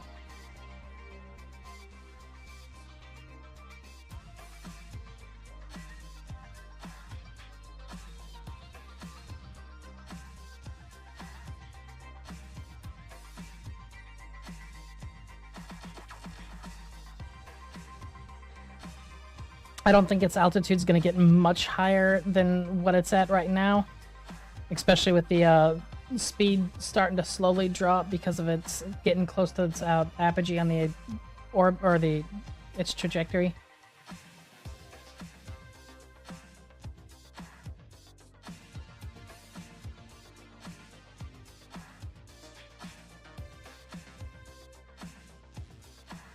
Yeah, it's slowing down, so it's about to start its descent.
I'm expecting that they're going to end up coming back in pretty soon here, because we're hitting 25 minutes into the flight. Splashdown's supposed to be somewhere around the 50-ish minute mark, I think.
There you go with your banana again, just floating around there.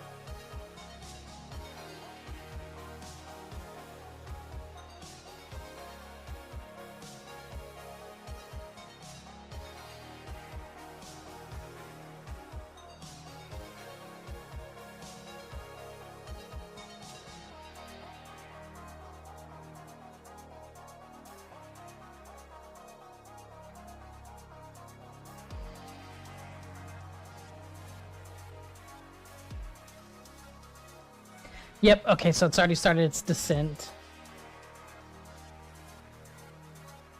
So it's definitely past its apogee, so it is now on its descent.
I'd expect that they're going to be coming back in with their commentary pretty soon.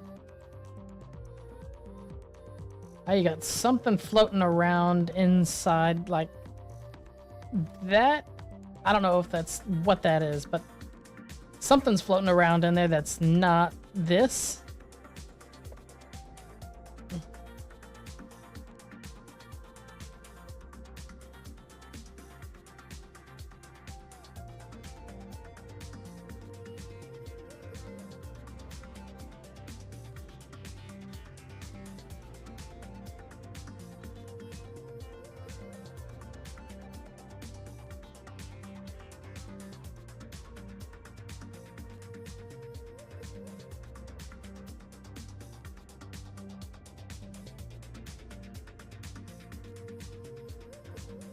Alright, it's starting to pick up velocity again.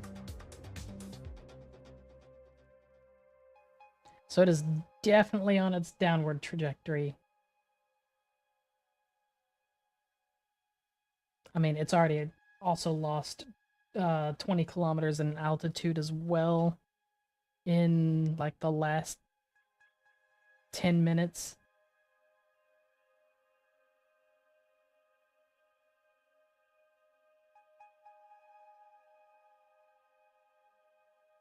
Yep, there's stuff besides that banana that's floating around in that cargo bay.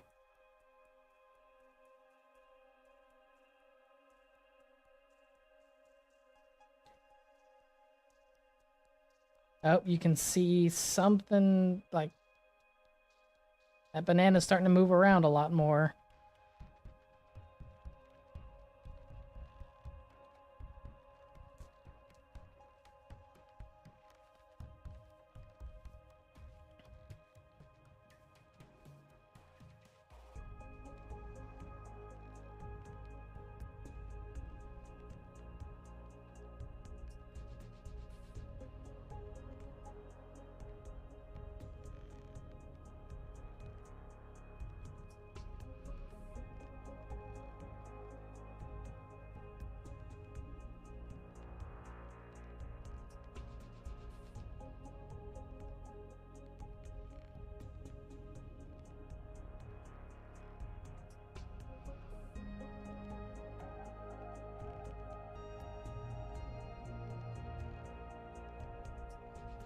What the hell is a banana doing there? They put it in there for its special cargo as like a 0G indicator.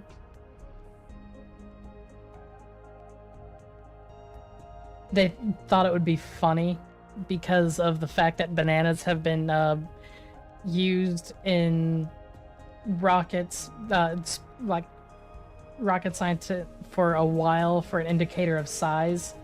Yes, it is absolutely meme material.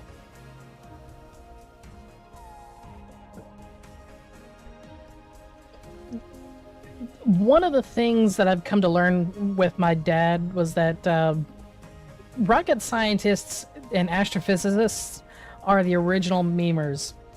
Because when my dad was working at NASA, he was working on some of the programming language they would use to track the shuttle, and it was named High Altitude Language, abbreviated HAL.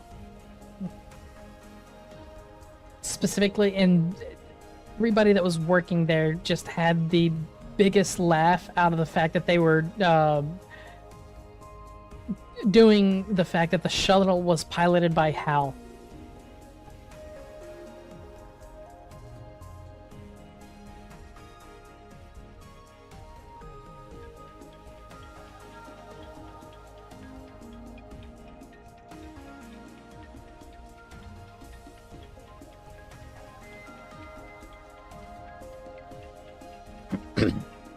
Alright. It's now starting to quickly lose altitude, so they now swap into external cams.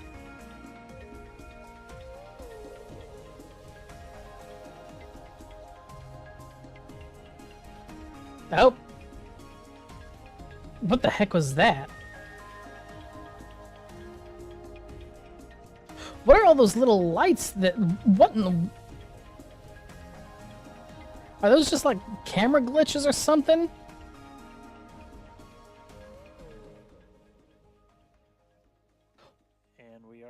What the heck is this? into today's flight. What is that? Is that lightning? From Starship itself as it continues to make its way around the globe. That is lightning. Wow. We are coming up on what we will hopefully. But I'm trying to figure out what this orange glow is. Demonstration. This will be firing up one of those 3 sea level Raptors on the very aft end of the ship, and essentially reigniting it while we're in. Like seriously, what is this glow? In Earth orbit. We had attempted this once previously on Flight 3, but ended up skipping it when we had some attitude control issues with the ship.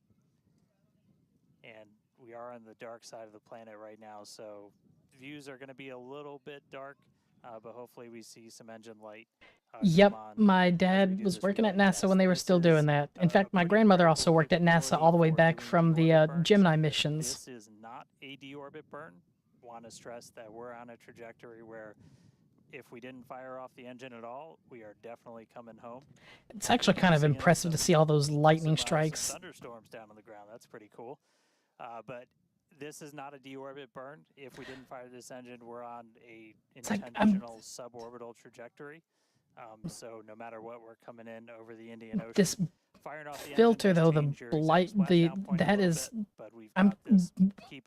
I am so confused as to what this is here. Make sure it was clear ahead of flight, and we continue to monitor during. But we're going to aim for that, and hopefully see this relay test coming on in about a minute. It's just going to be one of these engines, and it uses what's called the header tank. So these small spherical tanks in the very top of Starship, up in the nose cone.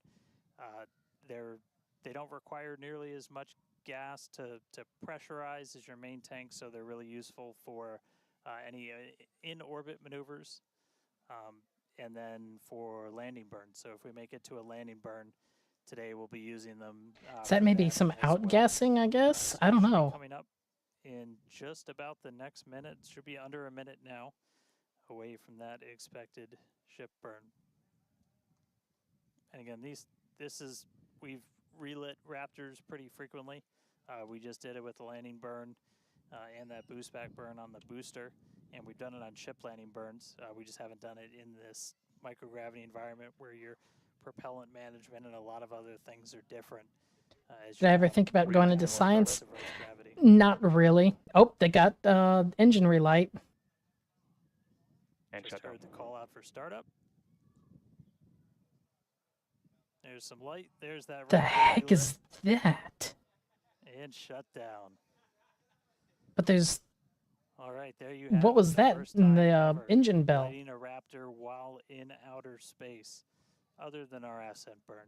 So, really cool to see that relit. That's a pretty critical capability that we're going to need when we're doing orbital missions in the Well, it's not really the engine bell, but so I mean, that was the really cool. That was an area around there. Wanted to hit on this one, and so good to see ship knock that one out in orbit. But for now, we're going to coast for just a little bit longer, and then it'll be time for ship entry. So we'll get the usual light show as we return from hypersonic velocities. We're just instead of having the Johnny Sins variety level of no, Batch, I actually never really considered going into a STEM field, to be perfectly honest. In excess of 10,000 miles an hour. That's all going to build up a lot of heat as you're encountering an increasing atmosphere, building up that friction. And we're going to see how the tiles fare. We've also got some pretty cool tile experiments that we'll talk about in a little bit. But coming up okay, so they're starting to change the successful relight. And we'll start attitude control of the thing, so it's no longer.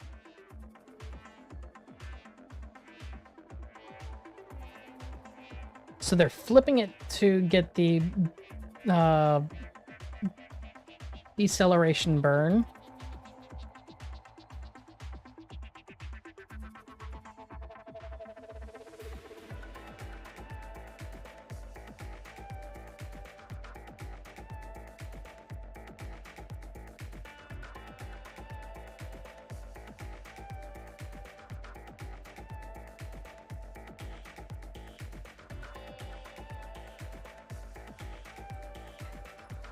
This has to be from the like they're starting to get to a, yeah, okay, so it's starting to get into the light area, so it's using some of the thrusters, so it's catching a lot of the light refraction from the sunlight. That's got to be what that is.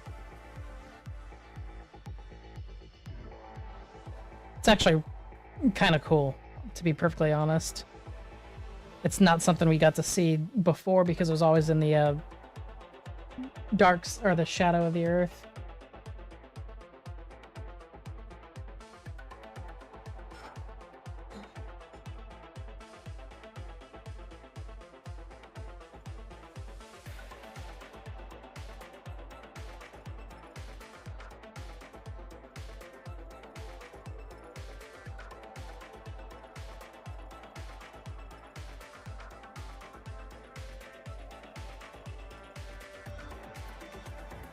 It's actually pretty neat that you got this glow that's just going through there and that's just dark back there, but it's still too high for that to be atmospheric interference.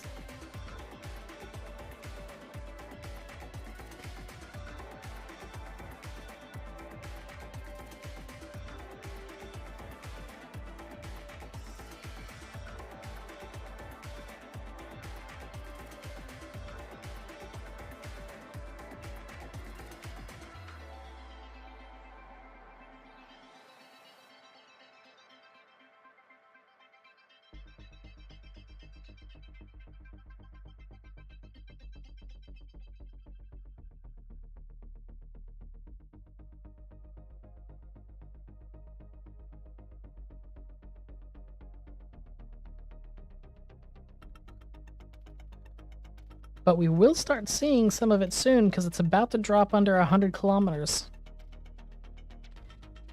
And it is still traveling stupidly fast.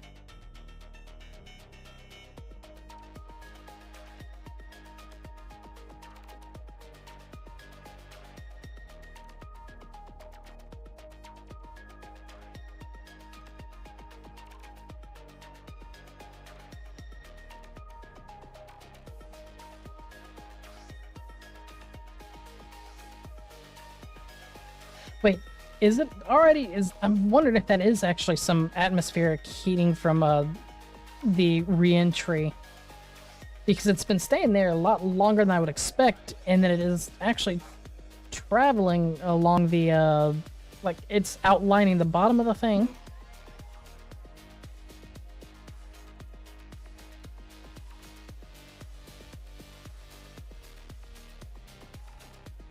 I guess it probably would be at a level to where we'd get some low-level atmospheric interference, like with the friction causing that.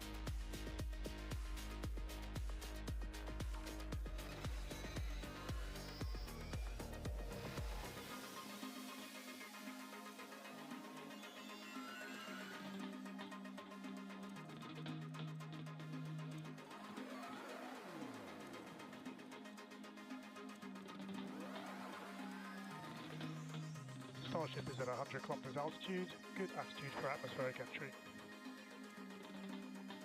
Okay, so it's...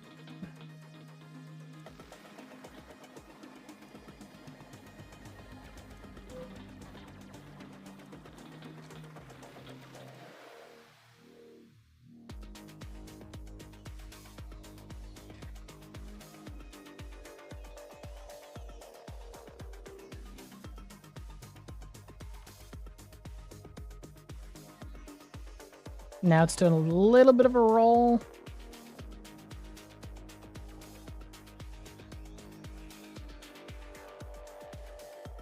Oh, all that's frost? That's interesting.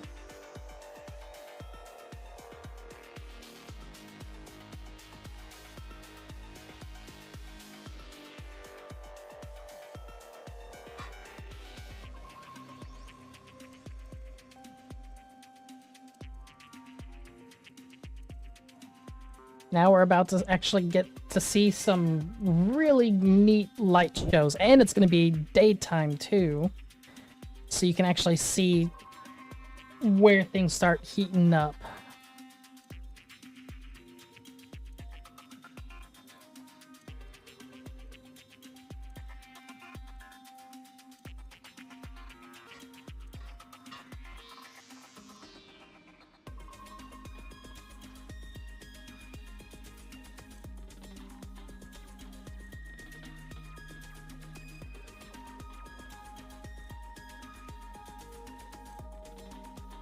Yeah, that has to be some sort of like ionization of the gas for that, because that has been there for way too long and it just follows the shape of the starship way too well.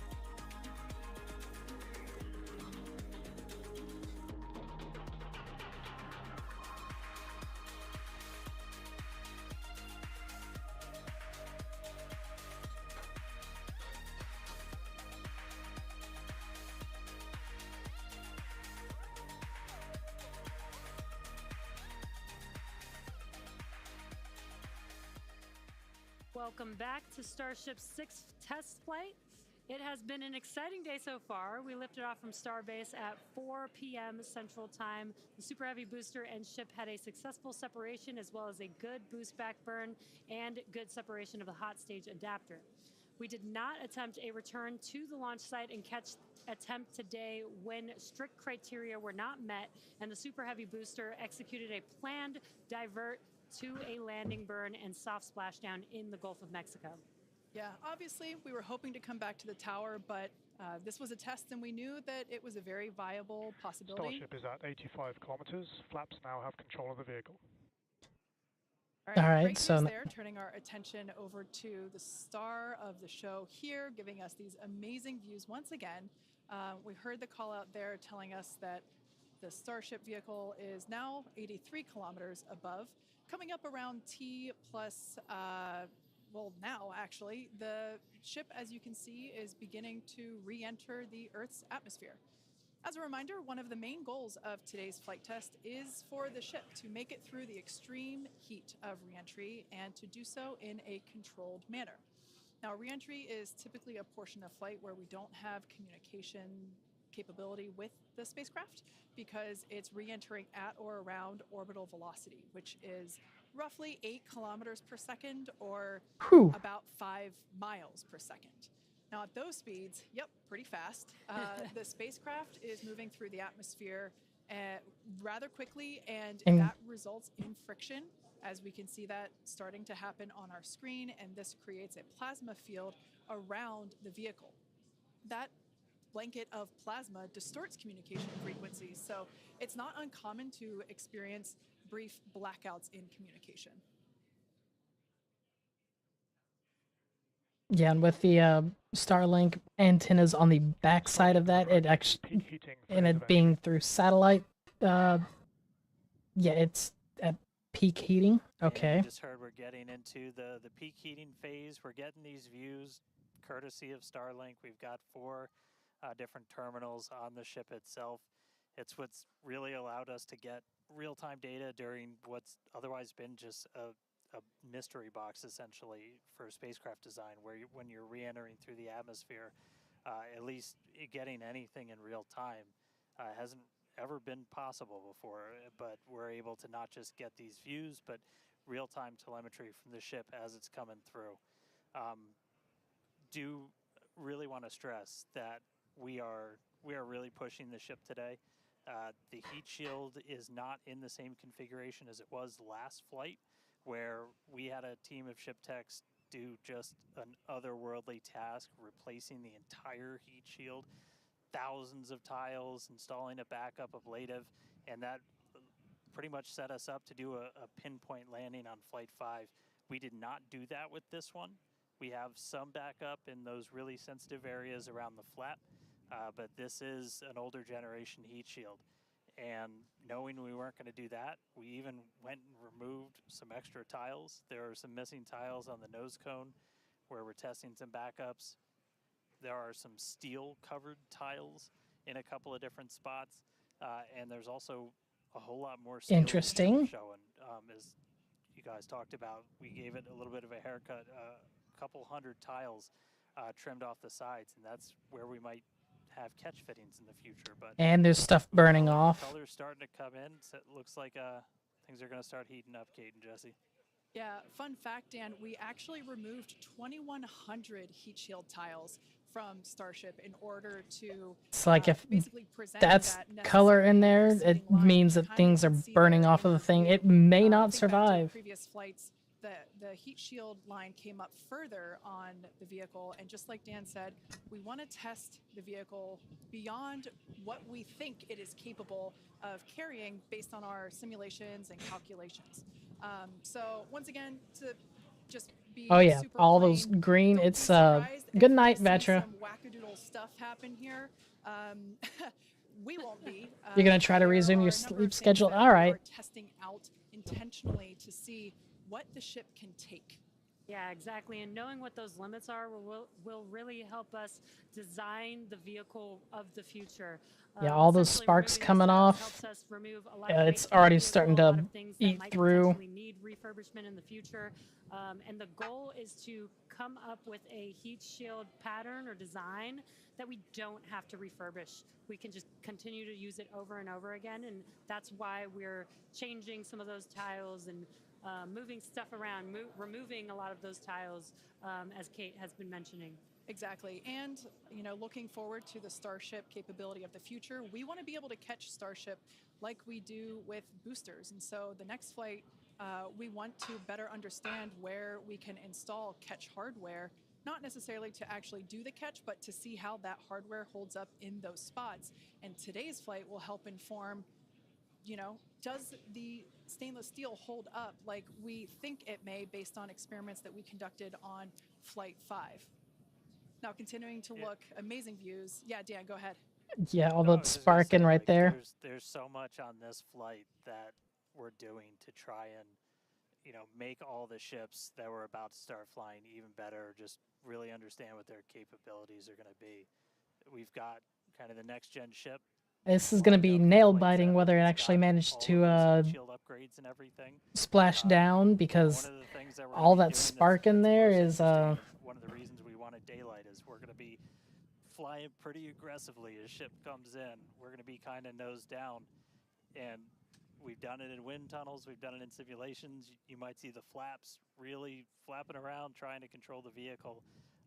We're betting we might have a little bit more capability than we think in just the analysis, but always a chance that bet doesn't pay off. But that just helps us know, like, what are our Starship limits. is now halfway through the peak heating phase of entry. okay. It's halfway through peak heating. Yeah, and if you guys again It's can got follow along some with the altitude excess and heat speed right of there, ship as it's making its way back down and to Earth, things are bottom right-hand sparking corner of your off. screen. Speed is still going really, really fast. Again, as it gets closer to Earth, we'll see that altitude drop a little bit faster. It's kind of dropping pretty slow right now. And again, as we get closer and closer to literally the surface of the water, then we'll start to see that speed pick up. And if we can make it through this re-entry, we will attempt to do that flip maneuver once This again, is interesting. splash down in the ocean. Exactly. Like we've been saying, Must have been we are testing outgassing. beyond the. If this is the updated heat shield, no, Leafa, this is not the updated heat shield. They were just saying, To go learn more about the ship, and this is a great opportunity. like, they did not put any of the ablative stuff on there. They're purposely pushing this to like the limits that they think it's capable of operating. This heat shield is not the same generation as what we flew last But time. This one is the one generation. intention is that the ablative heat layer is beneath the tiles, and if it's starting to ablate, that means the tile has failed. One spot, can this other material protect the metal? Is the thinking there? Also, checking of the ship's structural strength in those areas where we're looking to. Like, there's a lot of sparking coming off of the just to see if it survives entry. So yeah, as we've been saying, we've done a lot of calculations and like simulations. that is This view definitely right here indicative is of super things cool. This is burning. looking out from the aft engine bay, basically at the bottom of Starship. Then on the center left-hand panel, if you will, we have. And then there's green sparks right here, so something's burning over here. There's more color back here, so things are burning there. Underneath that is one of the aft. Yeah, now you're starting to see the heat tiles heat up. The main picture there on the right-hand side of your screen. Now these views as the vehicle continues to enter the Earth's atmosphere, drawing a crowd once again here at SpaceX in Hawthorne as folks tune in Yeah, that as the mission teal continues color is on. definitely Now, the things next event burning that we have off. coming up, I mean, we it's should impressive. hear the call out that the vehicle is transonic around T+1 hour and 2 minutes or so. That means that the vehicle is Like you can see the traveling flaps starting to near the heat up speed of there. sound. Like We there's are that saying glow near the speed of happening sound because there. there's certain parts of the vehicle where airflow is going faster and other parts where it's going slower. So it kind of teeters there on the brink of the speed of sound. It's So definitely in a bright area though. You can start seeing the light on the earth right there. Yeah, and Well, and almost real quick, almost a reverse of, I'm sorry, Jesse, almost a reverse of before. We see the Earth starting to come into view. We've got sunrise there, over the Indian Ocean. So this is going to look different from any of the re-entries we've had before, and it was specifically so like we get as much daylight as possible to see how ship does this. Over to you, Jesse. Sorry about that. Dan, great minds think alike. That's exactly what I was going to point out, is that we're getting Oh, a lot things clearer are view of the sparking Earth in the again. background with the different temperatures that we're seeing, with the different colors of that plasma around the ship, which is really, really cool to see. Again, we are pushing the limits of ship today. But so far, everything is looking Oh, there's pretty some nominal. heat up on the tile right there, right on the edge of where the tank Don't be is. surprised if this is not entirely smooth sailing all the way down to the ocean's surface. It's Similar at to Flight 50 5, we are kilometers. targeting the same splashdown location in the Indian Ocean, but I we hope are it actually not makes it through to because recover the vehicle.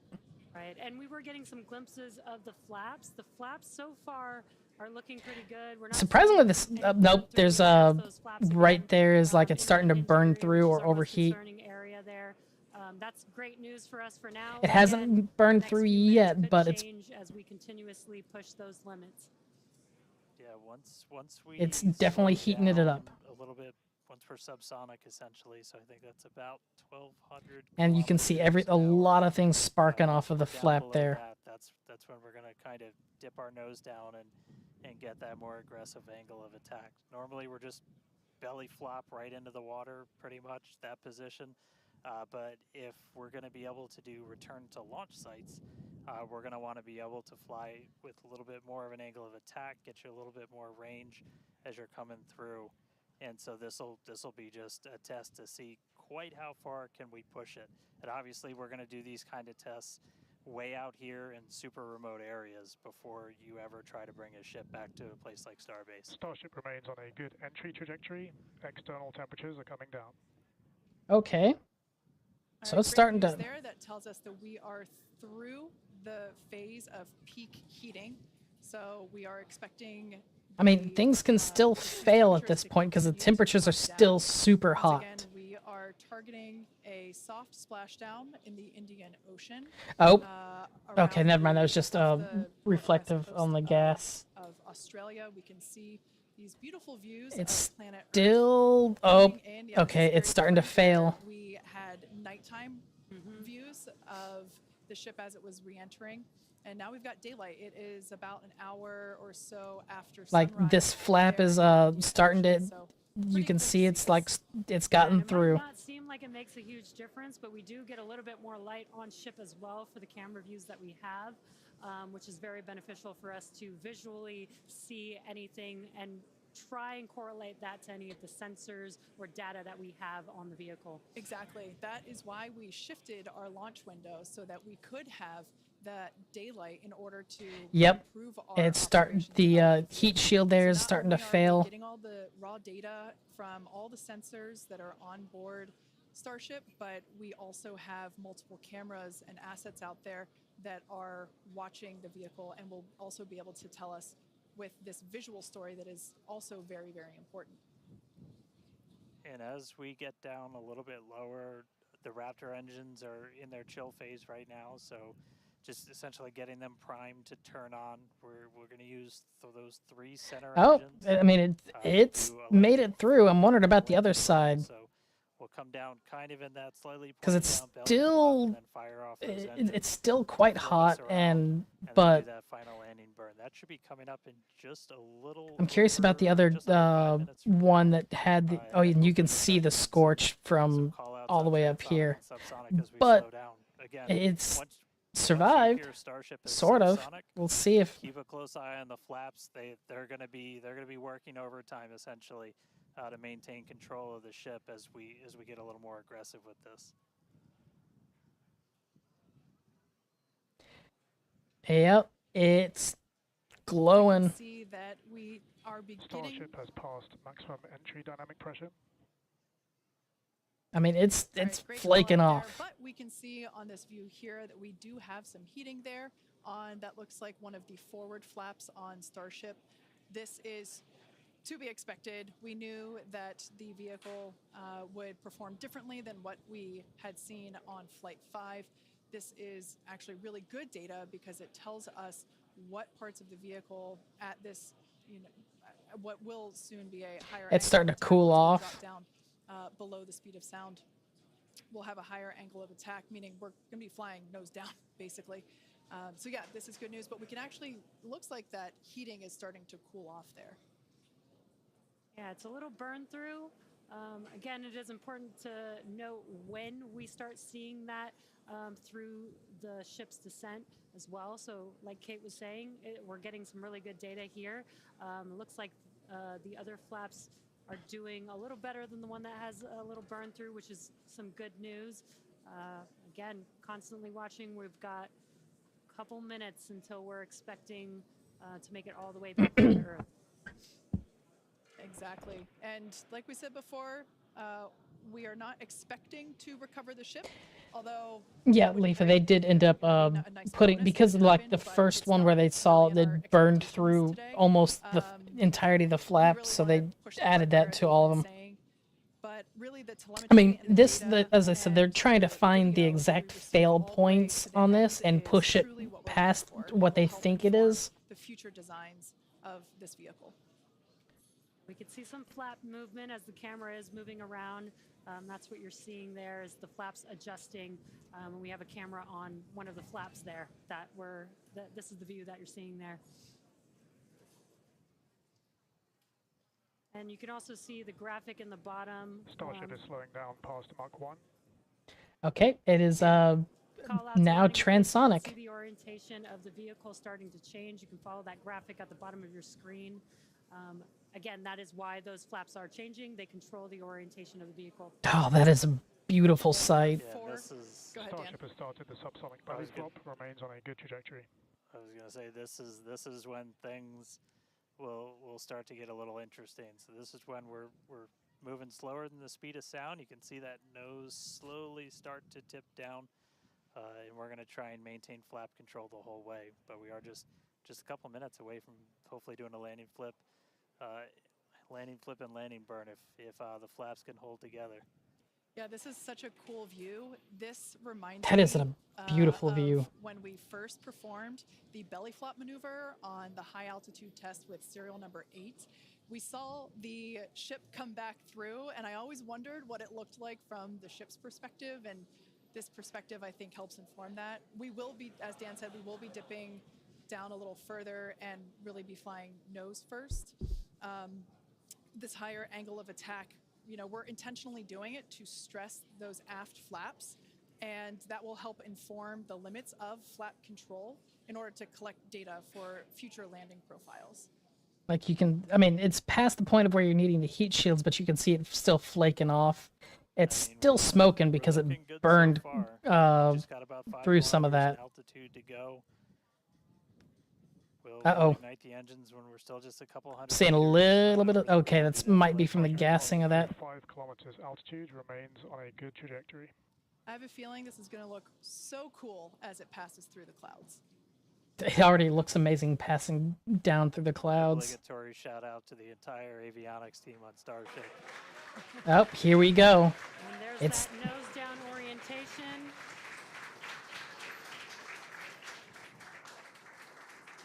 Now Raptor engines will relight and help flip the booster back up. This is a more severe flip given the orientation. The engines will shut down prior to the water making impact. I mean, they're working. Making impact with the water. Our ship is doing great so far. Oh. There's those engines relighting. Oh, that is. What a great Oh, orientation wow. by Starship. Wow. All three down to 2 into the water. Starship has landed. Wow. And we have That was impressive. splashed down in the Indian Ocean. Some awesome buoy cam action here. Daylight views. Oh. Things are on fire. Incredible. We really pushed the limits on shipping and made it all the way back down to Earth. I am shocked, to be honest. I think many folks are. It's not in one piece. I mean, it's split. While flying a lesser gen heat shield is just absolutely incredible. And turns out the vehicle had more capability than our calculations predicted. And that is why we test like we fly. Exactly why we do that. And those views were absolutely incredible to watch. Because of Starlink, It's getting so close to being able to land in one piece. Yeah. See, I don't know if that burn off was intended or if that's what was going on, because it looked like it kind of split there at the end, but Unfortunately, wrap up the show. Yeah, exactly. We'll say congratulations to our teammates at SpaceX and to everyone who supported the Starship program. And thank you to all of our future customers for your support. We'd also like to thank the people of Cameron County, Texas, as well as the Coast Guard, the Federal Aviation Administration, the Government of Mexico, and the Australian Space Agency. So, well, that's a wrap on that.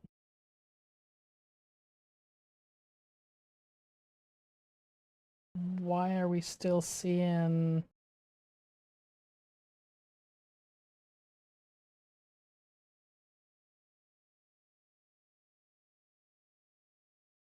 All right, we can close you out. I think, yes, okay. All right, so that was actually pretty impressive there. I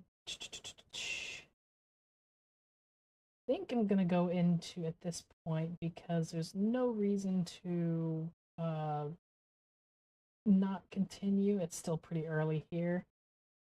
So I guess we're gonna end up now moving into some Apex. Let me go ahead and launch. Let me change the.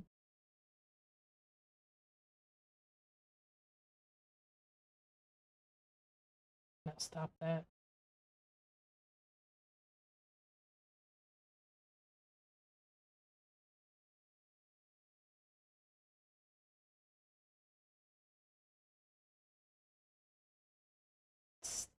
Stop with. Thank you. Okay, now I've got that pushed over there. All right, let me make the adjustments in. This is probably one of the few reasons why multi-stream is not that great.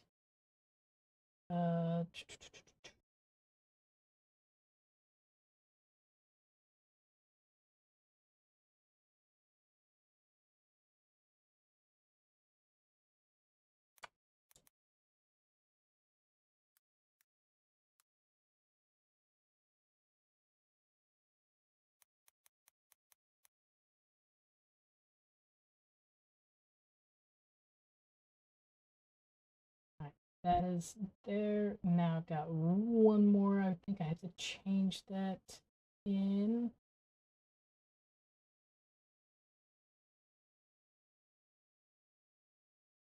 Or do I have to change? Nope. Okay, so yeah, I do still have to probably change it over here.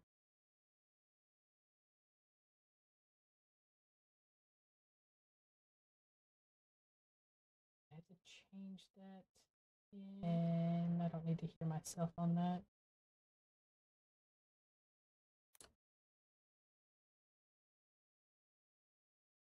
That's not going to let me change that. Okay.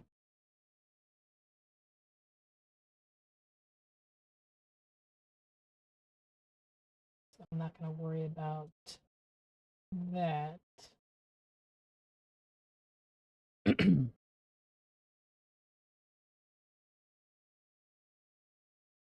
All right then. Well, now that I've got all that taken done, let's launch up the game.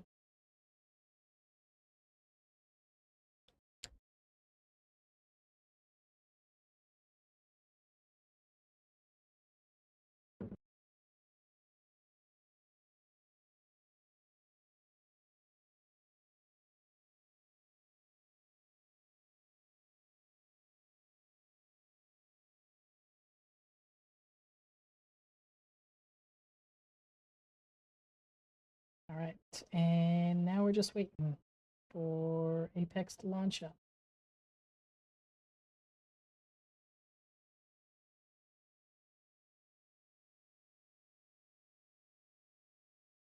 There we go.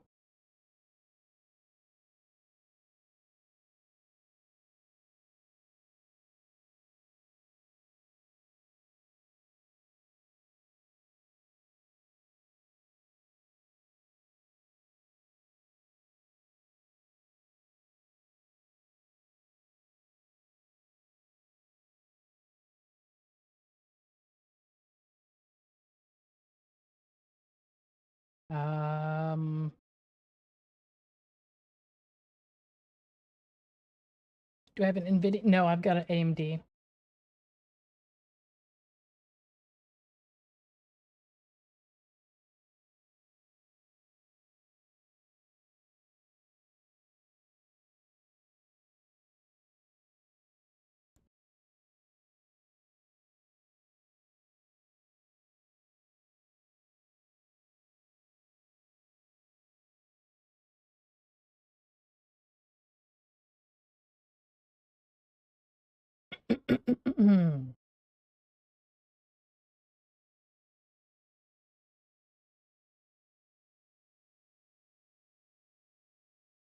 Oh, shoot. Oh well.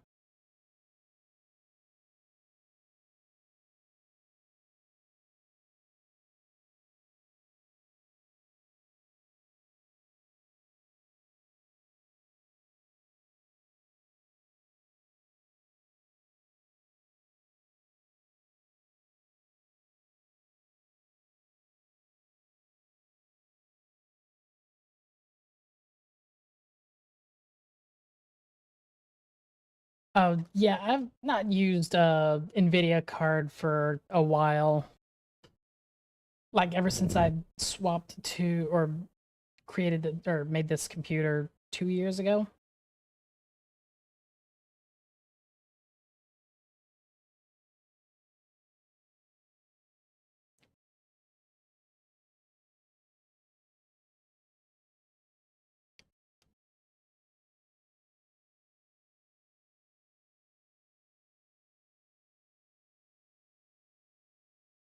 Oh, we're using the Havoc to start with.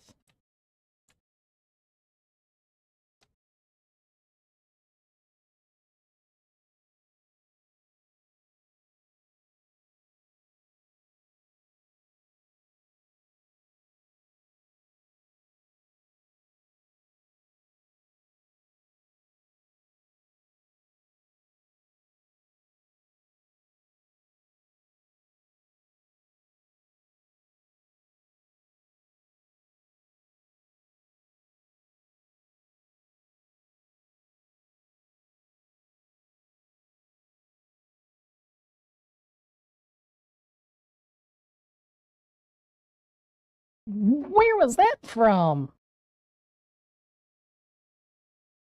I need to turn my volume down my headphones because that was too loud, but I swear I didn't see anybody sliding towards me.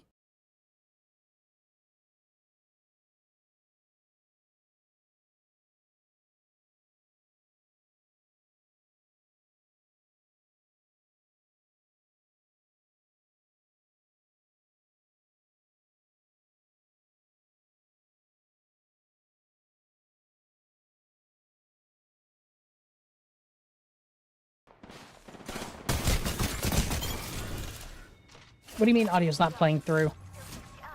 I'm recharging my shield.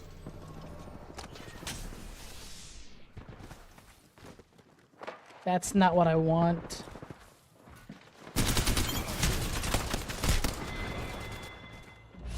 That Octane was just standing there.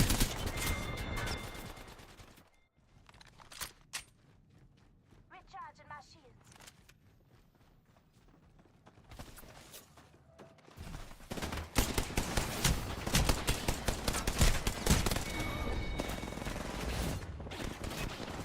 It's not, I can't win when I've got 4 people surrounding me, shooting at me.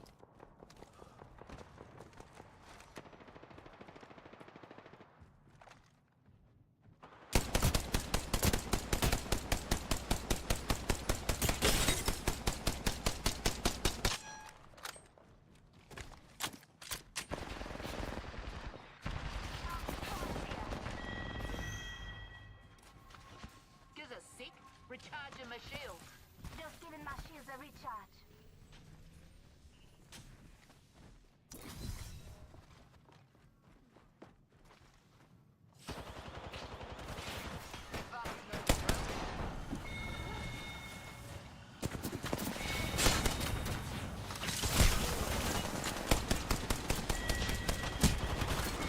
That stupid Ash.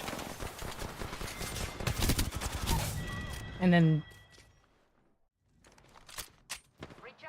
What do you mean, Diallo? You've just now started playing? Just giving my shields a recharge.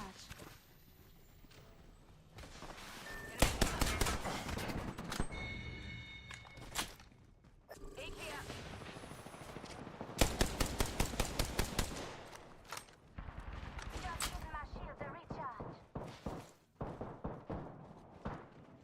Drills ripping through.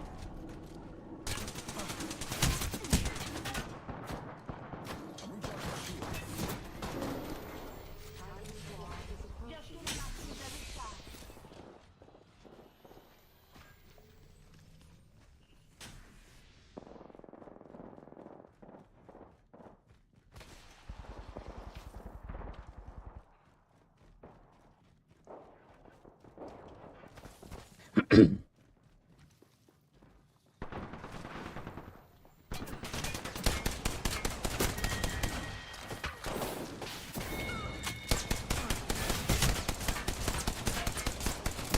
How did none of those shots hit?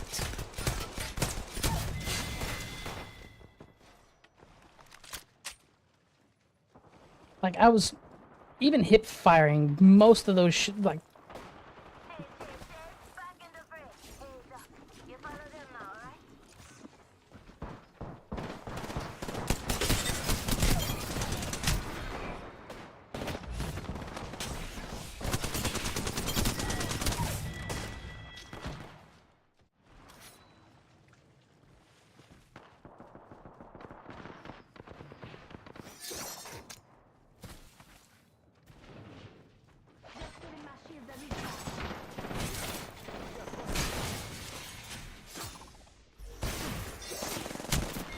God damn it. It's like, seriously.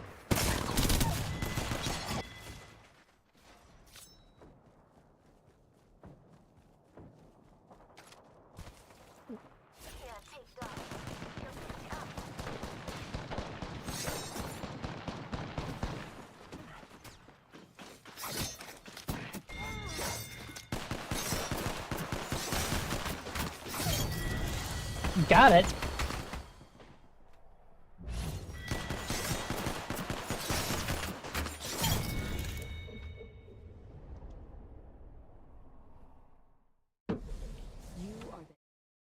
Get one of the views back up here. There we go.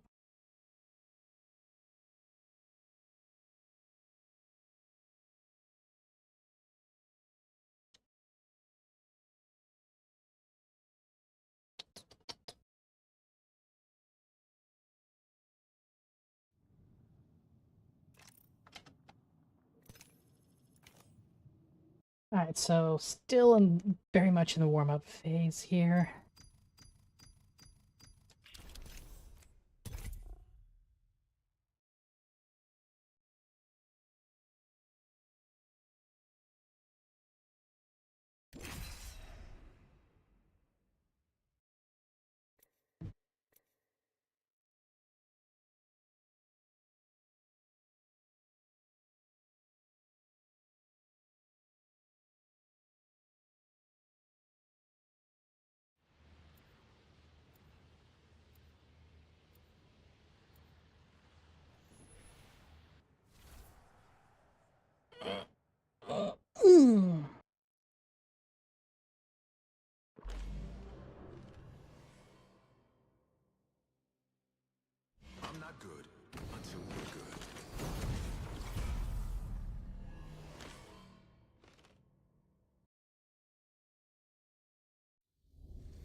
Let's do some aim practice.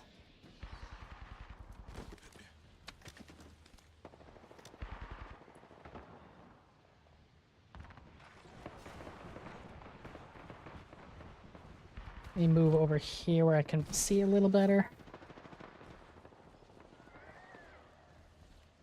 Charging up my shields.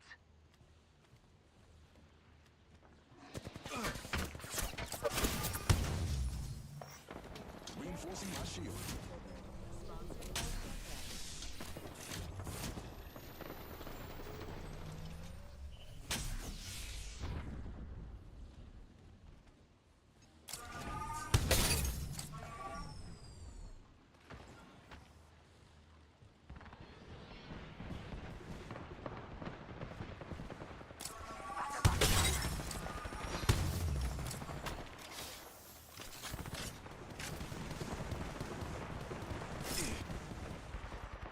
Somebody's got a bow check.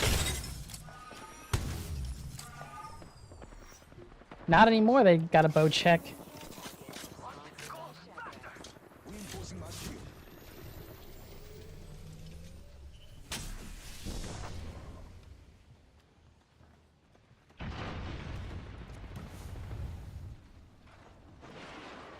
Somebody was running near me. What do we got in here? Nothing that I really care about.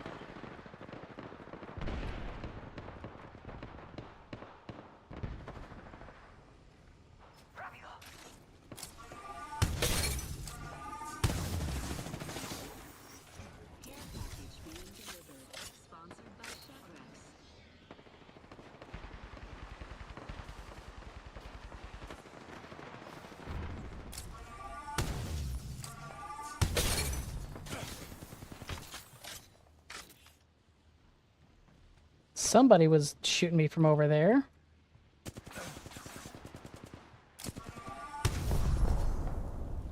Reinforcing my shield.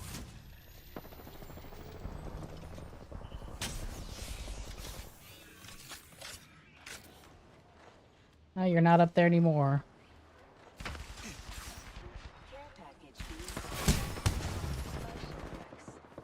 Reinforcing my shield.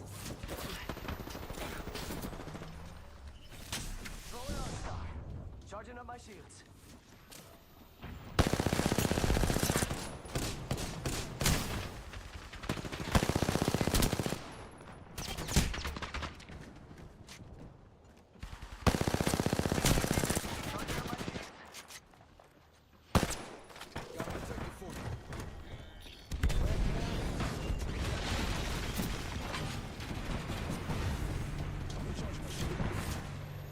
That isn't what I wanted to do, but I will take it.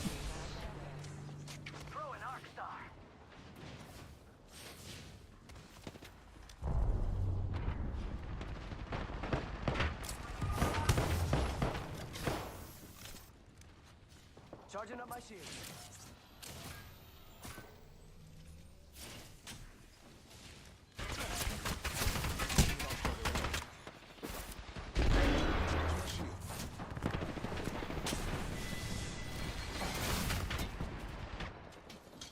That Pathfinder up there is freaking annoying.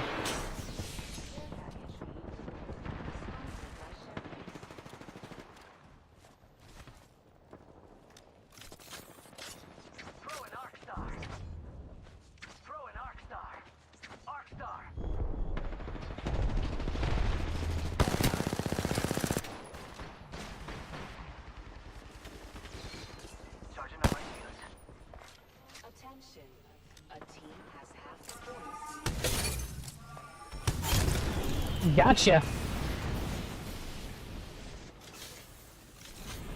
Frickin' fuse being that.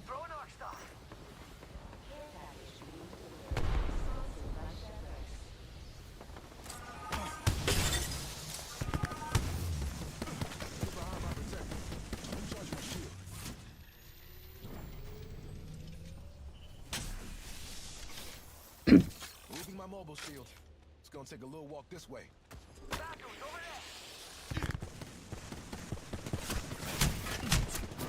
Oh, damn it.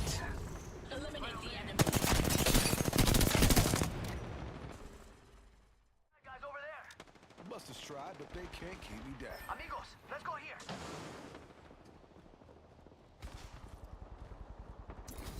Faster, faster, faster.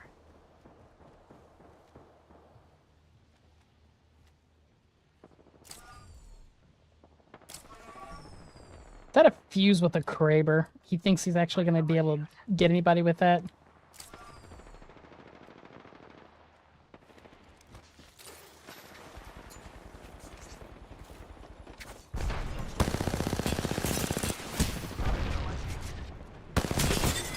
Oh! I slowed him down and still wasn't able to get him.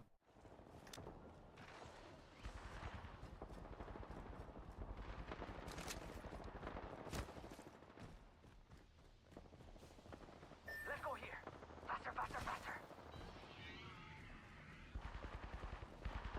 Charging on my shields.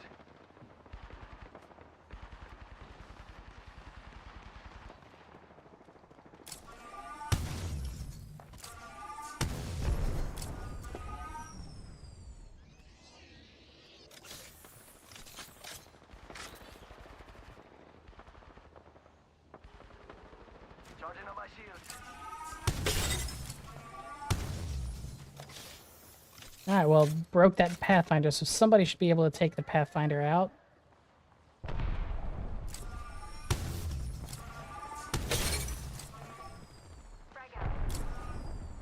Must go faster. Keeping you safe.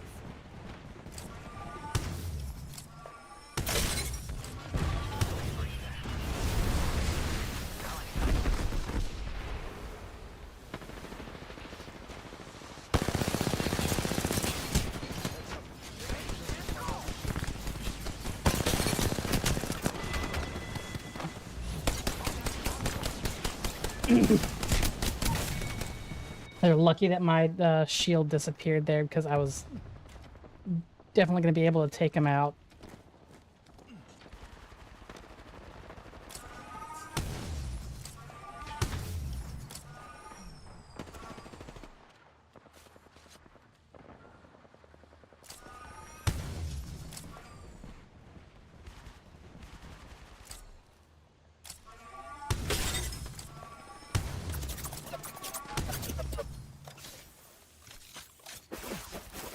Throw an arc star. Charging on my shields.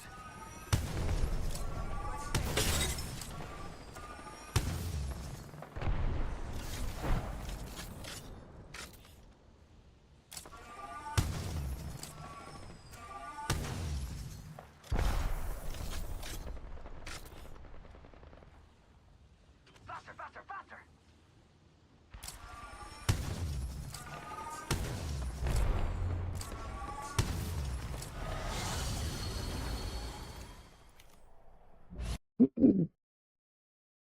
I mean, got almost a 1k damage on a second warm-up game, so alright. See how we do on control after 2 warm-up games. Or not control, but ranked.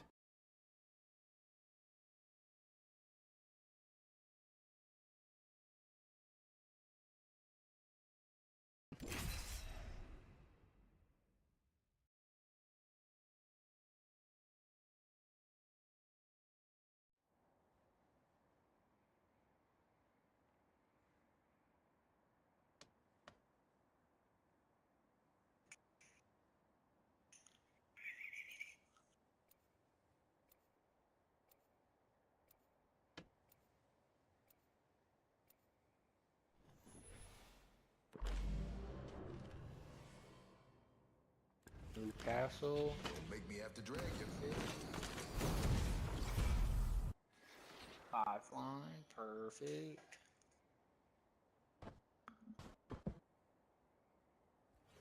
Why is there a mosquito?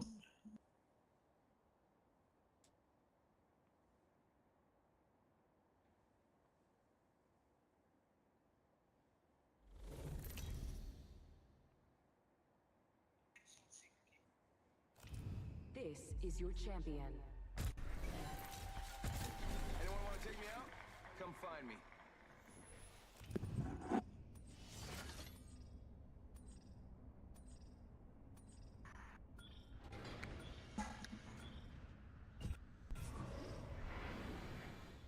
You've all been marked for death. Personally. Where we dropping? Replicator there. I hate this spot. You can't do that, right? Follow the leader. Go here. Everybody's gonna go center.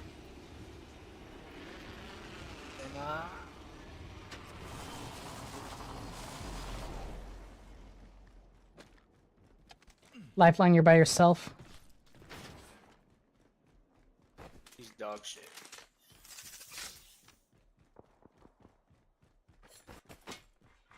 Attention, first blood.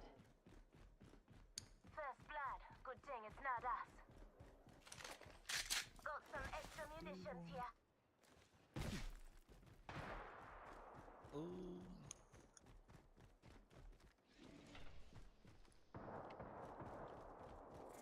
Oh, I'm about to hit you with a grenade. Oh, I did hit him too. I hit him with a grenade. Stabilizer here. Level 2. I can take Gonna that. hop up here. Gun shield generator. Enemy out there. Evo harvesters are now We available. on that ass. Target spotted. No bamboozle. Let's check it over there. Call this out. Like, I'm already almost fucking dead.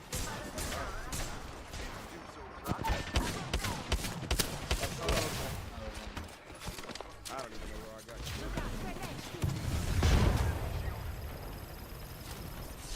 Dog's coming to us. Bamboozles for the foolsels. It works, it rhymes. Hey, Doc. Fall back. I'm recharging my shield. Pick above it, fucking weak. God damn, she's the best player in the world. Reloading. Damn, she fucking jumped right down in front of her. I was fucking her up too. Busted a busted shield. Reloading.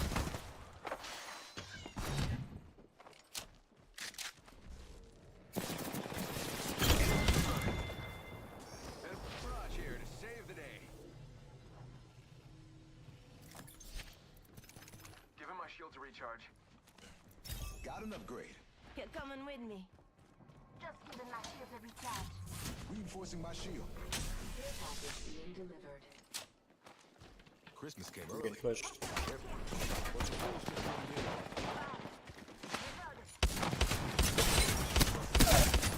Reloading. Took down a need shields. Put down a halo. Doc, reload. Enemy keeps just giving my shields a recharge. Shit. Heavy. Buster here. On the on monument.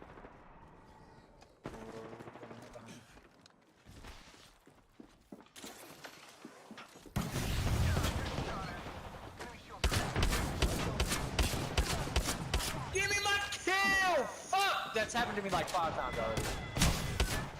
Enemy taken out. Lifeline above.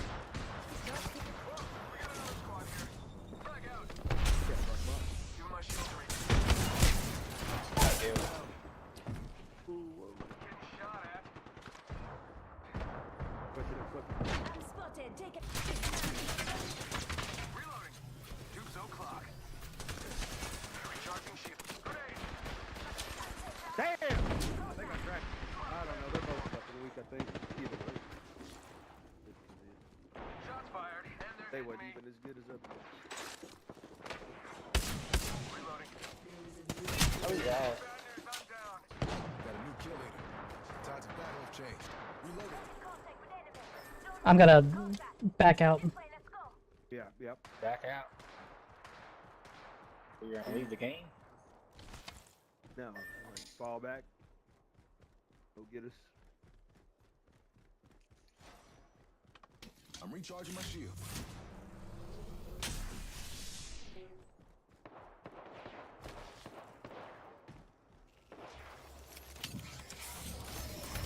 comrade's banner.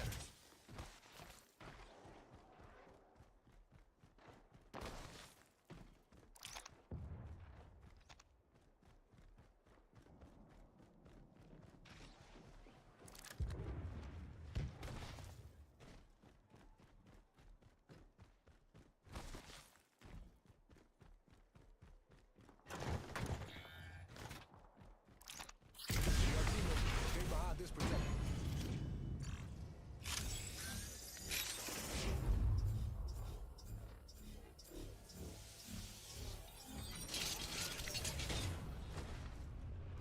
I'm recharging my shield. New kill leader. Soon to be me.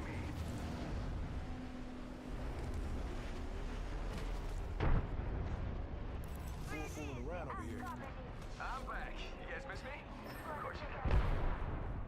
On the building on me. Fired and they're hitting. Bad news, I'm down.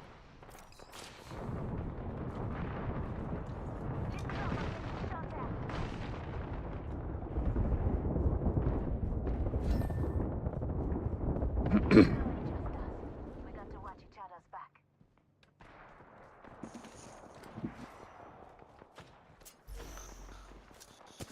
We gonna shine. Sending an arc star. Get out of my face. Damn, I cracked one. You just can't outrun them. 3-piece. There's 3 squads around. I'm gonna have to run again.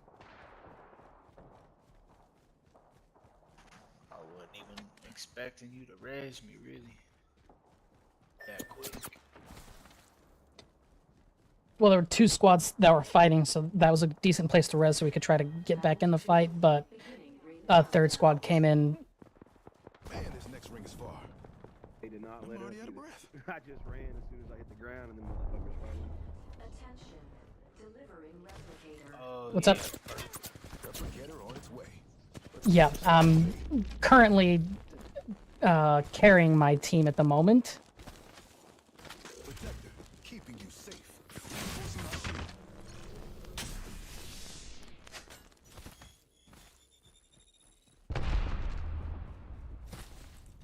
But yeah, I'll definitely be in once this match finishes.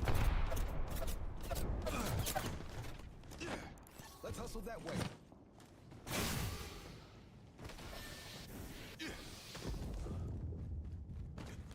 No way. Squads have been cut in half. I can't believe Makes they it didn't put easier that. to eat. Got a minute? I'm recharging my shield. There would have been an Octane, a Pathfinder, and a Valkyrie if it had been me alive. They all would have pushed. Oh, they're still chasing me. Looks like the ring's closing in 40. Low on health. It'd be good to heal up. Perfect. He said it for me.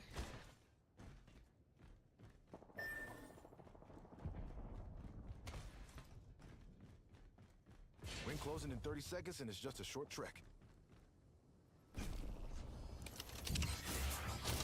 That's our buddy's daughter. Oh, that I feel incredibly lucky and thankful. Those kids ran me ragged. What is your daughter's I should name? heal up. Healing up. How do you name 10 your seconds daughter? until the ring closes, but I'm near. It's fun is like, yeah, I ended up carrying this. Like, still alive. I've had to res him twice at this point. I've got 2 kills. No, I was looking at Facebook and Tyron popped up on my Facebook page and he posted a deal about his daughter. And, his daughter's name was Patience. Like, yeah, that's kind of a bad name, but whatever. You know that bitch ain't gonna have any of that.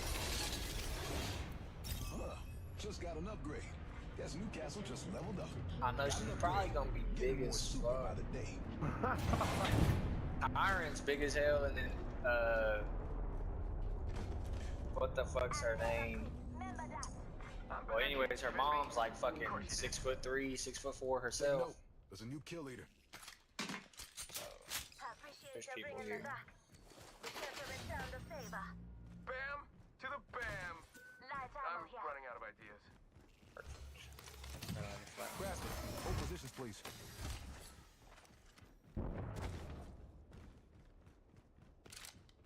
Alright. Howdy, fuck it. If you find a shotgun bolt, let me know. There's a. Did you get the Mastiff? Here comes those motherfuckers. They're here already. You have a buster. Don't run in here. I had to, bro. Stay behind this protector. You're coming with me, Doc. Zones.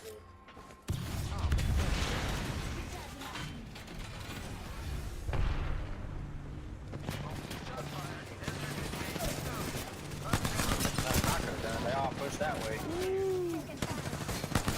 Take a red if you can. I tried, but I guess it don't stick on me. Damn, bro. What time is it, nigga? Try it sometime. I got one more in me. Alright. That match is finished.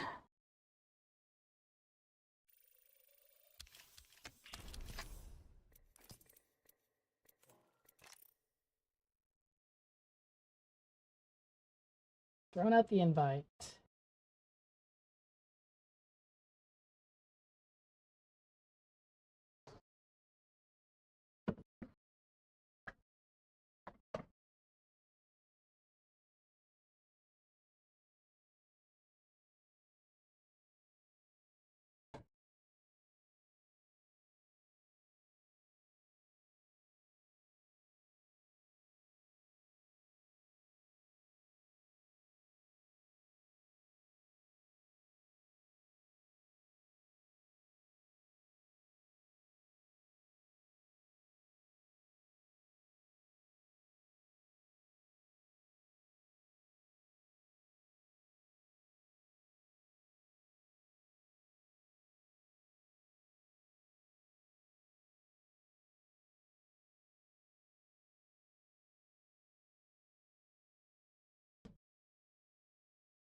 Just played around with the enhanced latency. It made a bit of difference. I'm sure that can make a difference.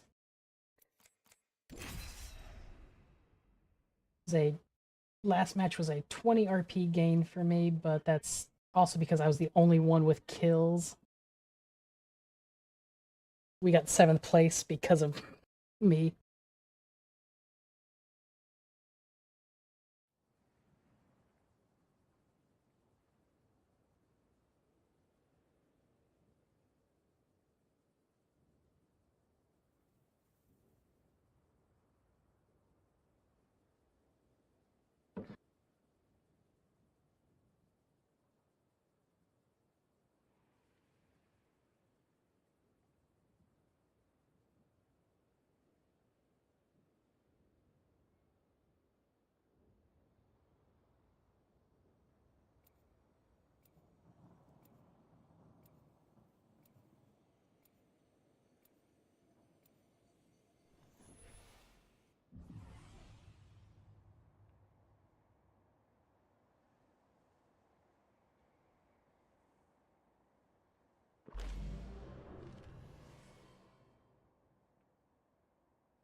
All right, let's do this. Do this.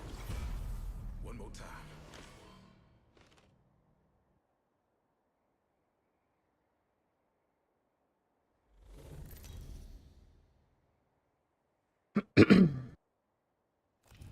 Introducing your champion.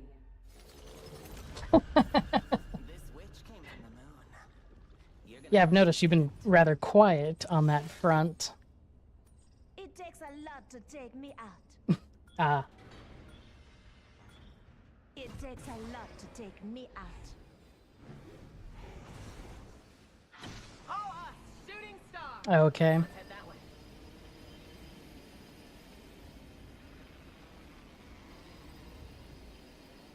Ah.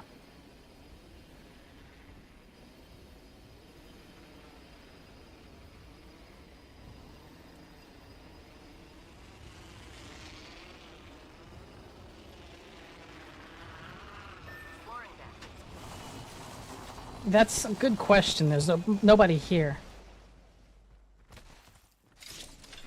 I don't know why they chose Fissure, but...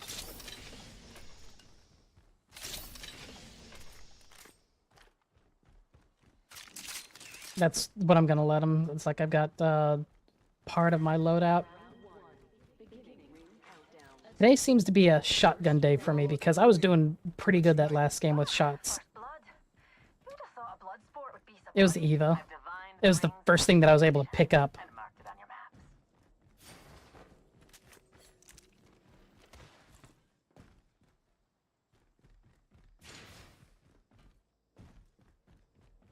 In fact, like the even a charge rifle was the only thing I was able to pick up for that entire game last time because of just how things were going.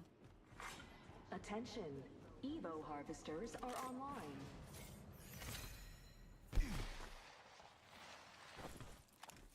Eva shotgun here. New kill leader appointed. And I think 80 is definitely enough ammo for that.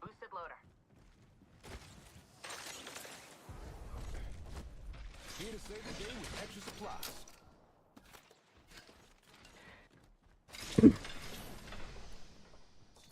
I don't see.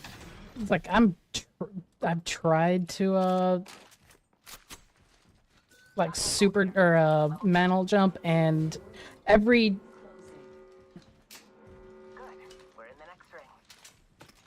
everything that I've looked up for mantle jumping is like in going through all the stuff. It doesn't seem to end up working with holding W and S at the same time, looking down and jumping when you climb up. Well, even when I do it that way, it still doesn't mantle jump. Yeah.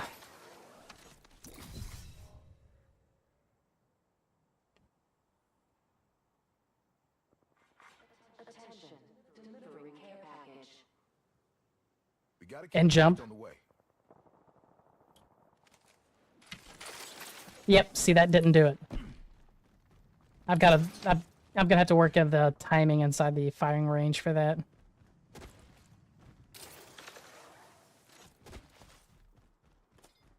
I mean, super jumping I can do off of the that's easy enough.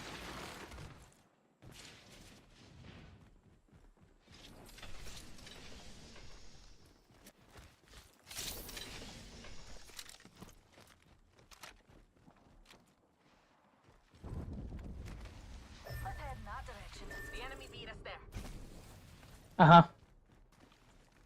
Ready to steal. We got an enemy here. Inside the building in front.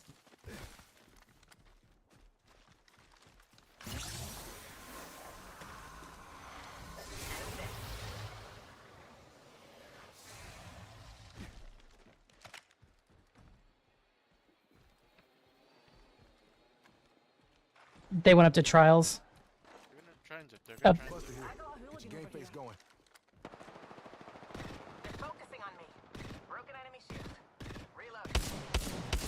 Got these solo.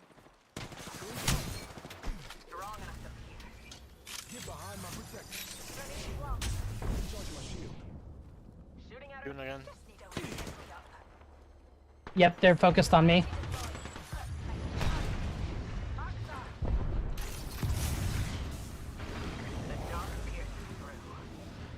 Where are they?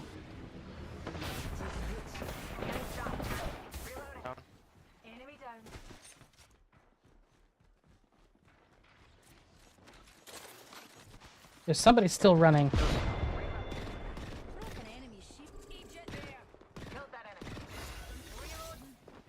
Another person. Another person walking.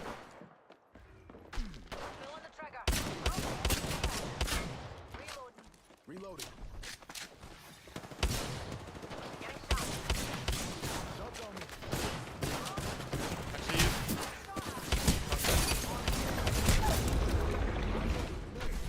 The lifeline's cracked.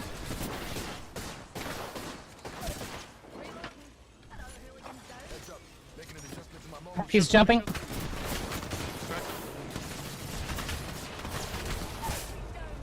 He's cracked.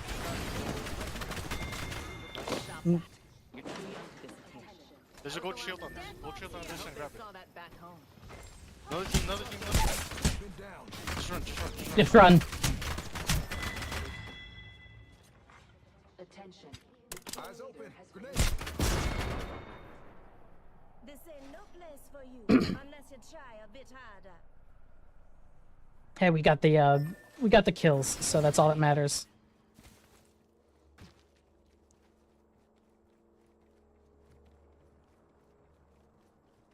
Yep.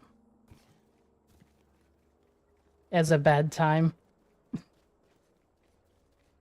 Yeah, Mirage is already being attacked. And just grab us.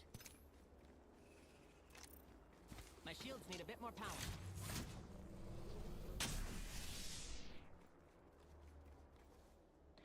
Like when you're indoors.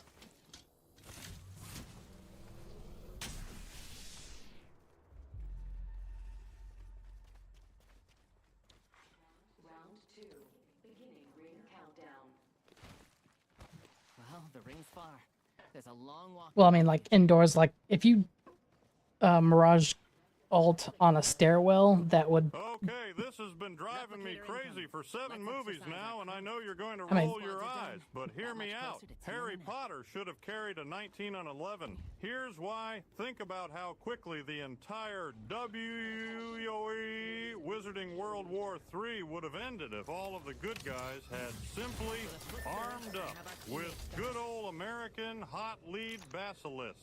Let's see how tough it is when you shoot it with a 470 Nitro Express. Yeah, Worried it's- about its Medusa gaze. Wear night vision goggles.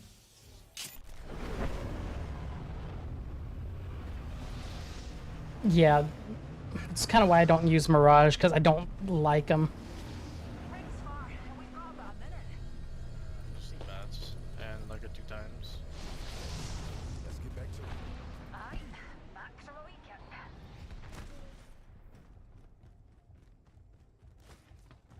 The next ring's quite a trek, and we're down to 45 seconds. I sense an enemy out there. With my eyes. Just a moment. My ultimate is ready.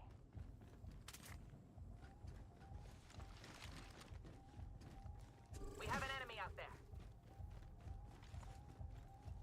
Okay, let's go back to Skyhook. We're going the wrong way. We're actually going the wrong way.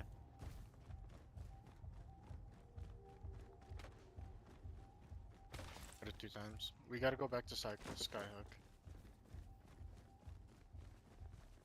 Oh yeah, it looks like final ring's gonna be survey. We can go back through here and probably hold All right, thanks for stopping by, Pocket.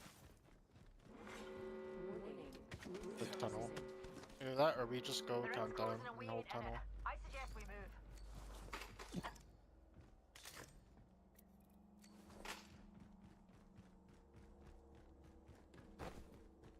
Extended energy magazine. Standard stock here. Level 1. Care package being delivered. Well then, we have a care package on the way. Good loot. Yeah, it's only. Loot. Like there's just shit ton of stuff over there, yeah. I doubt they took all the bats and medkits. If they took anything, because they got engaged pretty quickly after we ran.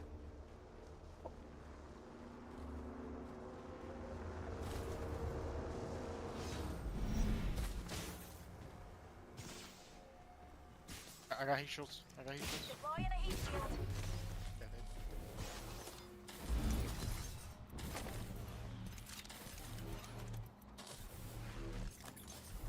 I've divined the ring's next location and marked it on your map. Hold on, I'm healing.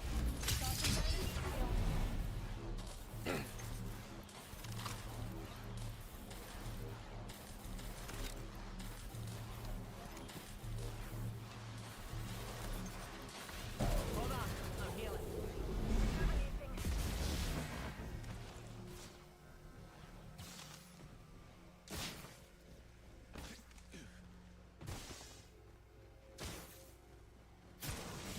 Get some healing.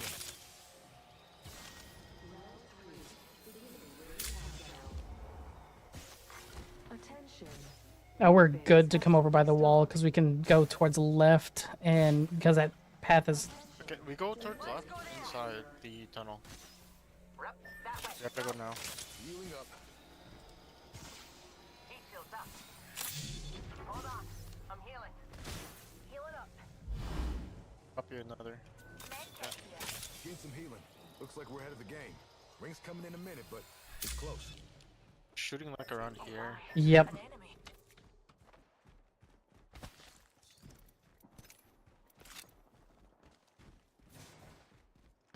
Hold on, I'm healing. Shotgun bolt here. Level 3. Energy mag.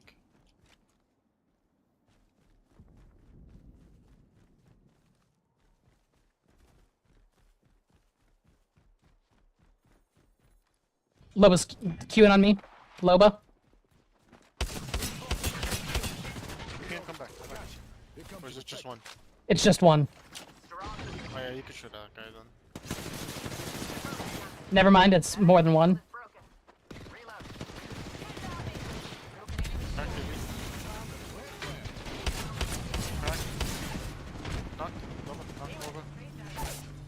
Knocked another. Another hooligan's down. My shields need a bit Bezo, more power. get Bezo. Chase this motherfucker.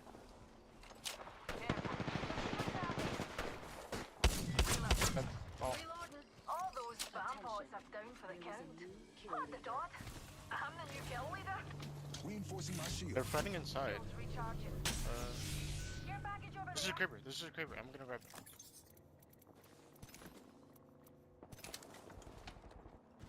Care package over there. Extended heavy magazine here. I have no Level bats. Shit. Somebody's got a havoc.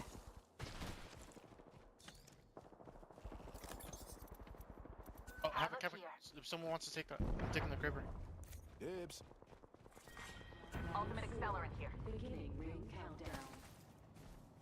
Good. We're in the next round. Alexia, Evil cash here. grab that. Yep.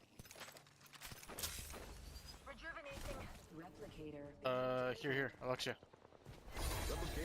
Helmet here. Let's go. Level 4. This old dog's leveled up, and the upgrades got him learning. We're good. We're good here. We don't need to push into the... Hold this and be careful with like this side over here. Calls to me. Rejuvenating. I'm pretty sure if they have heat shields, they can still come. I in. should get the 2x on this. We should defend that area. Don't hold the house. We're gonna be stuck in the house. We gotta hold like this spot.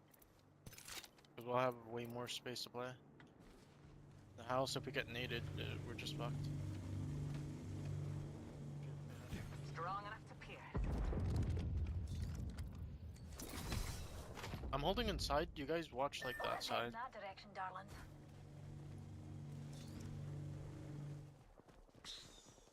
There's a crypto drone nearby. New kill leader appointed. Watch my back, pals. There's a new kill leader out there. Respawning on us. We have a problem, and there they are. Crap. That was the crypto drone. There's one running.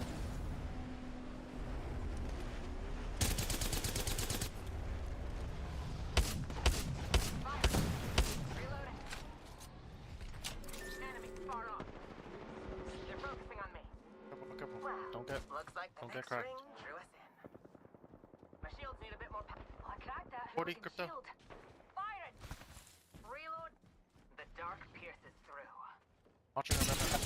Just joined in. Yep, hold this spot. Hold this spot on me.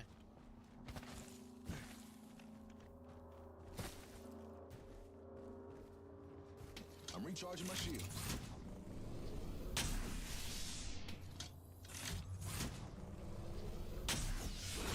Yeah, at this stage, nothing's coming back that way.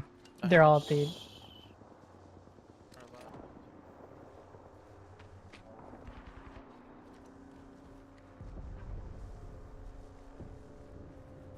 There's a shield up over here. Respawning. Heads up. Oh, We got let it go. Let it go. Round 5. Beginning ring countdown. I sense an enemy out there. With my eye. 40. Broken enemy. Right. Knock. Some pixie up, pals. One more.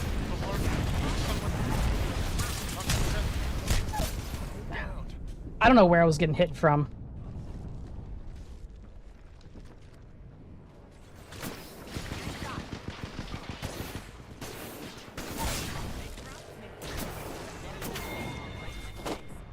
All those hooligans are down for the count. You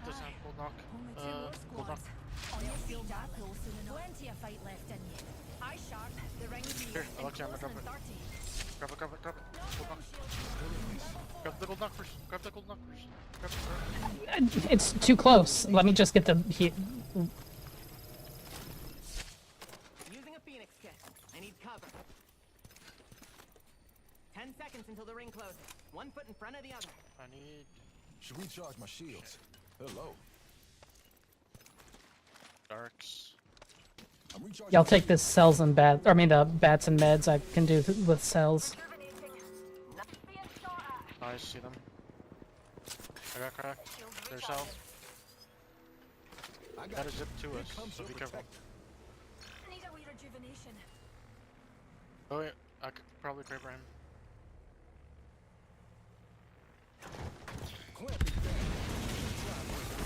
I'm needing 9. And we're shooting. Casting a thermite. Thermite out. Reload. Pierce through the mundane. Res the other team. Reloading. The enemy's on me. 40. Crack. Reload. Closer. To the right.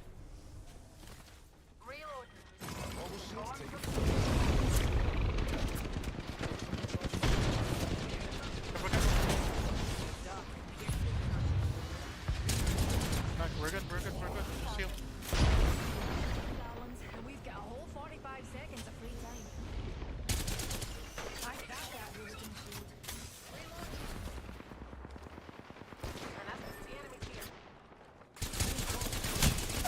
Been downed. The ring is closed, but we only have You came looking for trouble, but trouble found you fast. Back over here, I'm moving back over here.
Just make sure your bullets hit them. Now make sure theirs don't hit you.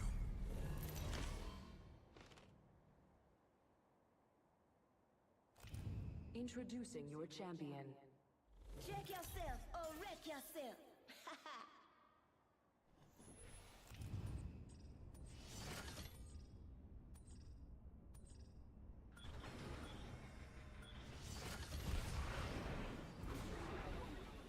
Hold on to your kills, darlings.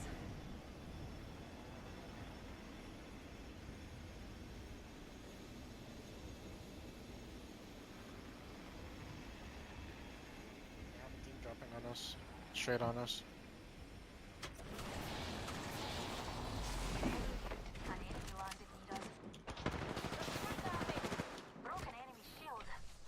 I've got no weapon.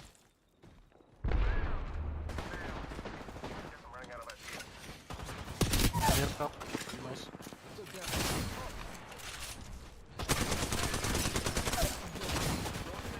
Knocked. Careful, careful. I'm healing, I'm healing.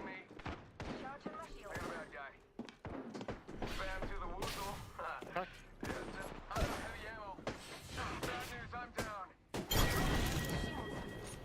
On your feet, darling. Plenty of fight left in you. Got a bad guy. Come over here. Still in this. Ooh, Come on. a new upgrade. That'll go well with the level.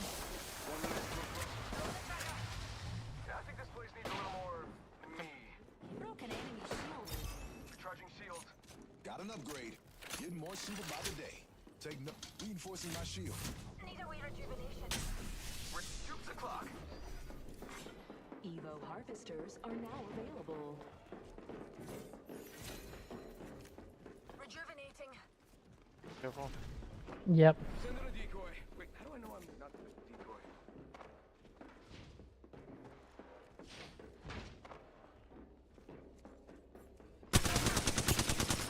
Reloading. He's got a PK.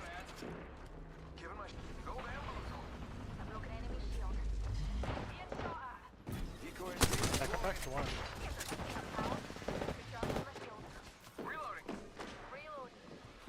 Careful, careful. Enemy shield busted. Protect us, clock in. Reinforcing my 2 are cracked.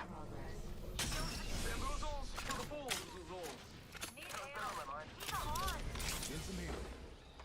Syringe here. Got the syringes. I need help. Using the decoy escape. Loon here. There's a med kit right where I pinged. Send in a decoy. I don't have too much ammo. Neither do I. For more ammo. I don't have enough ammo to keep at the engagement. All the way up top. Recharging my I shield. get the back side. It's like I've got all of 36 rounds combined with the 2 weapons. Come with me. This way, this way. Shots on me. I think this place needs a little more. Hey, yeah. Give him my shield. Here, here. Where you? Come down.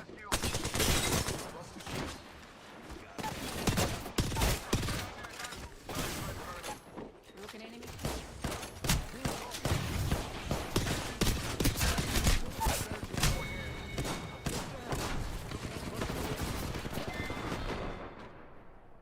Sorry. I didn't have any more ammo, and that was another squad that just came in. You got a buster. Oh well. I mean, we still got...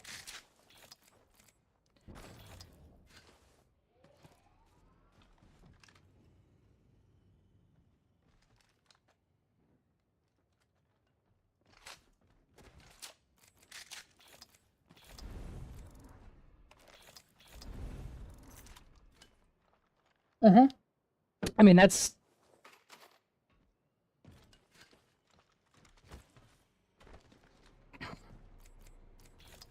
Oh yeah, that Q right when that got us those 2 knocks.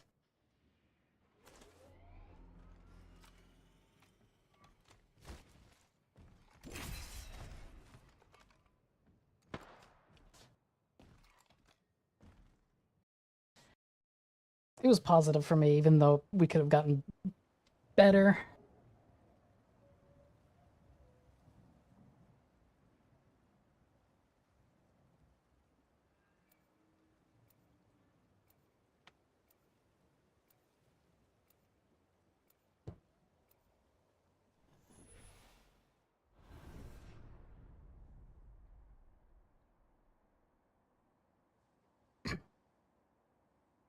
All right, this is a fairly balanced team.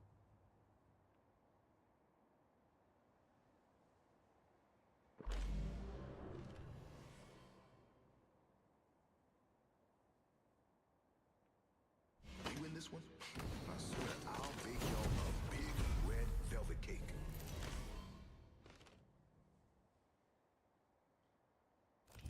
Introducing your champion.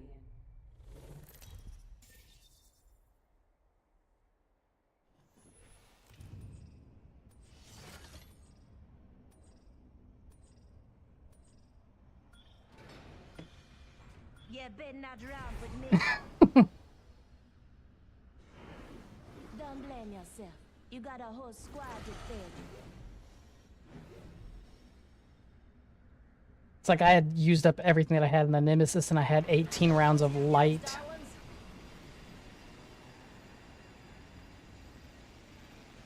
Yeah, if that squad didn't third-party us, we would have been fine. Like, all we needed was one of the boxes for ammo.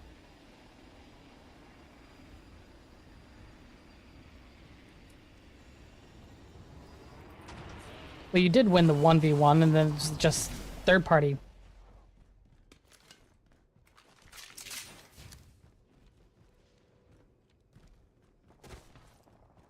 Well, no. Once you knock the lifeline or whatever that was, the box popped up pretty quickly. I think they got hit by the third party. Round 1. Beginning ring countdown.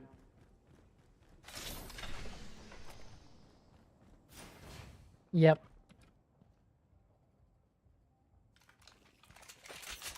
Ring's close, with a minute to spare.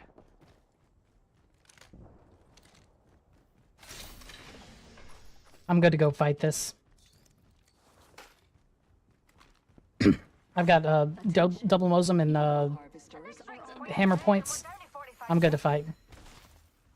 And we got blue shields. Leveled up and got a new toy. See what happens when you work hard? Alright, got an upgrade. First blood. Wait, don't want to hit the squad at Mirage? Okay. Just squad and countdown.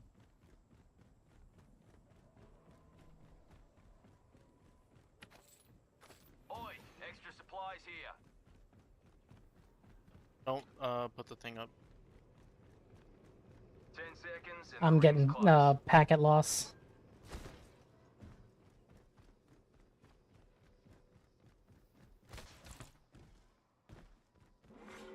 Warning.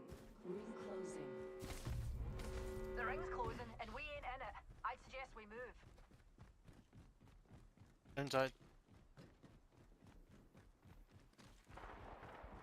Fighting.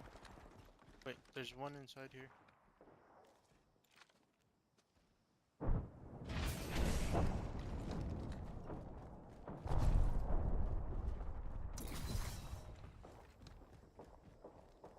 Burn West, ready?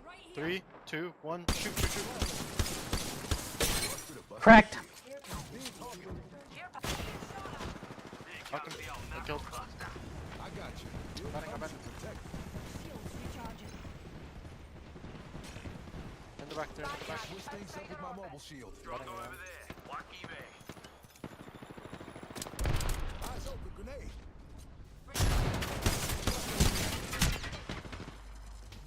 Reinforcing my Knocked one.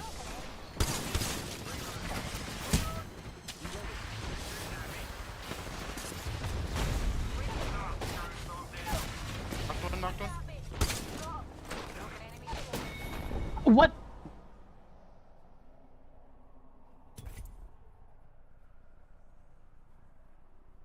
I have no idea what happened there. All of a sudden, it's like I tried to get the res up on you, and I was...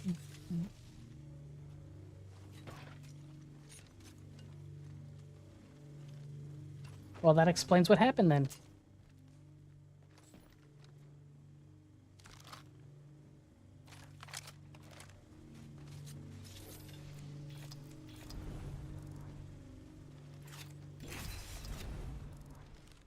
As a fuse, that's... Especially when we were right there, like their Q should have definitely done more damage than that.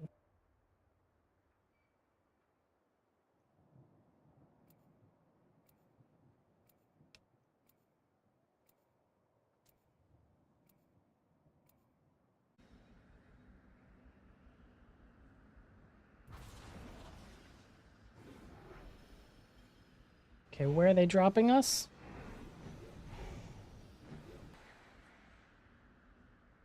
They're AFK, I bet. Alright, so where are we going then?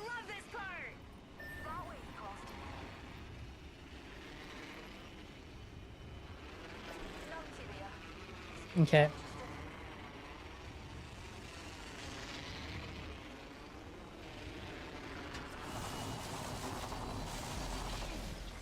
Round 1. Beginning ring countdown. We're in the ring. Time to hold court. And I'm still getting packet loss.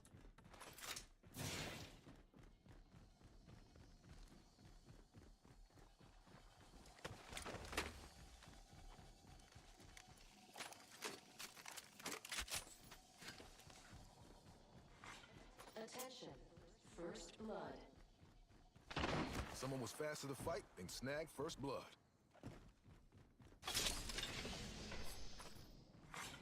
Evo harvesters are now available. What is that Valk doing?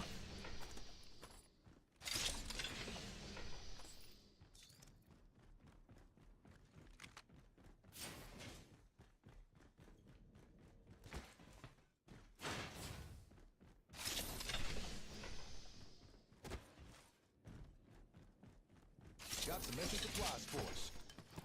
Backpack here, level 2.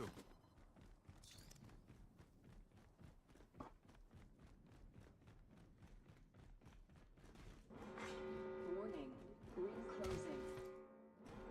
Great, safe to touch down. We're already in the next ring.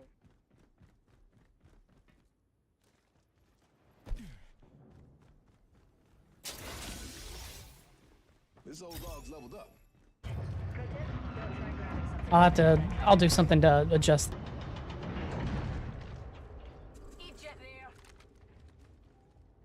Yeah, 2 squads, they just dropped down. Taking fire. Reloading. Care package over there. Care package over there. They landed on me. Watch out. Enemy landed near me. I'm trying to. That... I couldn't do anything with the packet loss. Like me, and maybe